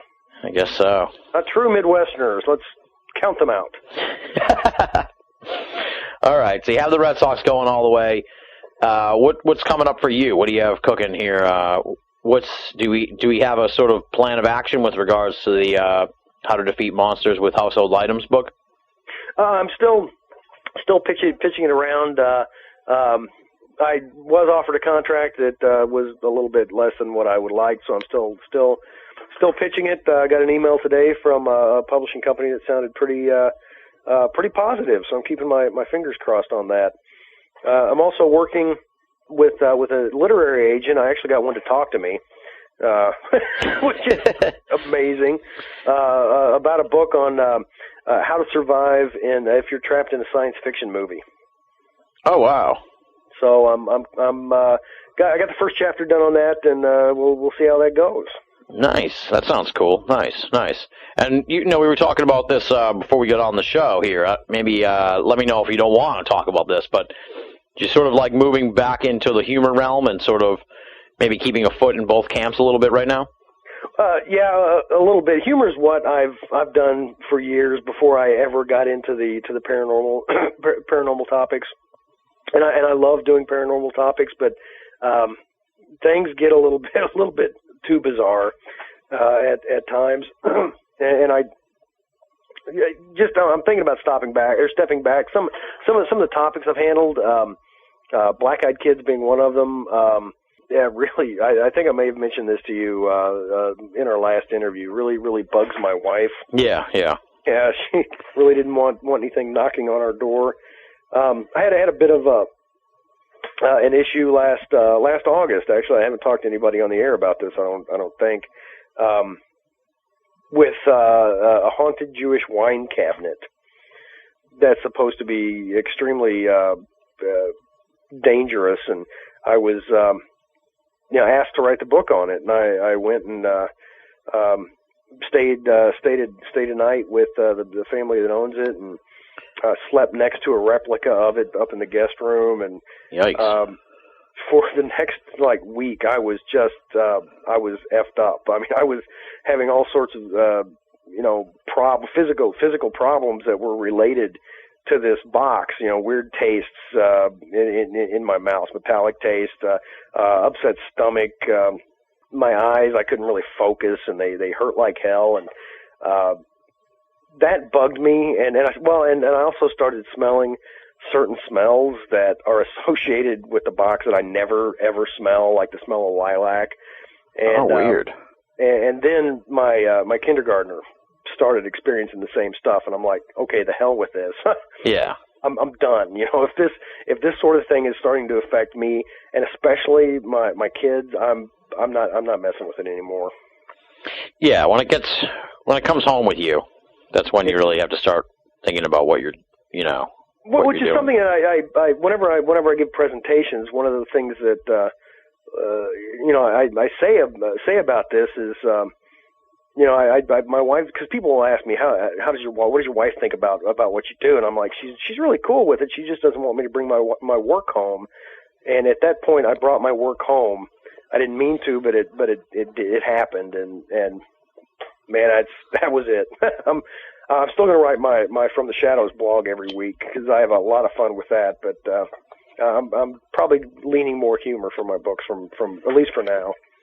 Well, it's good to have variety like that because I've been in this field for 8 years, and there's definitely a sort of burnout factor after a while too, where you get jaded, I guess is the best way to put it. You know what I mean? You get sort of cynical to the whole thing. Yeah, absolutely, and in the field, there's also a lot of charlatans, people just in it for themselves, not in it to actually find out what's going on, which is one of the things that I like. I want to know what's going on. I want to know about UFOs and ghosts and Bigfoot. I want to find answers to all this stuff. And there are a lot of people. Tom Biscardi, who doesn't want to punch him in the face? It's people like that, and on smaller scales, that frustrate the hell out of me. Yeah, I'm in agreement with you on that for sure. Let me know when the line forms to punch Tom Biscardi. I'll it'll get be like the movie Airplane when there's yeah. Slap some sense into the hysterical woman. Yeah, I'll be the guy with the baseball bat. Oh man! All right, well that's the perfect segue then to wrap it up because you tied it into baseball at the end. Well, Jason, it was great catching up with you. We got to get you back on the program. We're thinking about doing sort of like these interviews like this long at the end of episodes, maybe, and catch up with people. Yeah, that'd be cool. Or just bring you on to dig through some of these stories on the blog as well. So there's plenty to talk about, and we got to get you back on the show for sure. Okay, yeah, absolutely. Yeah, have me on. We'll talk some time travel stories. Yeah, I'm very interested in this time travel thing you got going on now. So that's definitely something we'll explore for sure. All right, very cool. All right, well, it's good catching up with you, Jason, and have a great springtime. We'll be in touch. Thanks a lot, Mr. Bernal. You too.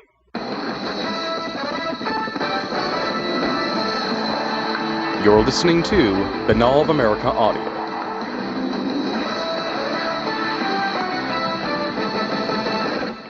Continuing onward here with the 2011 BOA Audio Baseball Special, we are welcoming back our old friend of the program. He's been on since way back in Season 1, and I consider him a good friend of mine as well. And it's been too long since we caught up, but I'm looking forward to talking about baseball here with him and hopefully getting into the crypto world with him later on in Season 6.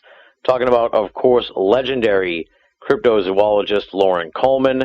He's the man behind the International Cryptozoology Museum up there in Portland, Maine. If you haven't checked it out yet, folks, you definitely have to make the trip up there and see it.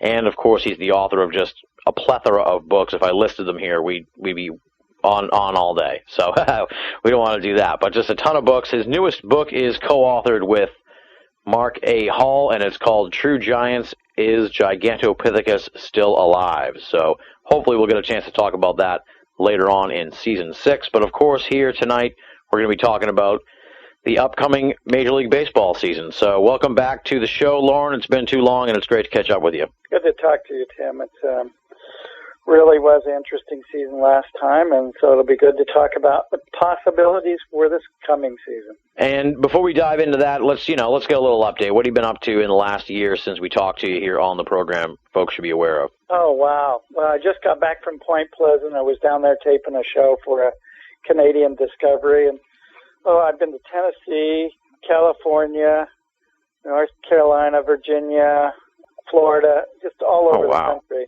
And then I've got 5 book contracts I'm working on. We're looking to expand the area for the museum next year, so it's just been a quite active year. And like you said, I just finished True Giants, which I was actually able to update right at the end and put in the book that the San Francisco Giants had won the World Series. So that was good timing for the book. Indeed. And yeah, it was an interesting season last year, not just for our team, which is of course the Red Sox, but just in general, a strange sort of year. I was talking about this with Jason Offit, especially the many no-hitters and perfect games last year. You just don't see that very often. Right. It's almost as if the umpires really took it to heart, their new zone, and it really tightened it up for the hitters, and it seemed like it was very much it shifted a lot of the balance to the pitchers last year, and it was good to see so many no-hitters, and also the perfect game that wasn't the perfect game, and different quirky things like that. Yeah, very interesting season. Of course, the Red Sox here in the off-season made a lot of big moves, very excited, and everyone in the area seems really energized this year about the season and looking forward to it. What do you think of the big moves they made? Obviously, the acquisition of Adrian Gonzalez via trade, and Carl Crawford, who they signed in free agency. And Bobby Jean. Yep, exactly. Yeah, a couple of good relievers, too. I'm forgetting the other guy, but the guy from Tampa Bay they signed, too. Well, I really think that the Red Sox did win the winner. I think that all of the teams that people are looking at, it's the Red Sox that are the best team. They've also got back many of their players that were injured, like Ellsbury and Pedroia, and, just all of that adds your team back into fit shape. So they're really much deeper than we could really have ever hoped for. And, Beckett really gets his pitching back into gear. And I see that they did Okajima down to the minor league. So they're making some hard decisions. They also don't know where Wakefield's going. So for any team that's able to have the luxury that they can't even figure out if Wakefield's going to be on the team or where he's going to be, it's kind of a really stacked team, and they're my ultimate pick to win the World Series, of course. Same here. Yeah. So far, it's looking that way from a lot of folks. So yeah, go ahead. I think unless there's a bad luck year, they should really do well. I think so. Yeah, I hope so. I'll be interested to see how John Lackey adjusts here to the American League East now that he's had a year under his belt. I think he's going to be sort of like Beckett a little bit, and after that first year, hopefully settle into something pretty good. Yeah, I just hope he's not our Brad Penny for the year. Oh, boy. I know. Well, we always have Daisuke to worry about, so. That's true. But he's actually settled down quite a bit during spring training.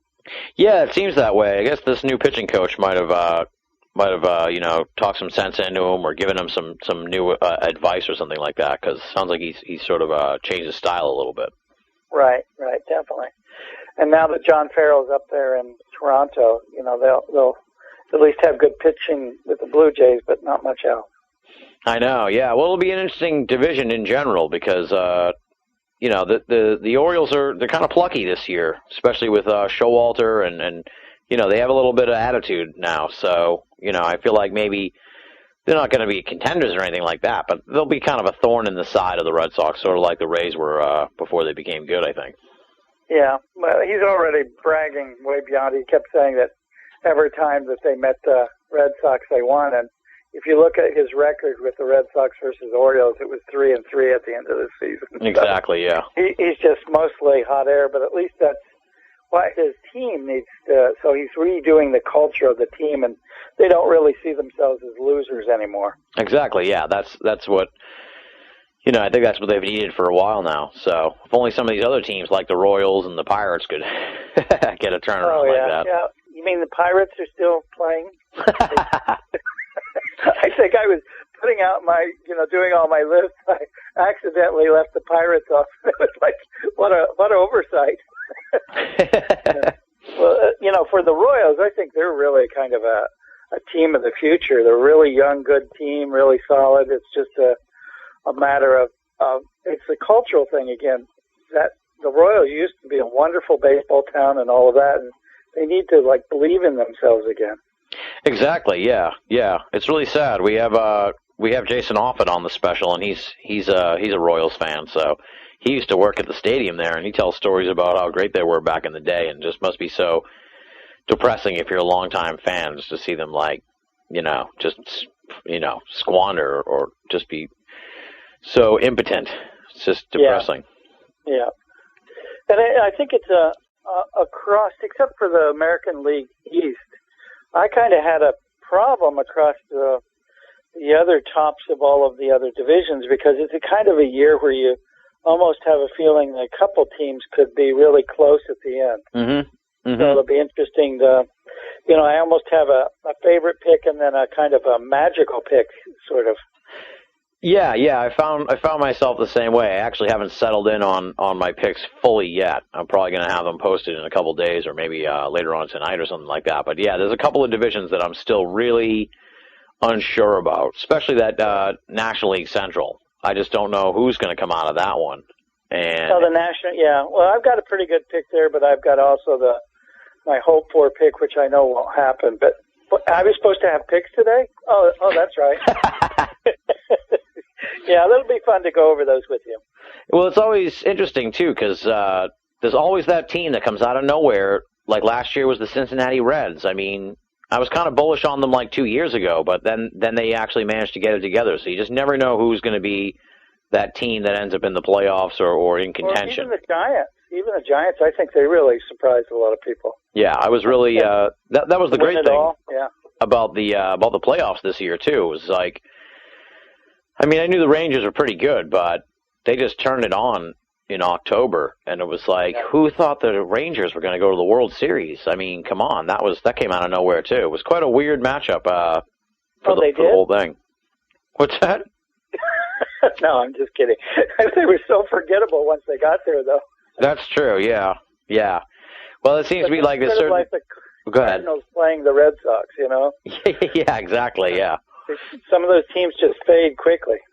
Yeah, well, it's like that happy to be there sort of situation where they're like, yeah, we made it. And it's like, you still got to finish, man. You still got to go all the way. Right. You see that with sort of like, like the Rays a few years ago, the Tigers too. Seems to happen to a lot of teams in these situations. What do you think the future is for some of these guys on the Red Sox that are sort of on the bubble, especially Papelbon? That seems to be a big talking point that, they brought in these other relievers, and they're sort of, I think Dan Wheeler was the one I was trying to think of that they got in from the Rays. And obviously Bobby Jenks, they're sort of like the insurance policy, if you will, if something goes wrong with Papelbon. But I get the feeling based on his sort of general attitude that I think he's going to leave. I don't think he'll be part of the Red Sox after this season. Yeah, I think that they really have been grooming Bard, Daniel Bard, and they're going to see if he can do some of those closer roles occasionally when Papelbon's tired, and certainly Bobby Jenks is there as a 8th inning, 7th inning guy, and can also be a closer.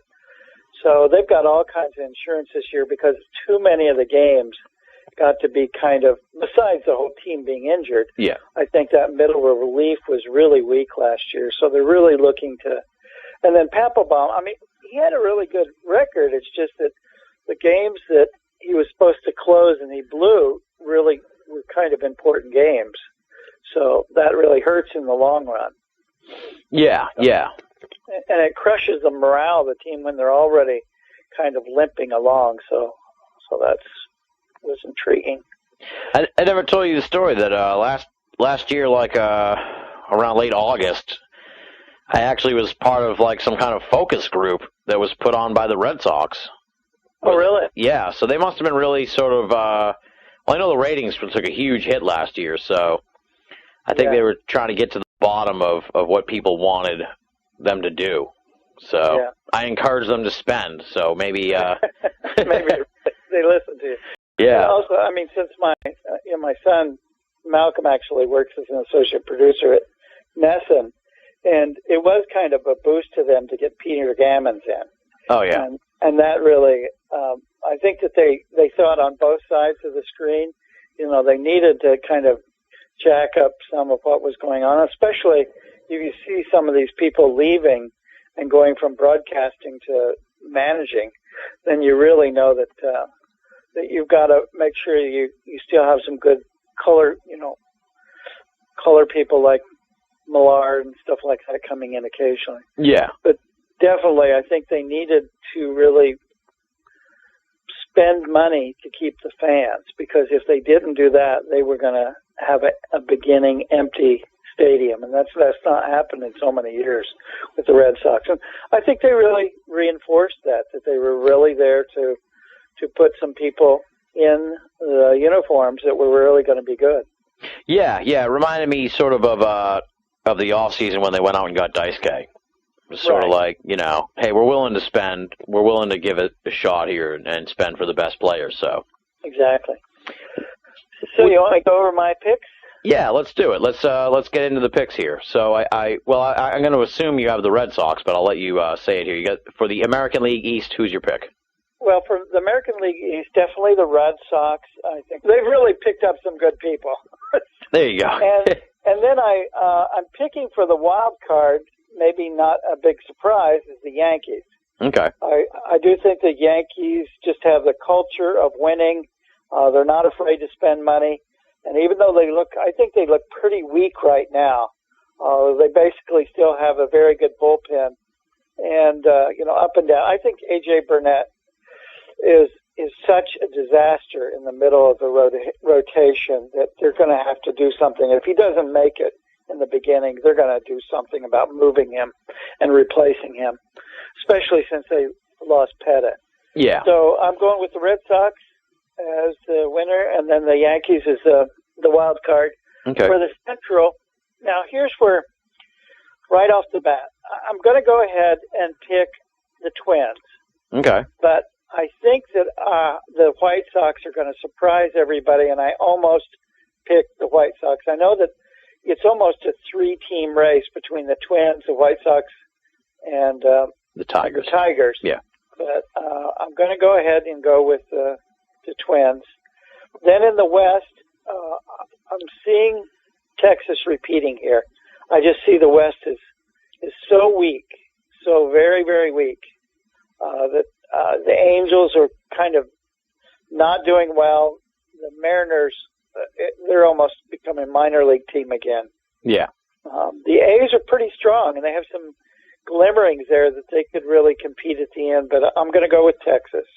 That's a safe, yeah. I'm pretty much in agreement with you there on the West. It's just it's a wasteland.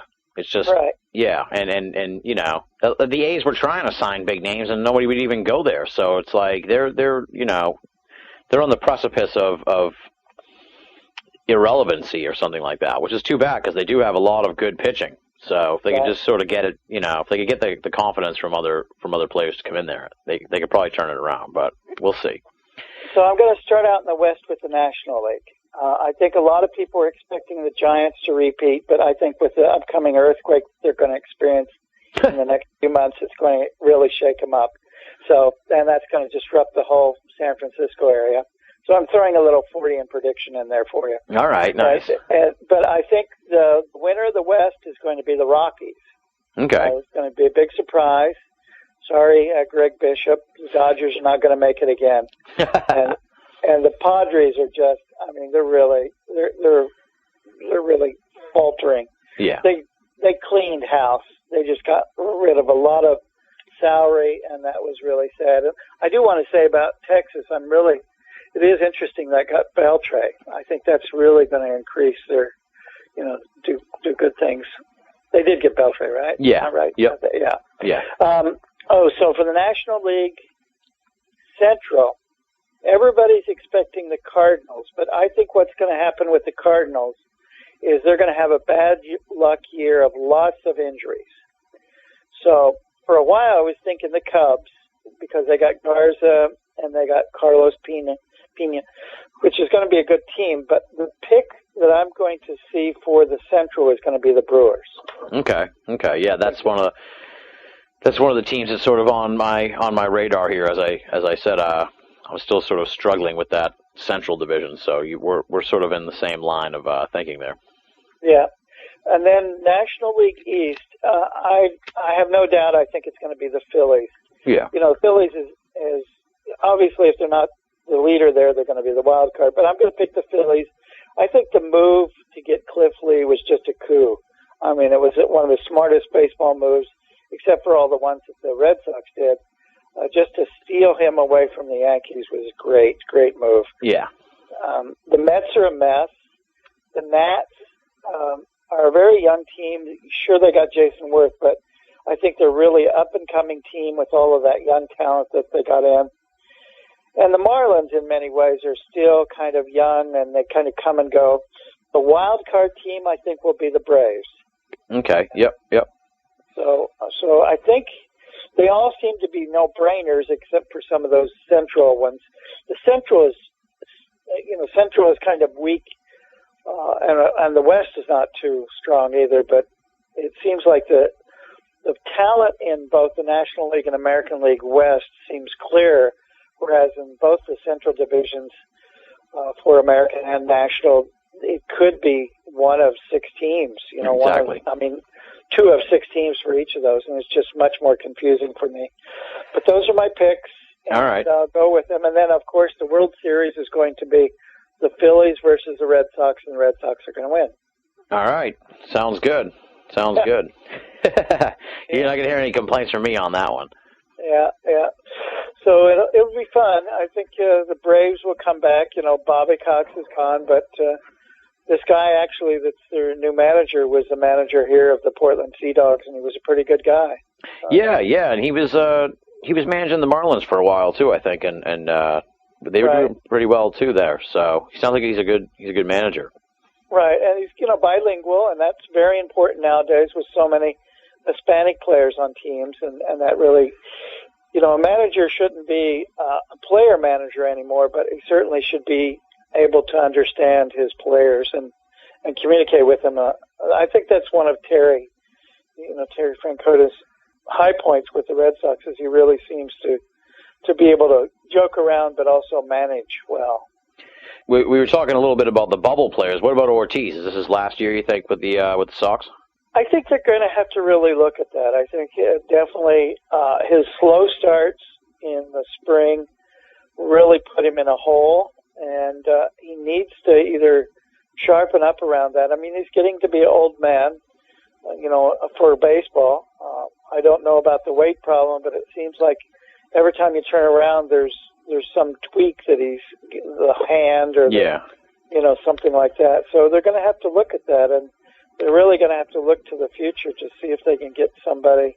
I mean, I in many ways was really sorry to see Victor Martinez go. I thought he was a great match with the team, good catcher, and a possibility for their DH in the future. And to really let him go, I know that they had Veritek as their mentor catcher. It'll be interesting to see if they can deal with this guy with the longest name in baseball. Salty? Yeah, Salty. Because, one of his psychological problems, of course, was he couldn't throw the ball back to the pitcher. Yeah. So it was like that movie, the Major League movie or something, or, that problem that you see in the movies actually is real. And, he could be a very good defensive catcher and a good batter, but he's got to really prove himself. I almost feel like he's a rookie. Yeah. He's sort of he's got like this new lease on life here, but he's got to prove himself with the Red Sox. And it might be his last chance, before he ends up on some other team that is irrelevant, like we said. Right. Well, if Ortiz goes down the drain, I understand this guy Barry Bonds may be looking for a job. He stays out of jail. You do wonder about some of these guys that are really strong and they kind of go out, and then it was amazing to hear that Kevin Millar actually retired. I thought he'd already retired last year, but some of the guys that are possible DH hitters of the future are probably out there. Yeah. Well, it seems like a lot of these other guys, like Vlad Guerrero and Hideki Matsui and stuff, they had a hard time finding places to go. So it seems like the days of the pure DH are almost over. But you never know; it'll swing around again. So sure, there's always Chipper Jones. Exactly. Yeah. All right. Well, those are the predictions. We will. Those are the predictions. Put them in the vault here and keep an eye on them over the course of the season. And what's going on with you here throughout 2011? What can people look forward to? You said you got some book contracts and possible expansion of the museum. Anything on the horizon that people should keep an eye out for, or just stay tuned to Cryptomundo? Yeah, I think stay tuned to Cryptomundo. I mean, the big Sasquatch Summit is happening in April, and it seems like a lot of possibilities are kind of developing at the last minute because the money has not been flowing in cryptozoology too well with the economy, so it's almost as if people are doing things right at the last moment. I remember last year I was invited to speak at maybe 3 or 4 conferences, and they all canceled because people weren't going to conferences. But it seems to be turning around, so it could be a good year for discoveries and expeditions as well. Absolutely, yeah. Well, I'm excited about Adam Davies' big trip back to Sumatra to go after the orang pendek. I feel like every time he goes, he gets a little bit closer. So that's true. Yeah. All right, Lauren. Well, it was great having you back on the show here for the baseball special. And as I said, we got to get you back on. I've been trying to track you down here to get you on for a pure cryptozoological discussion on the show here for a while now. So we're definitely going to have to make that happen because I've been doing a lot of Bigfoot episodes this year, and I feel like I need to talk to the master here because there's so much I want to explore about Bigfoot, and it's been way too long since we had you on the show to discuss this whole realm of cryptozoology. So hopefully we can make that happen soon. Oh, that'll be great. Yeah, we'll do that. There's lots of fun on radio, and we'll have some fun talking about all those things. Absolutely. Well, thanks again for coming back to the Big Baseball Special, Lauren. Nice being here, Tim. You're listening to Banal of America Audio.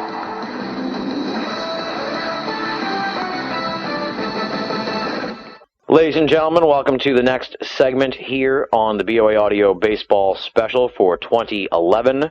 We got a special guest here for the special this year, and it is the winner of the official BOA Forum Baseball Prediction Contest. And as we sort of have been pushing here on the program and in previous years and at the end of last week's episode and on my Facebook and on the forum and everything, people who get involved and put out their picks have the opportunity to win a chance to appear on the subsequent year's baseball special, which is what this man did. And he actually came in 3rd place overall, so it was quite a strong showing for him, and he goes by the moniker League Minimum on the BOA forum, but his real name is Greg. He's allowed us to use it. So congratulations, Greg, on winning the US of E division of the baseball prediction contest, and welcome to BOA Audio. Well, thank you, Tim. It's an honor to be here. I'm still in shock that I was the winner, but I appreciate the opportunity to come on and introduce the 2011 baseball season. Absolutely. It's great to have you. It's, I like to have, when I can, have the listeners on and showcase them. If not in listener feedback, then in these cool opportunities here where, you win the big contest and you're part of BOA Audio history now. You're right up there with Lauren and Rich and Adam and Greg and Paul. So, you're right in the mix now of the heavy hitters of the baseball special. So I'm in good company. I think so. Why don't you tell people a little bit about, who is Greg, League Minimum? How'd you find your way to the BOA land, if you will, and Who are you, essentially? Give us your bio, your background, as we like to say on the show. Okay, I'm Greg. How I found my way to BOA, I don't really remember. I think you were linked. I think I found you as a link from someone else, maybe Jack Sarfati. Oh, yeah, okay. One of your programs. And so I found it and download the podcast. It's a nice way to pass the time at work sometimes, sitting in front of a computer. And you got some interesting guests on. I really appreciate it when you have Rich Dolan. He always gives you a good show. I'm an engineer. I've had the opportunity to be in Atlanta for about 20 years. I'm a transplanted New Englander, though.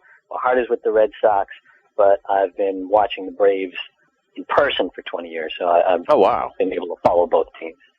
Wow, 20 years. That's pretty awesome, then. So you've been there for like the whole legacy, pretty much. Yeah, I got here just as the Braves started to win division titles, and I had the pleasure of seeing Glavine and Smoltz and Maddox play all through their years in Atlanta. It's going to be a long time before three pitchers that caliber end up on the same staff for that length of time again. Absolutely, yeah. Yeah, that's kind of what the Phillies are trying to do right now. Mm-hmm. It's funny you should say that because Glavine grew up in the town next to mine, and my dad coached him in Little League for a while, or Babe Ruth or something like that. So we're big Glavine fans here in the Benall house. Bill Ricca, that's right. Yep. There was another Braves. Well, Braves have a few Massachusetts pitchers in their history. Mark Wohlers, they're closing their early 90s. He was from Holyoke. And Pete Smith, he was from somewhere in eastern Massachusetts. I used to work with a girl who dated him in high school. He's from actually my hometown. He's from Burlington. Oh, he's from Burlington. Okay. Yep. So I think my dad might have coached him too. So we're big Pete Smith fans also. So surprised you mentioned that. Yeah, I haven't thought about that in a long time. Yeah, he's been out of baseball for a while. I'm sure. Yeah. So you're like a transplanted Red Sox fan. Are you excited about the team this year? It looks like they're in really good shape. A lot of people are really bullish about them here for 2011. I don't see how you can't be excited, whether you agree with their methods. They went out and they got quite a bit of talent, plugged some holes, and for once, their main rivals, the Yankees, didn't really go out and do the same. So the Yankees are either going to plateau. They didn't make any great steps forward, and it kind of left the door open for the Red Sox to take the division if they can stay healthy and if their pitching holds up. The rotation had some question marks last year. Beckett didn't pitch as well as everybody had hoped, and Lackey was a bit of a disappointment in his first season as a Red Sox. I think Lackey is going to right his ship and get used to pitching in the AL East. Beckett, I don't know. I don't know if we're seeing a pitcher begin to be on the decline or if he's just as inconsistent as his career would suggest. Yeah, he's a wild card for sure. He'll be one to watch. Mm-hmm.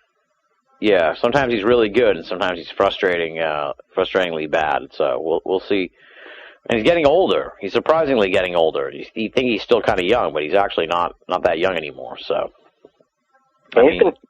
he started pitching at a young age. He was in the major leagues at, what, 22, 23?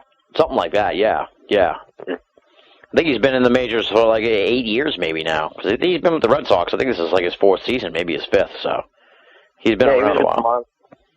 He was with that 2003 Marlins team that won the World Series. Mm-hmm. Exactly, yeah. I think he might have been a rookie that year, or it was his second year or something like that. So he's definitely been around for about 8 years or so. So, that's some wear and tear on you. Now, what's the mood like down in Atlanta here? The Bobby Cox era is over. You guys got the new manager there. And a lot of people are excited about the Braves this year. There's a lot of people are saying that, even though the Phillies are sort of like the powerhouse team of the division, the Braves could give them a run for their money, across the board. So it seems like they're in pretty good shape. But, you're right down there in the heart of Hotlanta. So what's the mood? I think that the mood here, guardedly optimistic. There hasn't been the buzz about the Braves in a few years, and there's not that palpable excitement in Atlanta for the 2011 team that you might be seeing in Boston for the Red Sox team this year. But the Braves are going to start to sell more tickets, and you won't see those empty seats like you did before. Philadelphia, of course, is the team to beat in the NL East, but they have those significant injuries to start the season. Chase Utley's out for a bunch of, probably a couple of months. This is an opportunity for the Braves to strike early. If they can get out in first place by mid-May, they might have a pennant race for the division title. Otherwise, they might just be looking at grabbing another wild card. Yeah. But, the Braves, Braves are interesting because they're working with a couple more rookies. Last year, Jason Hayward was the big name, and he had a good, solid rookie season, but not the season that people expect a guy like him to have. You look at him, he looks like a ball player, and this might be a year he just breaks out and hits 30 home runs and hits 300. But the Braves now are working with a rookie first baseman, Freddie Freeman, and they just named Brian Beachy, a rookie pitcher, as their fifth starter. Oh, wow. Mm-hmm. See, that's like a whole different world here from the Red Sox, where they got, Daisuke as the fifth starter, and Lackey's like the fourth starter. Well, I don't know. They rearranged the rotation, but in most people's eyes, he's sort of like the fourth starter or so. So it's like, geez. Oh, I kind of miss the old Red Sox Braves interleague games. That used to be like the natural rivalry that they always played up, but it seems like in the last few years they've switched that over to the Red Sox and the Phillies. I noticed that, and it disappoints me also because I used to be guaranteed to see the Red Sox here in Atlanta. I don't have that anymore. So it's unfortunate. I guess they're just on rotation now with whatever division the AL East plays for interleague play. I guess we have to wait every 3 years to get the Red Sox back. Yeah. I suppose that was all driven by the move of Montreal to Washington. And so Washington became the Baltimore's natural rival instead of Philadelphia, and freed up Philadelphia to pair up with the Red. Yeah, that makes sense. Yeah, I never even thought of that, but yeah, I bet that is what happened, because that's about when all that went down too, around that time. So. Right, the Red Sox and Braves went from having home and away series to just home or away, and now it's even more infrequent. Yeah. I think they're playing the Cubs this year for the home and away series. No, they're not. Yeah, they're not going to Wrigley, so I don't know who it's the Phillies again. Yeah, it's the Phillies, so. Yeah. Which I don't like as a Red Sox fan, because you see some of these other interleague, see some of these other interleague games, and it's like some teams get to play like the worst teams out there. It's like, how did the Yankees end up getting to play the Pirates and the Astros or something like that? It's like, this is ridiculous. St. Louis gets to beat up on KC. Yeah. They need to make it. I think they should do some kind of where it's weighted or something like that. Where the two best teams in the the teams with the two best records in the East. I mean, in the National League and the American League, they play each other. And you just go down the line like that. It'd be kind of neat if they did that, or something along those lines. At least if it made sense. That would really what I would like if it made some sense. But it doesn't make sense because it's driven by those three cities that have a pair of teams. Yeah. Want to make sure that the Yankees play the Mets and the Cubs play the White Sox and the Angels play the Dodgers. Everything else is secondary. Yeah, pretty much. Yeah, seems that way. Well, why don't we dive into the picks here, and we'll get your predictions for the 2011 postseason. And as we've noted here, you'll be in the mix now amongst the other players here in the audio special. So you're the chance to win the big championship here. So I'm excited for you. Okay. All right. We'll start with the American League East. What do you got? American League East. Both an obvious sentimental pick and apparently the consensus pick from all the experts. Boston Red Sox made the most noise in the offseason. Deep lineup. Their rotation goes 1 to 5. Need to remain injury-free, but you could say that about any team. I'll go with Boston. There you go. Yeah.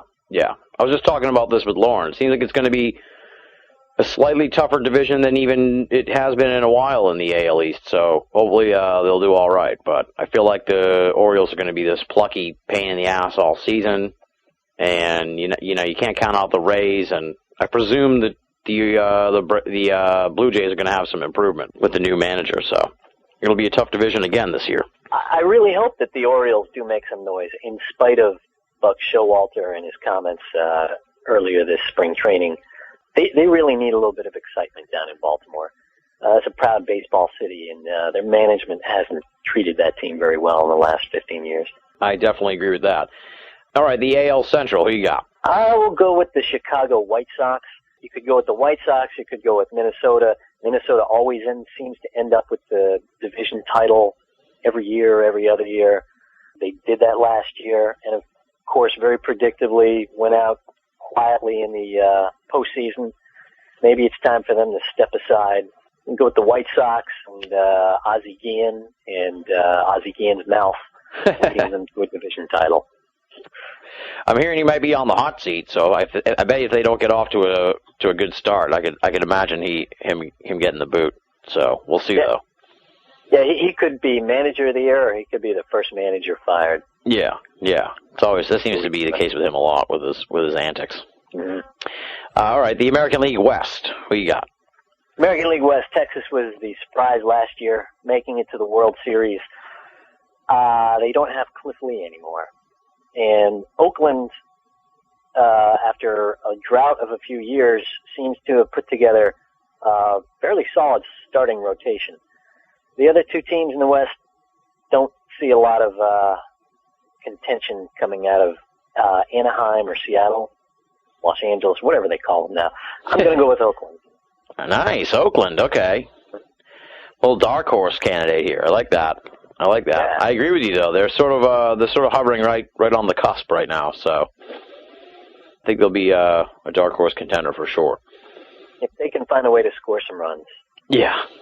Well, they have Hideki Matsui now, so maybe he'll be able to generate something for them. The AL wild card, who you got? AL wild card, the safe pick is the Yankees. The Yankees could go either way. They have a huge hole in their rotation. They're going with a rookie, and they're going with a bunch of has-beens and retreads and guys with their arms hanging on by a thread. But they were in the same situation in 2005, and they found guys like Sean Chacon, and inexplicably, somehow that franchise finds a way to get it done. Yeah. But if their magic fails to materialize this year, they could sink to third or fourth place. For the time being, I'll go with their experience, and I'll pick the Yankees for the wild card. All right. It's a safe bet, I think, but like you said, it could go either way with them this year. It'll be interesting to watch how they turn out. Yeah, their pitching is going to be a roller coaster. Yeah, that's for sure. But you never know with them. They could, if they're in like third or fourth place by the trade deadline, next thing you know, they're selling off a whole bunch of stuff, and they've got Felix Hernandez or something crazy like that. And then it's like, oh, shit. At least that's how we react. Exactly. And they're very good at working deals at the trade deadline. So yeah. Don't count them out. Absolutely. All right, now in the National League, for the National League East, who you got? National League East, a week in Philadelphia is still going to win the East Division title. Philadelphia lost Jason Worth. As I mentioned before, they're beginning the season with injuries, but they have put together a pitching staff to behold. So if they win a lot of 3-2 games and 2-0 games, those are still wins. Yep. They are the team to beat until further notice. I think so, too. Yeah, well, they just lost their closer, too, for like the next 6 weeks, so we'll see if that has much of an effect on them. And they, like you were saying about the Braves, they may get off to a rough start here at the beginning of the season, but we'll see. I think that pitching staff is pretty marvelous. So, in the National League Central, who you got? National League Central, I'm going to be stubborn. I'm going to stick with Milwaukee. I think I picked them last year. Of course, they didn't win. Somehow they've got to break through, and they had their wild card a couple of years ago, their first postseason appearance in years for that city. They're due for another one. Cincinnati was the surprise last year. They have a lot of young players. They're certainly the team of the future, but they may take a step back this year. You've got the other veteran teams like the Cubs and St. Louis. St. Louis is just aging, and the Cubs always disappoint everyone except their fans because their fans don't seem to care. Yeah. As long as they're there and having a good time, they don't really. I think they're over. Well, I don't know. They'll ever get over trying to win the World Series, but I feel like they just take it one game at a time. Right. As they're at Wrigley, they're happy. Yeah. Well, it must be disappointing because they got so close, like a few years, 3, and then they had like the best record of the National League a couple of years ago, and just got bounced like in the first round. It was like in a sweep. It was awful. Oh, the most recent one. Yeah, they didn't show any fire there either. Yeah. So I'm gonna miss Sweet Lou Piniella too. He was my favorite of the managers out there. So you can't get much more animated than Lou. Yeah, absolutely. Yeah. Well, there's not too many old school guys left. Until all this Buck Showalter madness happened a few weeks ago, I was pretty pro Buck Showalter. I still kind of am. I mean, I think he was probably just talking shit and didn't realize it was going to end up in the article. You know what I mean? Right. And he was talking to a non-baseball writer. He probably let his guard down more than if he'd been around the newspaper reporters. Yeah. All right, the National League West. Colorado. Okay. Let's go with Colorado. San Francisco, World Series winner. A very lucky World Series winner. I have the feeling that Colorado has the talent to win the West. Gosh, Ubaldo Jimenez is a great number 1 starter. And gut feeling, going with Colorado. All right, sounds good. And the NL wild card. NL wild card, you can't discount the World Series champions, so they'll be there in the postseason, San Francisco. All right. So no playoff run for the Braves here, you think? It came down to the Braves or San Francisco. I just thought San Francisco was going to be hungry to get back. The Braves have some question marks. The Braves, they could put it all together and prove me wrong, and I'd welcome that. It'll make a fun summer in Atlanta. But for this contest, I got a feeling that's San Francisco. There you go. Yeah, you got to go with your gut rather than your heart sometimes here in the contest. All right, so the American League champs, who you got? Boston. Nice. Why mess with a good thing? If everyone's picking Boston, they're the team I want to be there. We'll go with the Red Sox.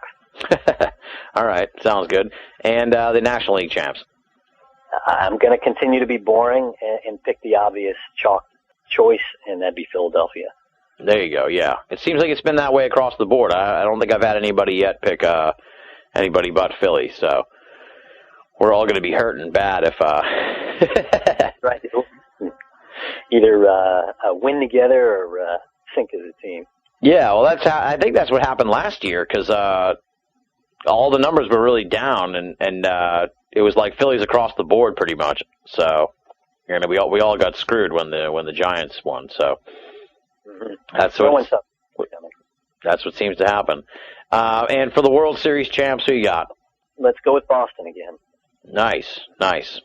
They seem to put it together when they bring the first year. They bring a lot of new names onto the team. 2004, 2007, and let's say the same for 2011. I think so. Yeah. They really strengthened all the parts that were in bad shape. The hitting, and they're getting a lot of guys back, like Ellsbury. I mean, they didn't even have him last season. I think he played like in 8 games. So. Yeah, 18. It's some minimal amount. Yeah. Euclid being out, Pedroia. I mean, those two are the heart and soul of the team. It was rough. It was amazing that they won as many games as they did, starting guys like Bill Hall and Darnell McDonald for over half the season. Yeah, it was a weird season. I mean, it was kind of fun to watch because you like to see the young guys and stuff, but at the same time it was frustrating because you knew that every time they were putting out this team on the field that they weren't putting out their best team, so because they couldn't because everybody was injured. So it was very frustrating. That's why 2011 is redemption. That's right. All right. Well, on that note, what do you have coming up? What can people look forward to from League Minimum? I'm just doing. Oh gosh, I guess I'll keep doing the same thing I've been doing. I'll be out there. I'll appear on the USFV boards. I'll put these picks down on the message board as well. Nice. So there's a written record. And we'll be tuning into your podcast when the new ones come out. Awesome. Well, Greg, thank you very much for agreeing to come on the show. I was worried when we made the announcement last year that the winner would have the opportunity to come on the show. I was afraid that that nobody would want to. So it's been a good turn of events that you agreed to come on, and I really appreciate it. You did a great job. So hopefully, well, I don't want to say hopefully because I have to be impartial, but I wish you the best of luck in the contest, and perhaps we'll be hearing from you next year on the special as well. Very good. Thanks for the opportunity, Tim. And by the way, good luck out there to Mystery Man with your picks too.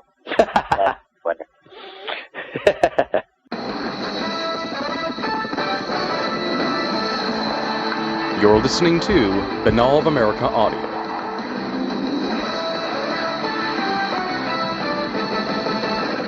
Ladies and gentlemen, continuing onward here on the BOA Audio Baseball Special for 2011, we're welcoming the crackpot historian himself, Adam Gorightly, whose hometown team, I guess you could say. I don't know if it's exactly his hometown team, but it's his team, essentially.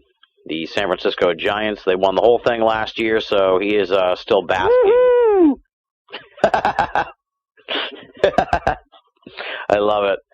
Congratulations. Yeah, fuck all that intro. Congratulations, sir. You know, your team is the champions. Man, I posted on Facebook, you see here, you know, one of my, like, what do you call it, pages you belong to, or the official site of the San Francisco Giants.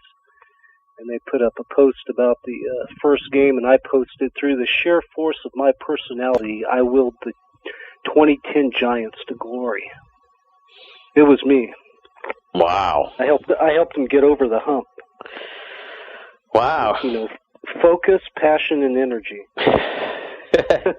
Can you document this at all, or is this from the realm of Sean David Morton here?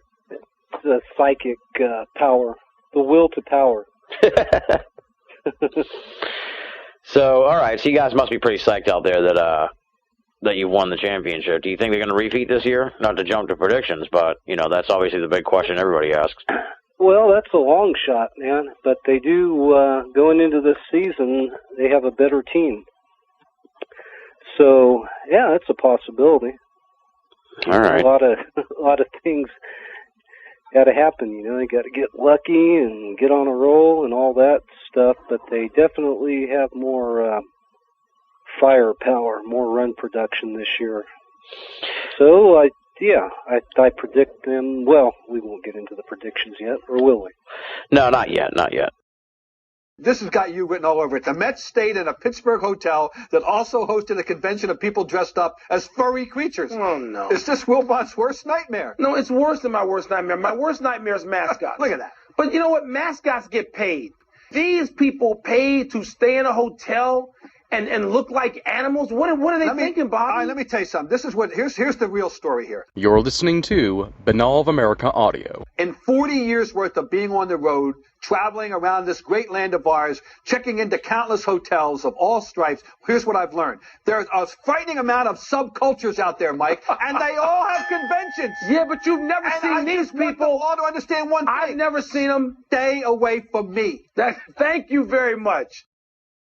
So when did you actually believe that they might win the championship? It's kind of interesting, perspective, because I think you're one of the few. Well, Rich Dolan and some other people had called the Yankees the previous year, but they always think they're going to win the championship. What I mean here is like, at what point were you like, holy shit, they might actually win this thing? It was pretty late going, and I think it was like in August. They were 6.5 games back, maybe more, of the Padres, and it's like, shit, man.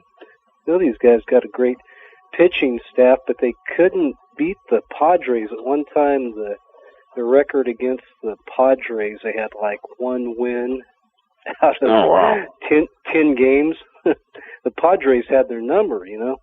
And so I went out of the country to South America in mid-August, and they were 6.5 behind. Mm-hmm. I kind of wrote them off You left the country even. You're like, fuck this. Yeah, I'd had enough. And so I wasn't even paying attention. I was doing other things for about a week and a half. And I got on the internet one day and go, shit, let me check out the standings, see what's going on here. And it's like, holy crap, they've almost caught up with them. The Padres, during that period, I wasn't paying attention. The Padres lost like 10 games in a row. And you believe, sometimes it's like, whatever, you get superstitious. Maybe I shouldn't even pay attention for a while, and that's what gave them the impetus to make that comeback. So that's how, with the sheer force of my will, they caught up with the Padres, and hell, it came down to the final game of the season. Yeah. And it was never easy with the team, and they have a part of the crew that does their games on the radio. I think they're two of the best dudes in the country. Is Mike Kruko and Dwayne Kuiper. I don't know if you know those guys. They're former players. They're really good, and it was one of those games towards the end of the season. They came up with the tagline. It was the Giants against, I think it might have been the Padres, and it was one of those games, ninth inning, bases loaded. Adrian Gonzalez was up. There was 2 outs. It was an important game. Brian Wilson was up there. Got 2 strikes on him, and then 3 balls, and it was like one of those battles where Adrian Gonzalez fouled it off about 30 times.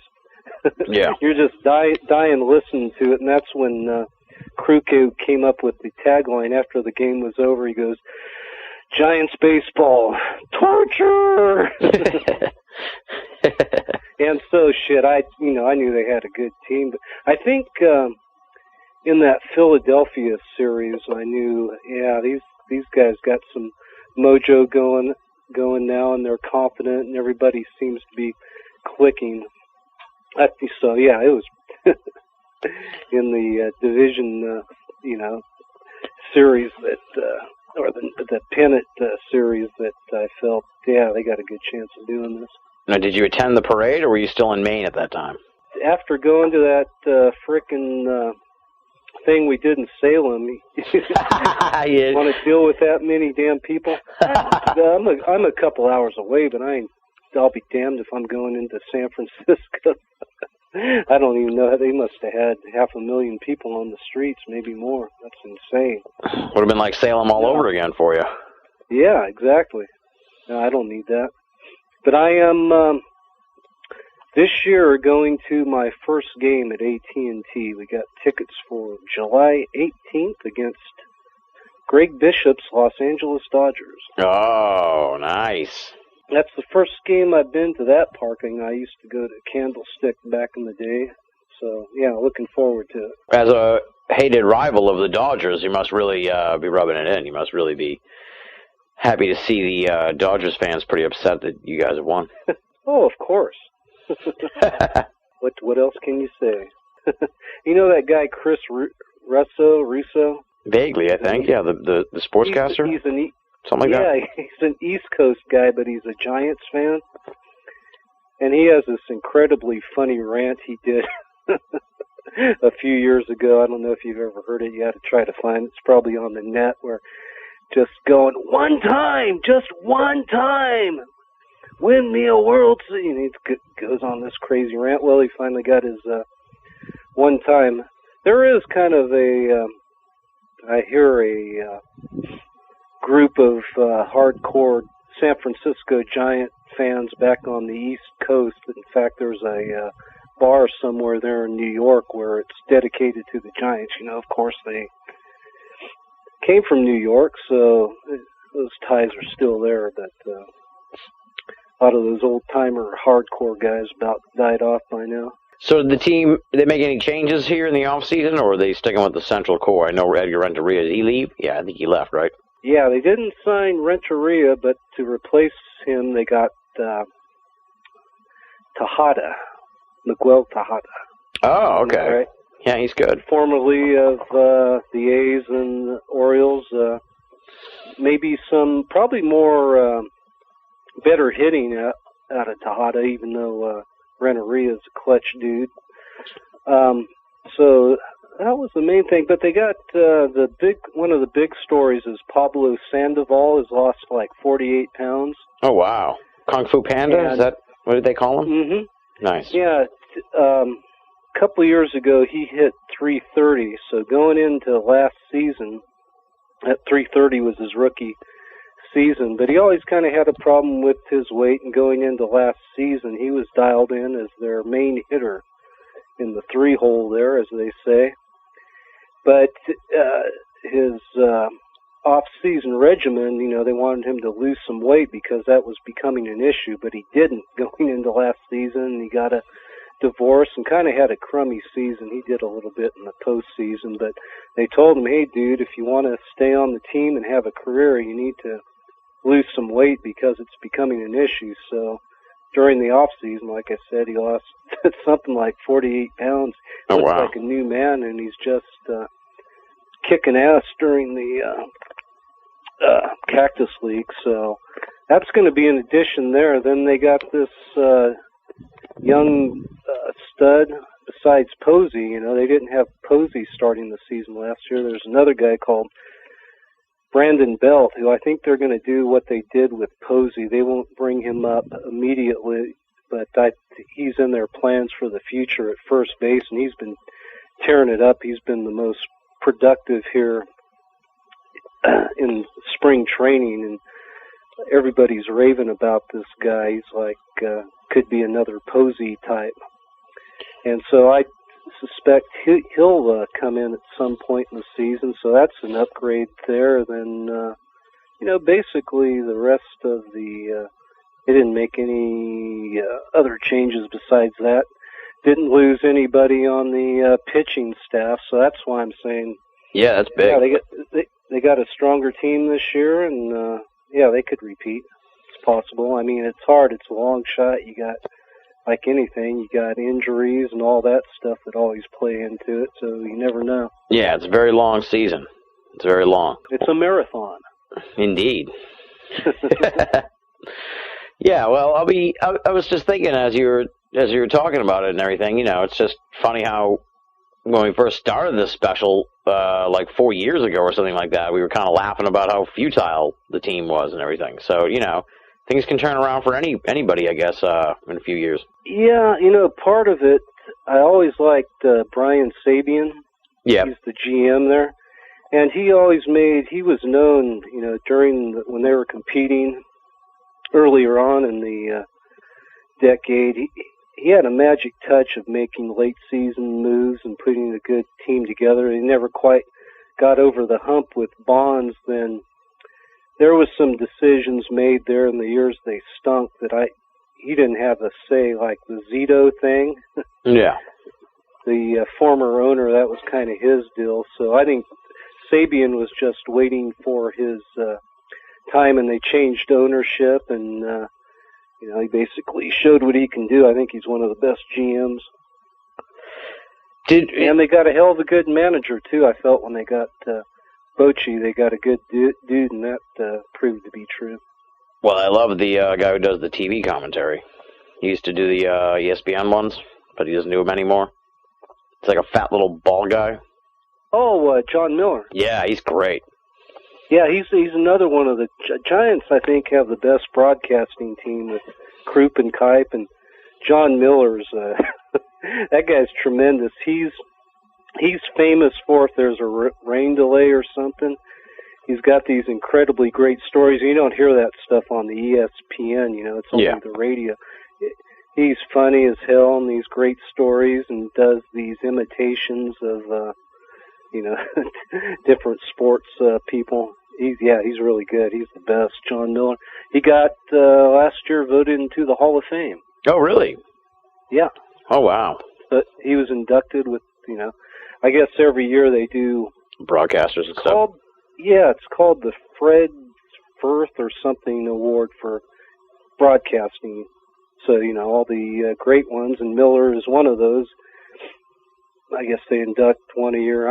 Maybe not even that much, but yep. Very Hall of interesting. Famer. Nice. All right, should we dive into predictions? Because we always have you always like to break the mold, not just with the predictions, but obviously once we finish talking about the baseball season, we have to start talking about the basketball as well. So I'm feeling we're going to end up going about 5-10 minutes on that too. So let's get into the predictions first. So who do you start? What's that? We'll start since you're National League. We'll start in the National League East. Who you got? Okay. I've given this a little bit of thought. Yeah. Before we dive in, is there any manifesto this year towards the plan?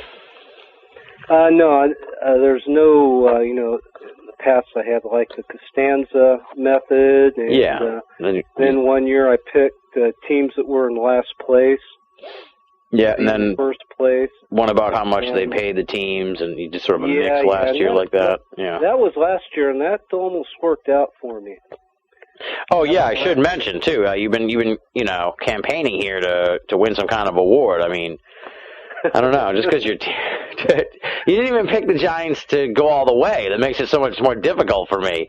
If you had them going all the way, then it would be like, well, you picked the team kind of out of nowhere that went all the way, but. It's like you only took them so far, but I'm thinking some kind of Silver Slugger type award. I'm not sure yet. Whatever, I got over that. I just felt, if your team goes all the way, that should get you something extra points. Yeah, whether you picked them or not.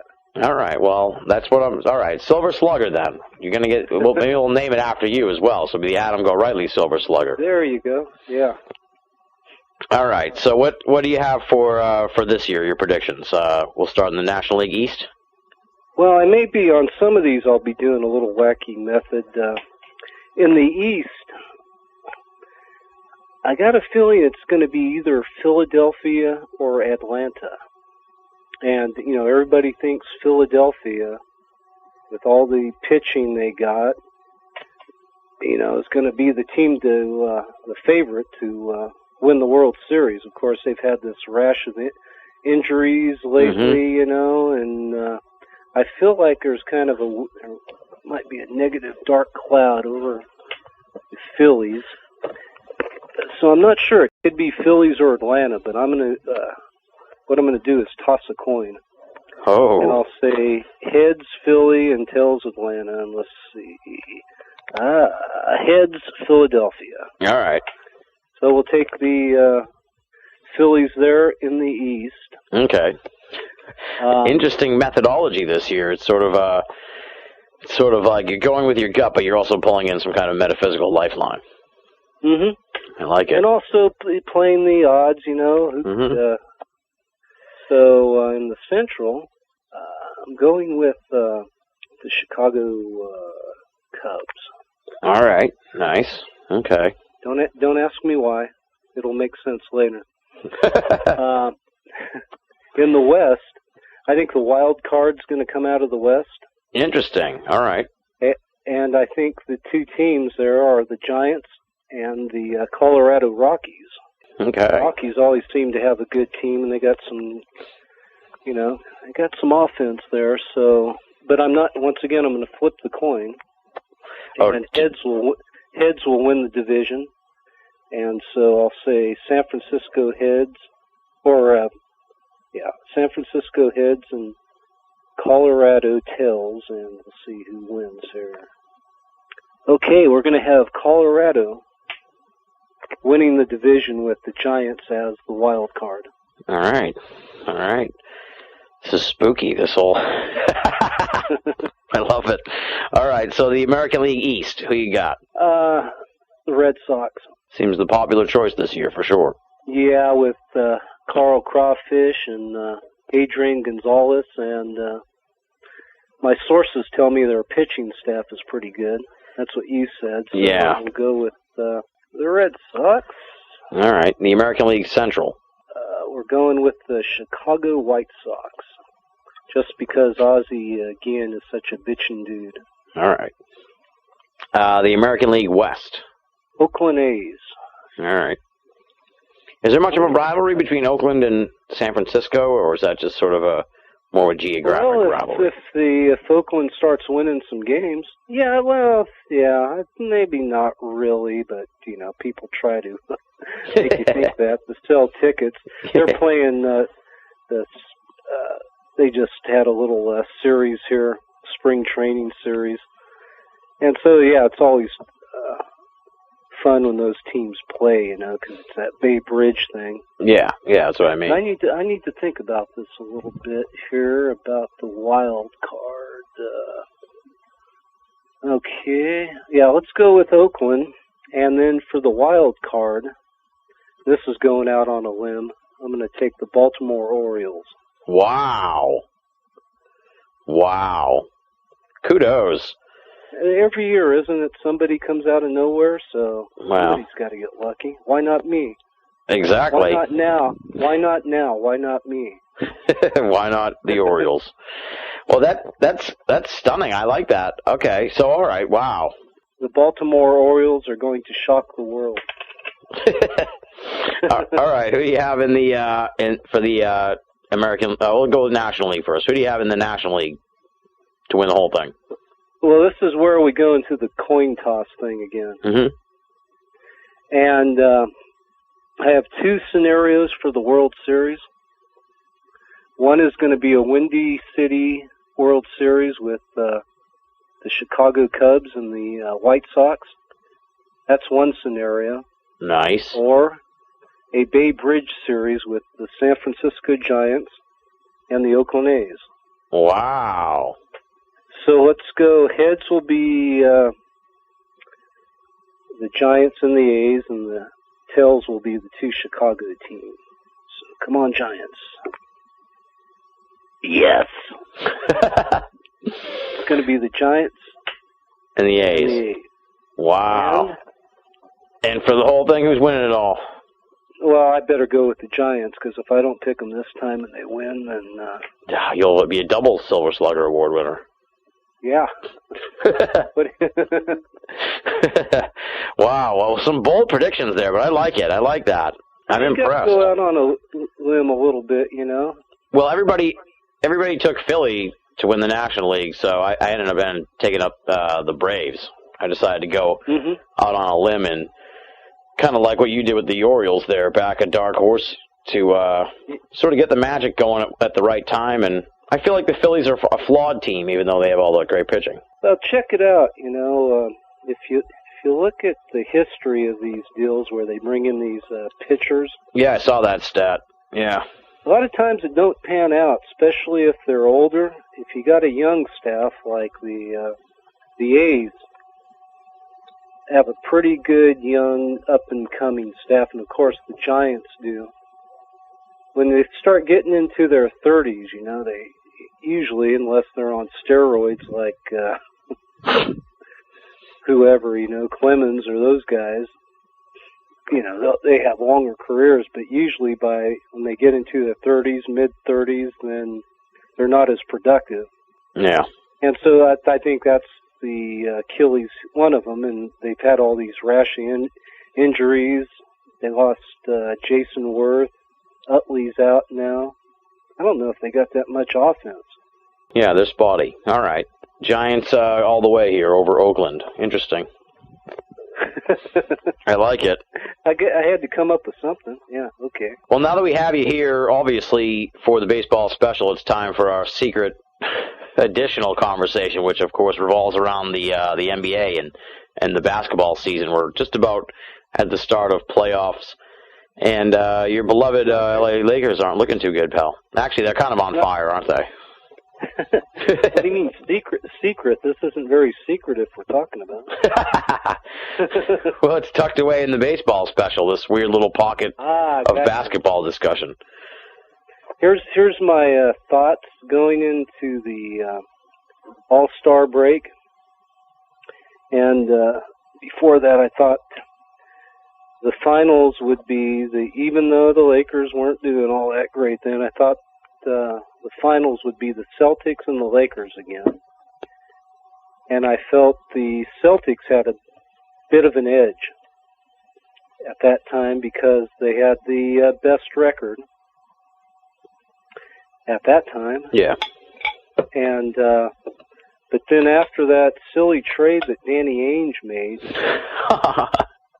I'm serious, that tipped the scales, and the Lakers have been kicking ass here recently. So I don't even know if at this point I'd have to think if it's going to be the Celtics in the finals. The Bulls are playing pretty damn good. Yeah, the Bulls are playing really well. I think Danny Ainge is, I've never thought much of him as a general manager. I thought he lucked into that whole thing where they got Kevin Garnett. Yeah, yeah. An inside deal with Kevin McHale. Before that, the Celtics sucked for a couple of years. He was just making all kinds of screwy moves, like he was grasping at straws.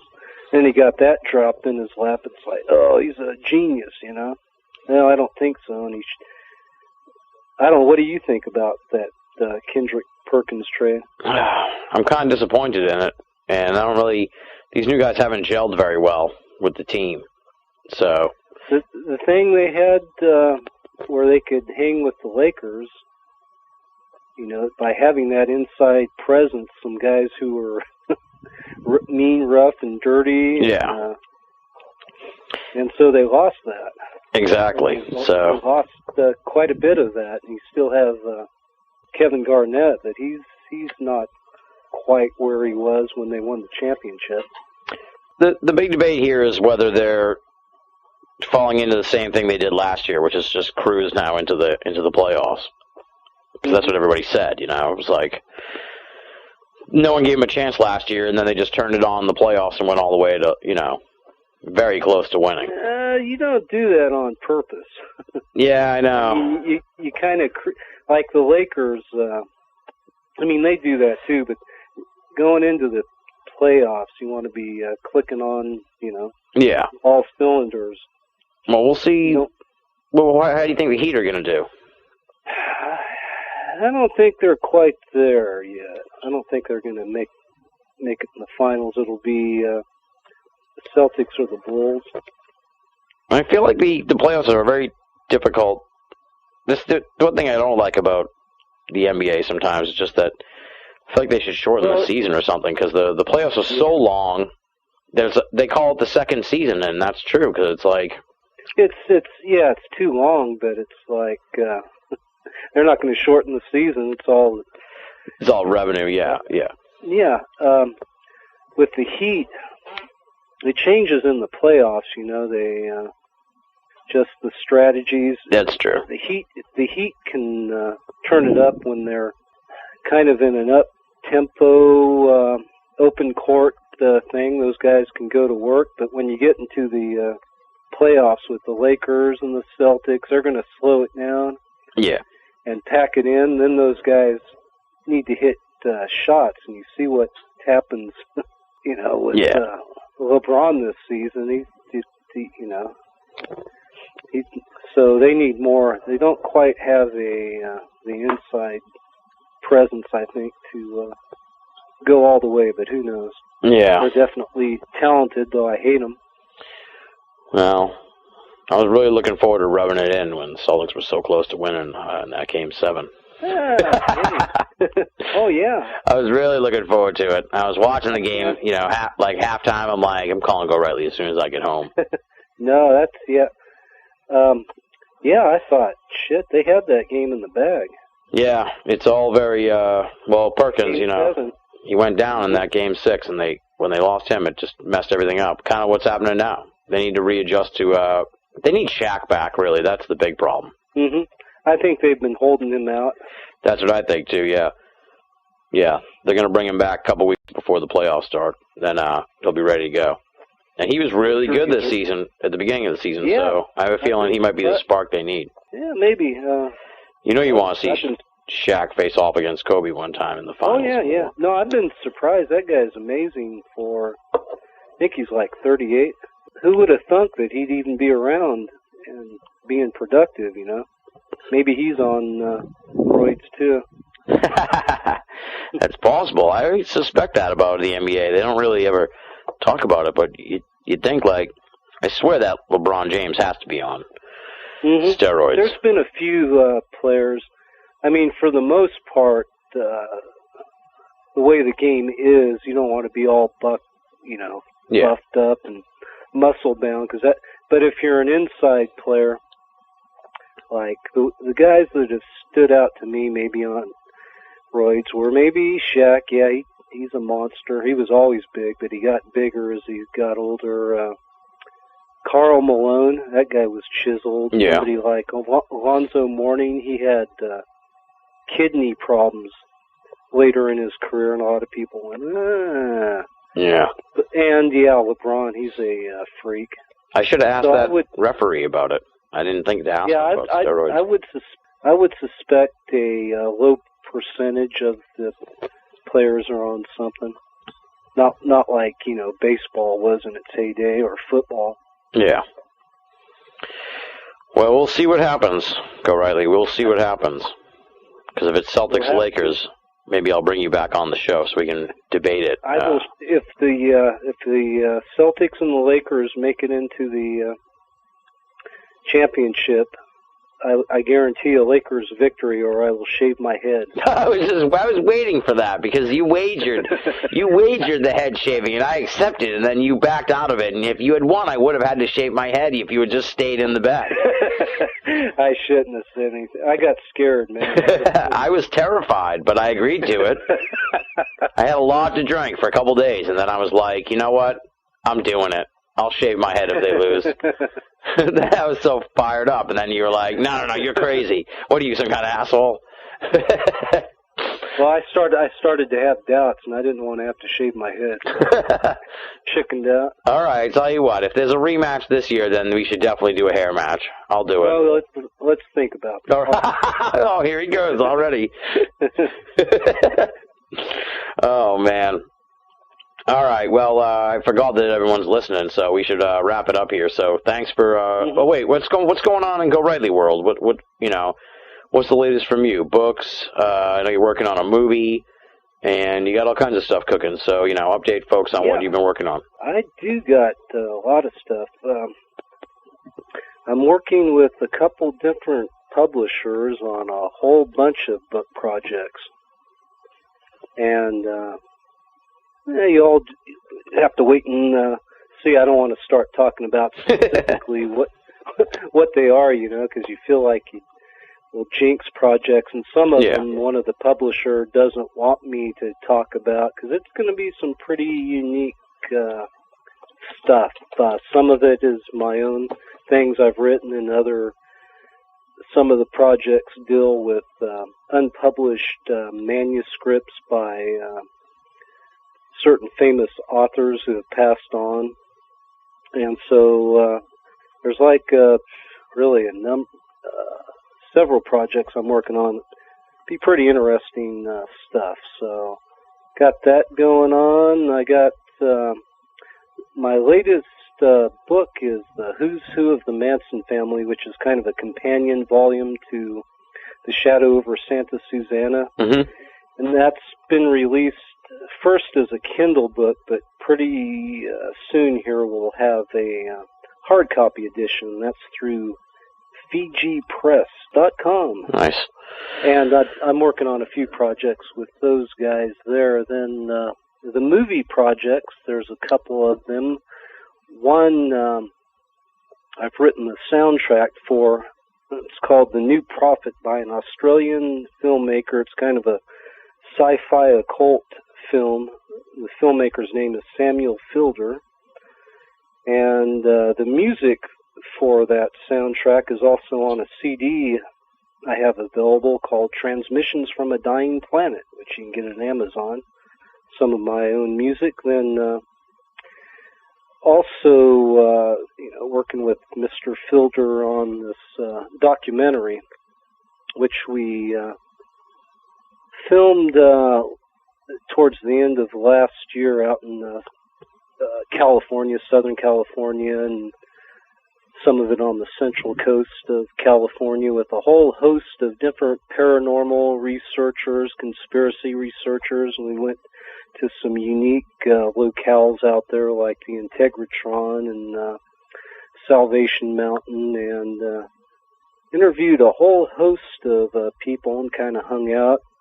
Among the people we talked to in the film are myself, Chica Bruce, Greg Bishop, Walter Bosley, Nick Redfern, who else? Rich Pauly Sorbate,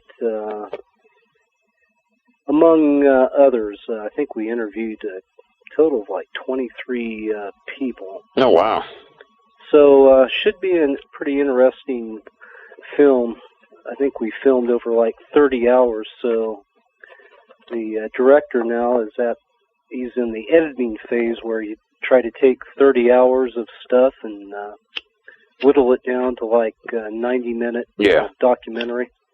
And I think he still wants to come out here and do a little more filming, locale filming. So nice. I think it will blow some people's socks off, but it'll be a while in the making. Yeah. Hopefully by the end of this year, it'll be coming together. So yeah, that's what I'm up to. Nice, nice. Yeah. What's your web hub? Is it AdamGoRightly.com or we? Yeah, there's the old website AdamGoRightly.com. Then there's the blog, which is GoRightly.wordpress.com. Oh, all right. And I put up wacky stuff on there. Yeah, that's one of the best blogs out there. It has a great sense of humor. More places should have that, you know. I get a chuckle when I go there. It's always a little titillating, a little risque as well, so may not be safe for work sometimes, folks. True. It has a bunch of go-go dancer pictures on the sidebar. Then I just pulled up the page. One of the things we have, one of the posts is satanic chicken breasts. And the wife and I went to the store the other day, and we were going to buy some chicken breasts, and I go, look there. And there was one for sale at $6.66. Oh, boy. She says, well, I guess we'll just have to get that one. So I took a photo of it and put it up on the page. So how did it taste? Tastes like chicken? Exactly, yes. Nice. No, it tastes like Satan. Oh, boy. Then there's another post I put up there called Imagine Having All Your Blog's Search Terms Together in One Room. And what I said here, so here are my top 10 search terms for yesterday. I posted these because it was kind of interesting. Number 1 was Gaddafi bodyguard. Number 2 was alien. Number 2 was Stacia of Hawkwind. She was a new psychedelic dancer back in the day. Jesus. Number 4 was Jesus with dinosaur. Number 5 was alien sex. Yeah, it's crazy. Number 6 was Bigfoot. Number 7 was Gaddafi bodyguards. Whoa. Number 8 was Eris. She's the Greek goddess of chaos and discord. And number 9... I thought I had 10 here. I guess there's just 9. Number 9 was Green Star Trek Girls. So now imagine having all of them together in one room having an orgy. Oh, man. I mean, the awkward one is Jesus with a dinosaur. Yeah, that's a little... Just the logistics of all that are difficult to imagine. That's kind of the crazy stuff. One last thing. This is a plug for yours truly. Somebody sent me a book called, what is this called? The Conspiracy Hall of Fame by Victor Thorne. And he listed his top 20 conspiracy theorists, and one of them was me. Wow. Nice. So you're a Hall of Famer. But what's funny... So, yeah, I get the little, it's kind of a booklet, and there's people in there like Jim Mars and Bill Cooper and... Wow, so you're with some celebrated company here. Yeah, Jim Keith, George Orwell. But what was funny, when I was number 20, when I thumbed back to my section, it says Adam Go Rightly, but it has Greg Bishop's photo. I'm serious. I scanned it and put it up on the website, so I put up a post. new book reveals that Adam Gorightly is really Greg Bishop. That makes a lot of sense, because we tried to get you and Greg on here tonight, and I was excited because it was going to be the first time that I'd had you on together, but it didn't happen. You might be on to something. Very mysterious. And now when I think about it, every time I've been on Greg's show, he reads texts from you, and I'm like, have Adam call in, and you never do. So I'm confused, but then again, I've met both of you, so I'm even more flummoxed. Have you seen us together at the same time? No, I have not. There you go. Eerie. All right, dude. On that note, I got to wrap it up here. You don't have to hang up, but we got to we have to say goodbye to the audience. So okay. Thanks once again. Go ahead. Can I say goodbye to the audience? Yeah, I was going to set you up, but go ahead. Goodbye, audience.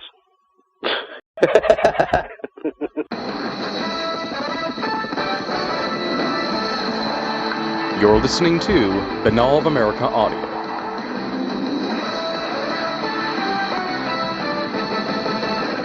Ladies and gentlemen, welcome to the next segment here on the 2011 BOA Audio Baseball Special. We got a double header, if you will, here on this segment. Bringing in our two old friends of the program, Greg Bishop and Paul Kimball. And for the first time ever on the Baseball Special, we're having them both on at the same time.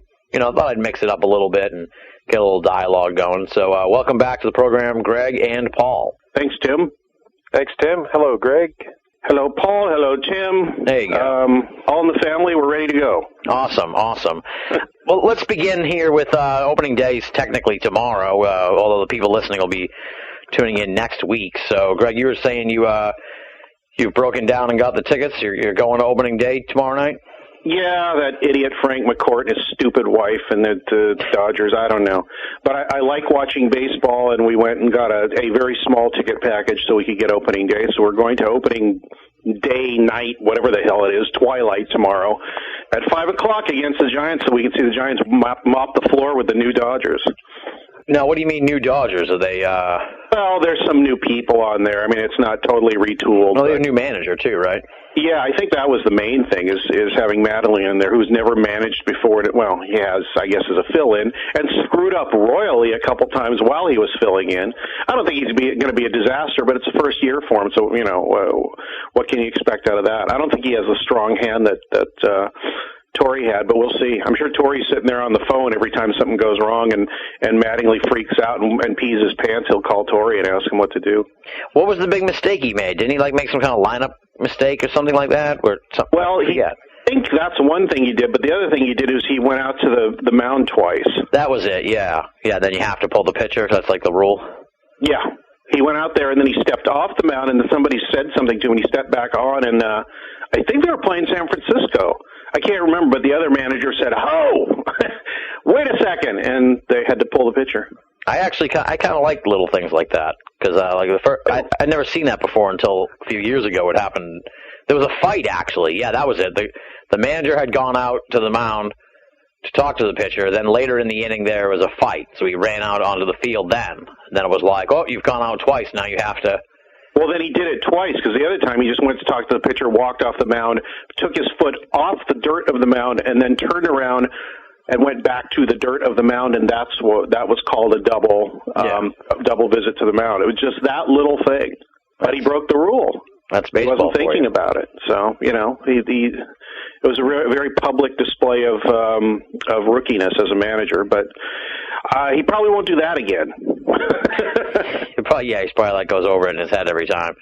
Now, Paul, what's the mood like up there in the Great White North? I know you're really a Red Sox fan, but you're sort of our Canadian correspondent, and they do have the new manager as well up there. What, you mean the Blue Jays? Yeah. You want to report on the Toronto Blue Jays? Here's my report on the Toronto Blue Jays. Who cares? They're the Toronto Blue Jays. Uh-oh. Paul, you can't say you don't care. You'll get a ton of people on the list complaining that you desperately complaining that you're supposed to care, no matter what it is. little ufology seeps in there. Greg's still bitter about the not caring thing. Yeah, I was going to say, we made Greg promise that he would say that he cared about everything, no matter what it was. You have to care. I care about the Blue Jays. I have no idea what's going on with them, but I desperately care about them. Those wonderful Canadian guys. As usual, your Blue Jay report would be they'll win somewhere between 77 and 85 games. They'll be probably just good enough to not be good enough, and they're definitely going to miss Sean Markham, who's currently pitching in Milwaukee this year. Good pickup for the Brewers. And, they've got a lot of good young talent like they always do, and they're in a division where they should be able to compete because the Tampa Bay Rays can compete, and the Rays, I think, actually have a smaller budget now than the Blue Jays do. But for some reason, the Rays have a better scouting staff, they just have a better organization, and the Jays are still basing their season ticket campaign on winning 2 World Series in a row a couple of decades ago. Oh, God. So, the Jays, they're not a bad team. They're not a good team. They're just one of those teams that sits in the middle. And unlike a team like Tampa Bay, which might go up and down and up and down, the Jays never go up and they never go too far down. They're mediocre, average, and they're going to be mediocrely average again this year. In a division where, if they were in the American League West or even the Central, they might have a shot. But they're in a division where you're facing 2 teams with 2 of the biggest budgets in baseball and another team, Tampa Bay, that has a good organization that manages to compete. And then another team, Baltimore, which has been abysmal, but, they got Buck, Showalter, and who knows, maybe Baltimore will win a few more games this year. So the Jays, they'll come in 3rd or 4th in the American League East, depending on how Tampa Bay does. Yeah, they make some kind of lousy decisions because they traded Vernon Wells, who they had to unload his massive contract. Then they signed some other dude to the guy who hit all those home runs last year, to a massive contract. There's no way that guy's going to hit I think he almost hit 50 last year. There's no way he's going to do that again. Yeah, he hit over 50 last year, and he'll probably hit 30 to 40 this year. He's the real deal. Batista's, he's a serious player. I don't think he's going to hit 50 again, but I wouldn't be surprised to see him pop 35 or 40 out. And, if you're in a fantasy pool, he's probably not a bad guy to have on your team, although, if you're expecting him to hit 50 home runs, I don't think that's going to happen again. But that wasn't a fluke, that wasn't some kind of Brady Anderson year. He was given a chance, and he finally performed. So he'll hit, unless he's injured, he'll hit at least 30, and he could go as high as 40. So he's the guy they have, but they just don't have enough other guys floating around there. That would be the upset of all upsets if they somehow managed to beat the Rays, Red Sox, and Yankees to win the American League East. Yeah. Kind of like VCU getting in the Final Four of the NCAA tournament. Wait, that happened. But not even that is less unlikely than the Jays beating the Sox, Yankees, and Rays. Yeah, because you can go on a good run in that in that environment. Yeah, whereas you have to go on a good 162-game run in Major League Baseball. And, my prediction for the Jays, they'll go 85 and 77. That's what I think they'll do this year, but it's not good enough. Now, Greg, how are you feeling now that your hated rivals, the Giants, won the World Series? You guys all pissed off or what? Well, I think people were pissed off at the time. I'm not pissed off because they had a good team, and plus they haven't won a series in a long time. They screwed up royally in what was the last time they were in? It was with the Angels. Was it 2000? Yeah.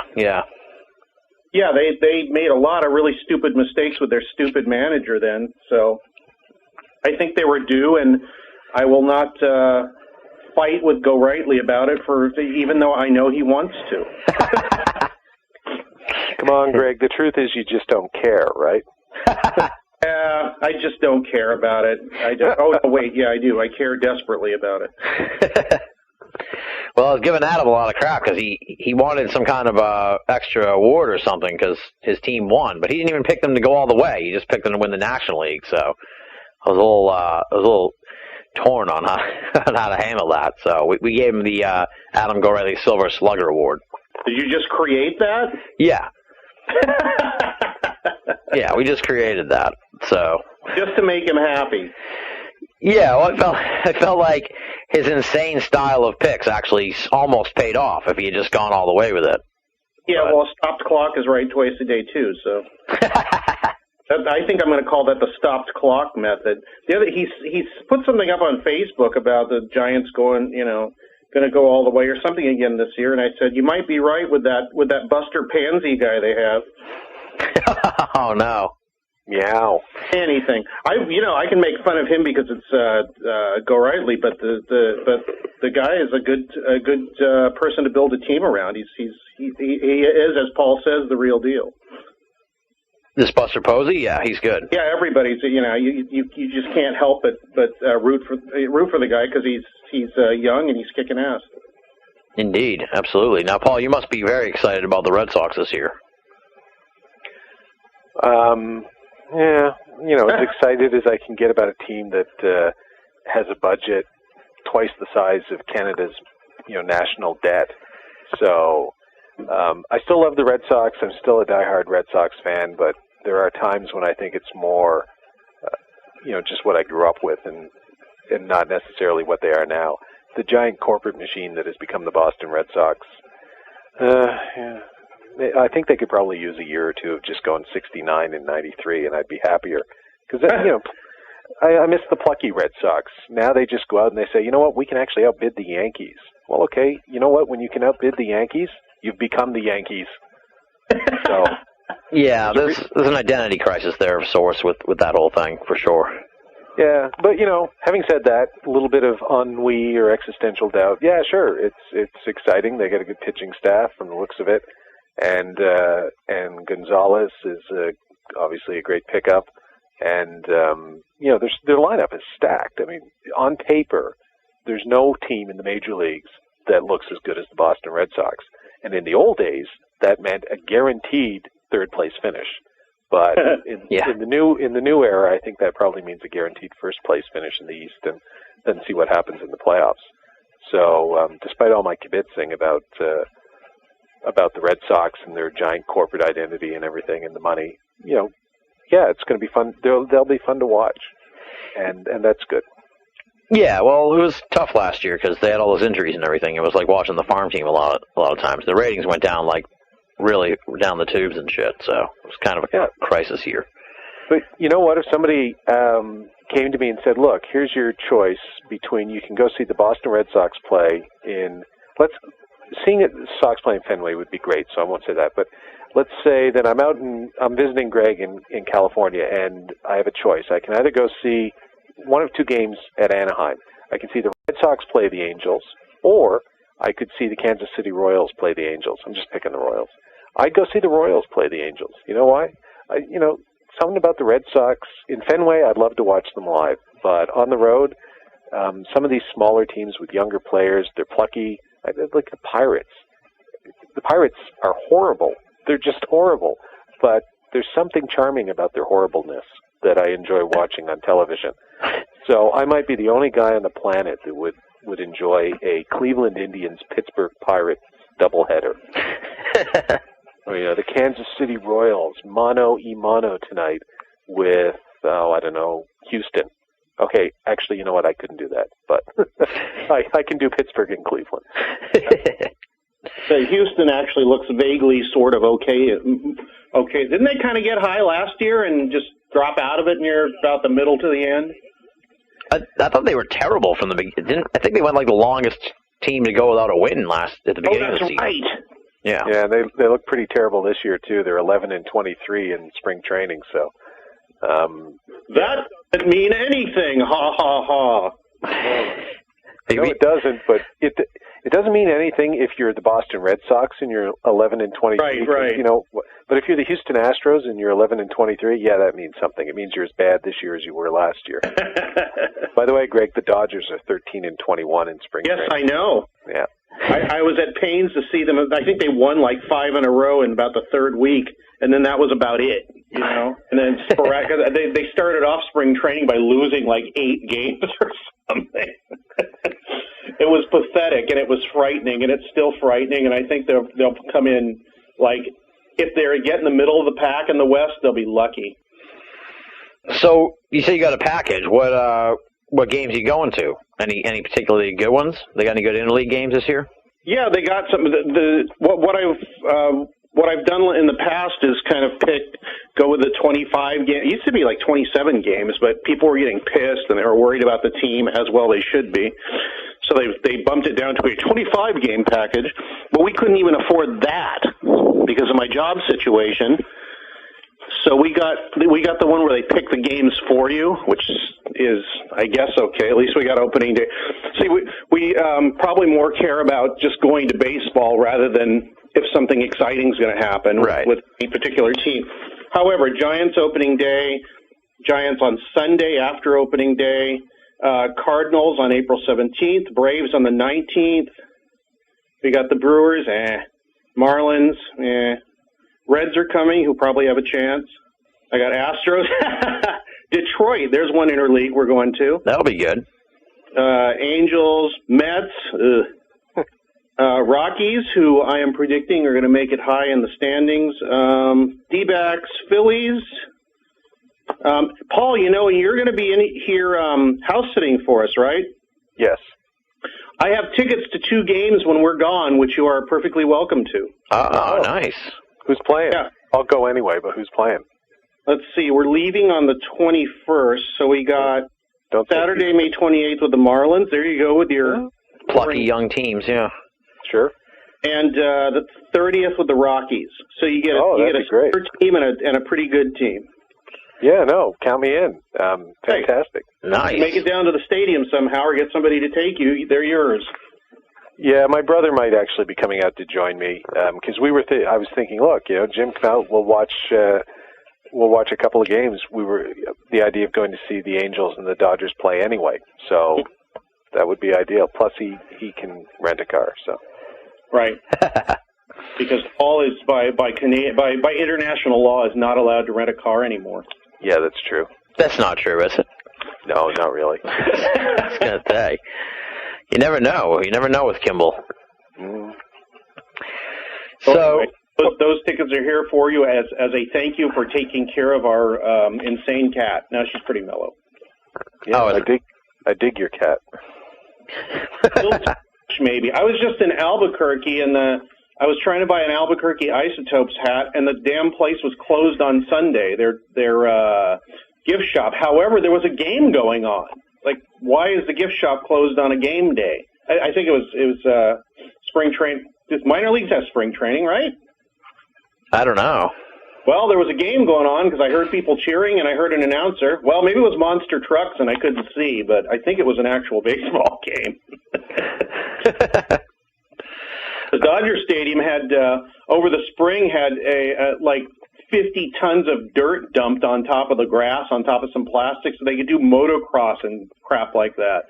And they had to replant all the grass about 3 months ago, and now it's ready to go. Weird. But the company that did it paid all this money to kill the Dodger Stadium grass. Are the Dodgers? Has all that been settled now? All that controversy there with the divorce and everything, or are they all set? Are they still fighting about it?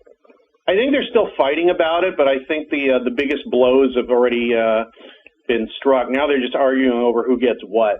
And because of that, I believe a lot of money's still tied up. So when trade deadlines come around, I don't know what they're going to do. I don't know whose purse strings are going to open up or what. Somebody came on Facebook, at least my wife saw a few days ago. Oh, no, she was looking at the Dodgers website, and there was some completely unrelated story about the owners, about Frank and Jamie McCourt. And it was like, one of their, like Chad Billingsley pitches a gym at spring training, and the first comment at the MLB site was, "Sell the team, you damn lowlife."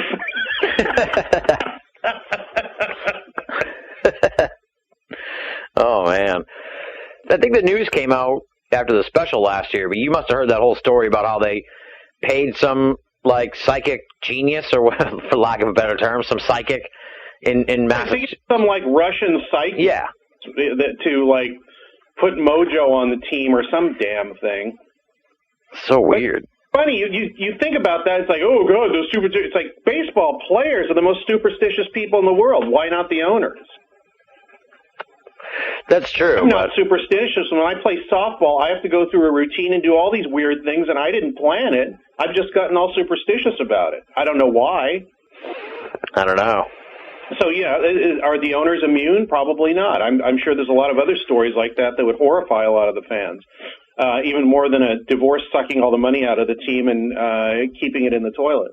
You still play softball? Yeah, in fact, after we're off the phone here, I'm going to a spring training scrimmage here. It's like, yeah, all right. So you guys have a spring training. Yeah, well, we don't have to, but it's kind of nice to go out there and make sure you haven't forgotten how to do things before. I play pickup games on Saturdays, too, sometimes, so I kind of keep in practice. But we're getting away from the subject at hand here, I think. Yeah. Now, Paul, do you play softball? What? Sorry? I was asleep there. Do you play? I'm trying to include everybody. Oh! Jeez.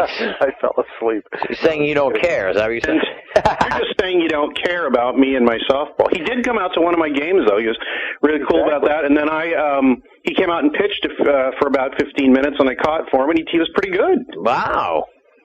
Nice. Baseball. Well, he pitched baseball. Yeah, see, I played softball for 1 year about, 10, 12 years ago? Yeah, about that.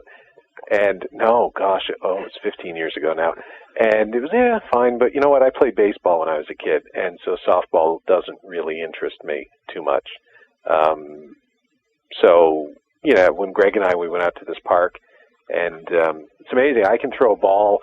I certainly can't throw it as fast as I used to be able to throw when I was a kid because I sort of blew my arm out. But I can throw 2 balls, and it starts to hurt, or I can throw 20 or even 50. It all depends on the day. But it was weird. When I was out with Greg, it didn't really hurt. And the speed is largely gone, but as I think Greg will attest, the control is still pretty good. Yeah, it took him about 3 pitches to get, after not having thrown a ball, I think, in months or years, it took him about 3 pitches to get at the point where I didn't have to jump out of the crouch. Which is pretty, that's pretty damned good. And it stung when it hit the glove, so he still has some velocity. I'm looking forward to a Jamie Moyer-esque career in my 40s now. But yeah, it's my only claim to sporting fame. When I was a kid playing minor league ball, I was actually, very briefly, the number 1 starter on a team where the number 2 starter actually went on to play Major League Baseball. He played for the Jays and the Oakland Athletics for a couple of years. He was a short reliever, or middle reliever, rather. Wow. So, yeah, that's my only claim to athletic fame. Reflected glory. I don't have any. I sucked in Little League. I was on a team that lost every game. Every single game the entire season. Then the next time our team was on, we came in second through no fault of mine because I couldn't see the ball.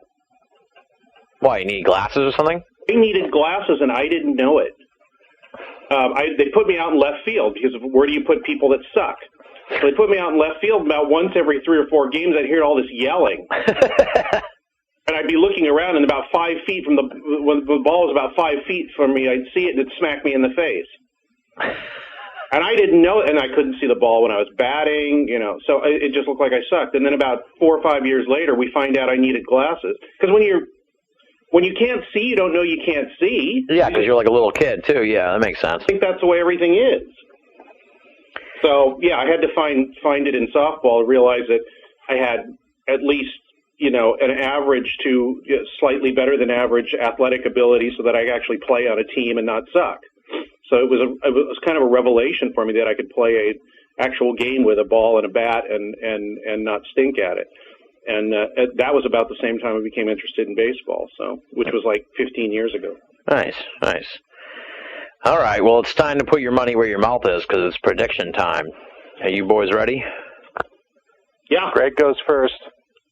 Oh, I was going to say Paul goes first. Why, are you going to change things based on what I said? No. I just, age before beauty. I'm older than Paul by what, 5 years? Really? Yeah. Wow. Well, AL East. He quickly moved in. Yeah. All right. Let's start with the AL East. Who you got? Sox. All right. AL Central Twins. All right. Nice. Okay. I think that's going to be one of the make or break divisions for everybody because it seems there's quite a different array of picks across the board on that one. So. Yeah, and Oakland for West because their pitching's been improved quite a bit. Nice. All right. Wild card Yankees. All right. Interesting. All right. I like these picks. All right. Okay, NL East, Braves. Nice. Wow. All right. Bit of a surprise. Well, they've retooled, and I think it might work. I mean, what's his name? Is he not managing anymore? Bobby Cox? Yeah, there's a new manager now, yeah. Right. I think that might make a difference. Central Cardinals, that's a pretty safe one. And West, a non-safe one, Rockies. Nice. So you're sort of going with the teams that are on the cusp that might make a run. I kind of looked over all the different picks and sort of vaguely half paid attention to some of the trades by reading up on it, because usually I only pay attention to the Dodgers and the NL West, as you know. Everybody's saying, "Ooh, nothing happens in NL West." Well, that's where I live, so that's where I'm born. So screw you guys. Wild card Phillies. All right, nice. Okay, so we're interesting picks. All right, I like this. Okay, do I have to go? Yeah, we'll go all the way here. We'll get Paul's picks here. So who you have for the AL champs? Sox. Okay, National League. Cards. Oh wow! All right. So Red Sox, Cardinals, World Series once again. Who do you have going out on top? I guess I'll go with the numbers and say Sox. All right. I know that makes you two happy, but that's just how I see it. And the Dodgers, if they're lucky, will not come in last. Who will come in last? I said the Dodgers, if they're lucky, will not come in last. That'll probably be left up to San Diego or Arizona. Yeah, San Diego. Well, they made a pretty good run last year with with a couple good players and a lot of young guys. They're there to Boston. I know. Yeah, but that trade had been coming. They've been working on that trade for like years. So. Yeah, I know. It was nice to see him when he came by to L.A. and when I went down to visit in San Diego and realized he wouldn't be there for long. Yeah, but think about all those nationally televised games he'll be on now. Every other week on ESPN, practically, I'm sure. Yeah, Paul's turn. All right, Paul, what do you got? AL East? I got Barry Bonds will be found not guilty. Oh, good. Interesting, okay. I think that's an important prediction. I think Roger Clemens might well be found guilty, but after the Bonds verdict, I think maybe Clemens will get off too. So I think really that covers it for baseball, doesn't it? Bud Selig must be happy. The two biggest stars of the last 20 years are both going to be in court this year. One's already in court, so that tells you all you need to know about the last 20 years. That's for sure. Okay. All right. Okay. The American League East, the Boston Red Sox. You have to be insane to predict otherwise. Mm-hmm. I'll take the Tigers in the Central with a side order of fries. Nice. Your favorite team there, the Tigers. That's a throwback to the original baseball special. There you go. All right, the AL West. I have tried everything to find a way to not pick the Texas Rangers, but I'm going to pick the Texas Rangers. Okay. Oakland's got a wonderful pitching staff, but I don't see the offense. So. Yeah, and plus they tend to cut bait rather than fish by halfway through the season. Yeah. There's still Moneyball in it, so. Yeah. I think Oakland will finish second, but I think that's Texas this year. Okay. Wild card? The wild card pick's going to be the Yankees. Ugh. That's what I said, yep. Yeah. Well, we'll see. They could go either way this year. I'm kind of hoping for a really dismal season just to embarrass them. Oh, who doesn't? That's true. Yeah. I was sorely tempted to pick Minnesota as a wild card, but the Yankees, their pitching will hold up, and I think they've made some decent pickups. And I think somewhere in the middle of the season, they'll make a trade if they have to bolster. That's the feeling I have, yeah. So, yeah, I'll take the Yankees for the wild card. All right. Now on to the National League. Take the Braves in the East. Nice. I will hold off in the Central. I'll come back to them in a second. Okay. I'll take Colorado. I agree with Greg in the West. Mm-hmm. I'll take the Giants for the wild card. Okay. There's a reason I didn't pick them. But. Yeah. I'll take the Milwaukee Brewers in the Central. Ah, nice. All right. They've loaded up for 1 year to take one shot while they still have Prince Fielder. They got Markham and Greinke, although he's out, but he'll be back. I think that's my wild pick. But I think the Brewers, this is going to be their year. This is the year. So. I like that, Paul. It's the thinking man's central prediction. Exactly, yeah. Well, I also have the Brewers, so I'm in total agreement there. Well, wait till they go 68 and 94, and then we'll see how thinking manages. Yeah. All right, and then who do you have facing off in the World Series, the AL and the NL champs? The National League champ will be the Colorado Rockies. The American League champ will be the New York Yankees. Wow. You traitor. Hey, I'm just going with the way I feel, man. Wow.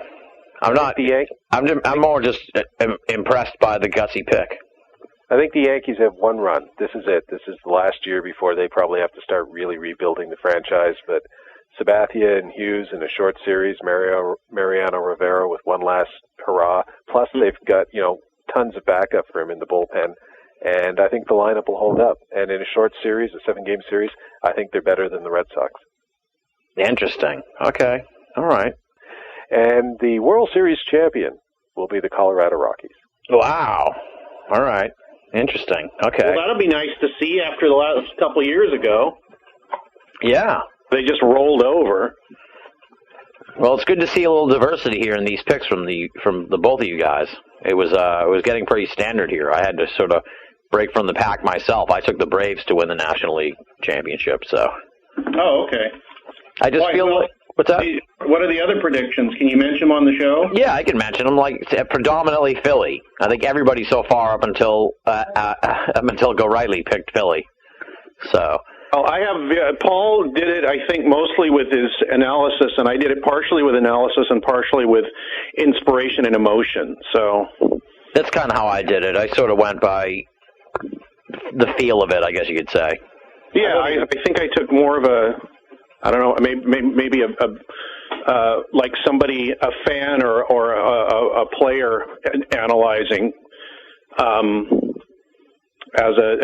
with the. Well, I don't know, Paul. Did you use emotion and intuition in there too?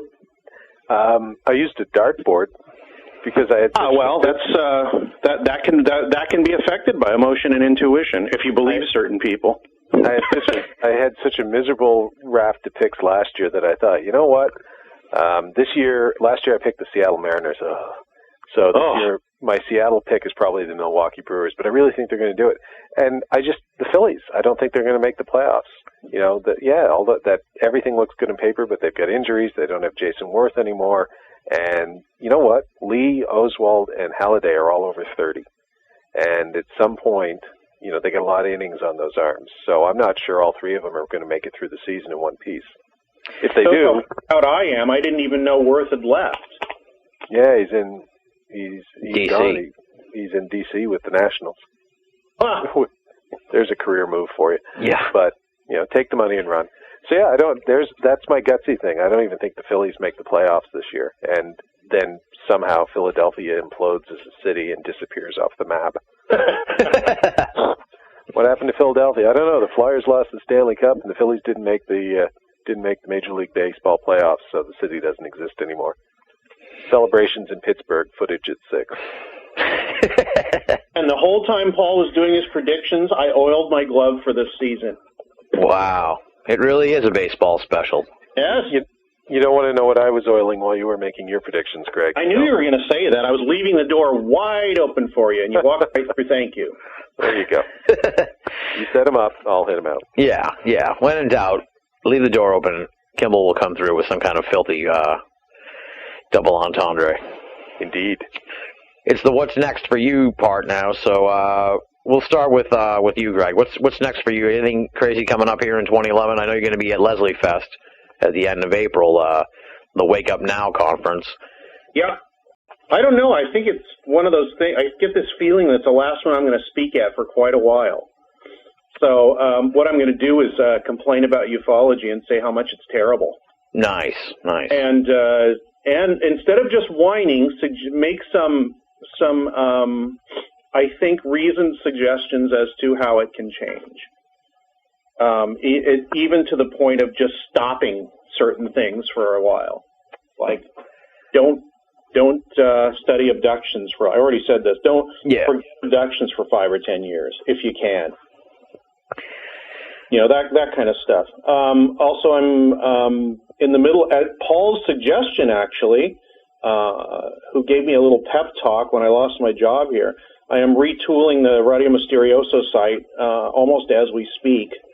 So that will be up within the next probably 2 or 3 weeks if I can get the damn thing working. And I'll have a site that's just me, like Nick has for himself, and anybody that's actually writing has for themselves, so people can go there and see what they're doing, see what they've done, and kind of have a reference if somebody wants to hire me for something or whatever. And that'll be gregdbishop.com, because Gregory and gregbishop.com were taken. Oh, wow. I'm working on a fictional thing that I was supposed to write with Mac Tonys, which I mention once in a while. But that's all I will mention about it. A fictional story. Okay. Any news on who's that fucking guy you're supposed to reveal the identity of there? Falcon? Yeah, that's going to be on the new site, too. I mean, that'll be probably what I launch the site with, unless somebody like 40 and Times will pay me for it still. All right. So we'll keep an eye out for that. To have something extra on it. There'll be other things on there, too. I mean, I've got audio recordings I got from Bill Moore, from Roswell Witnesses. I've got, a couple 100 pounds of files from various places, but mostly from Bill Moore, who didn't want them anymore. The first thing in the box when I looked at it was Kenneth Arnold's FBI file. Oh, wow. Caliber and kind of stuff that's in there. So I got to bring it in the house and just start cataloging it. Maybe when Paul's here, I'll be about halfway through it. He could take a look at it, too, if he's interested. Nice. And that's about it. All right. So gregdbishop.com. People should keep an eye out for that. Yeah, I've got it registered. I just have to throw some content on it, which I will, and there'll be, stuff that isn't anywhere else. And also, like I said, from time to time, exclusive stuff that you'll only be able to get there. Nice. Paul, what about you? We mentioned this on Greg's show, but we're working on a movie here, Beyond the Best Evidence. So people should. We have a website for that yet? The best place to go for information about that is my company's website, although there's a dedicated Indiegogo website, but I'm not exactly sure what the URL for that is yet. So go to Red Star Film TV, all one word, .com, and check under In Development, and you'll see Beyond Best Evidence, the UFO Enigma. And that's where we're trying, we're doing something different, which is community fundraising. There are other sources of money coming into the film, but we're basically saying as well, and filmmakers are doing this more and more all the time now, but for us, we're saying to the UFO community, if you will, or people that are interested in it, hey, join our team, become part of this journey, help us make this film the way that we all want to see films made, as opposed to the way that the networks want to see films made. Exactly. We're going to make this one totally independent of the mainstream networks, who I'm happy to work for in other areas, but for this one, because we're going to be talking about the theoretical aspects of the UFO phenomenon, which I don't think the mainstream networks really give two rats behinds about, we're going to do it with a community of supporters, hopefully, if it works, and create a good film that way. And, other resources that my company and various other things bring to bear as well. So yeah, it's fun. It's a Kim Binall partnership. Absolutely, yeah. Well, we're going to have you on the show during the campaign to talk about it. So we'll delve more into what we have planned for this film and how people can get involved and really get involved and, like you said, be a part of this thing, because that's what we really want, Yeah. Because there's so much grousing about UFO movies and UFO TV shows and stuff, and here's the opportunity for people to actually make a difference. So that's what I'm excited Absolutely. about. Everything from a $5 donation to we'll have a level between there and $1,000 if you really want to go whole hog. There's room for everybody to become involved. There's different things that people at different levels will get out of it, as well as just becoming involved. We're offering sort of perks to make more value for your contribution. And at the end of the day, I think, well, you know what? If you think I make good films and if you think Tim runs a good show and a good website, we have a pretty good track record between the two of us. So we're probably the two right guys to make the film about the theoretical aspects of UFOs. And it'll be a companion piece to my earlier film, Best Evidence, Top 10 UFO Sightings. Absolutely. I think you ought to auction off an associate producer credit. Well, if you donate $1,000, one of the perks you get is you get an associate producer credit. Okay. So that's the level for there. And, we're also taking private investment. I already have some of that, so people can also go that route and contact me directly. My email will be there on the Indiegogo site, and people know where to find me. And the other thing is I have a feature film in development up here in Canada, like real development, not just my own company, but government funding development. And I'm hopeful that actually starts shooting in the fall. Things look pretty good. And we might have some very interesting casting news for science fiction fans soon. Oh. We'll see. So it's like someone they know? Oh, yes. Quite so. Oh. Nice. All right. Well, on that note, thank you once again, Paul, and thank you, Greg, for coming back onto the show and discussing baseball here for the baseball special. Obviously, Greg, you're just smashing the shit out of the all-time appearance record on this show, despite the audience's reaction to the year in review episode. Yeah, well, it is your show. It's not the audience's show. That's why I always say when people say anything about mine, I say, well, when I start making money for it, then I guess I'll start listening to complaints and being polite about them instead of just saying, it's my show. So what are you saying, Greg? Are you saying you don't care about the audience reaction? I don't care about my emotional state based on an audience reaction. There you go. There you go. All right. On that note, thanks again, guys, and we'll all be in touch. Sounds good. Thanks, Tim. Thanks, Tim. See you, Paul. See you, Greg.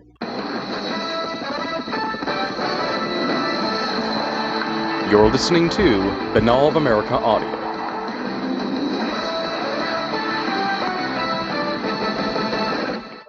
That does it for the 2011 BOA Audio Baseball Special. Big thanks to Jason Offit, Lauren Coleman, Adam Go-Rightly, Paul Kimball, Greg Bishop, and the US of E's League Minimum for joining us on this year's festivities. Moving right along, as I noted, this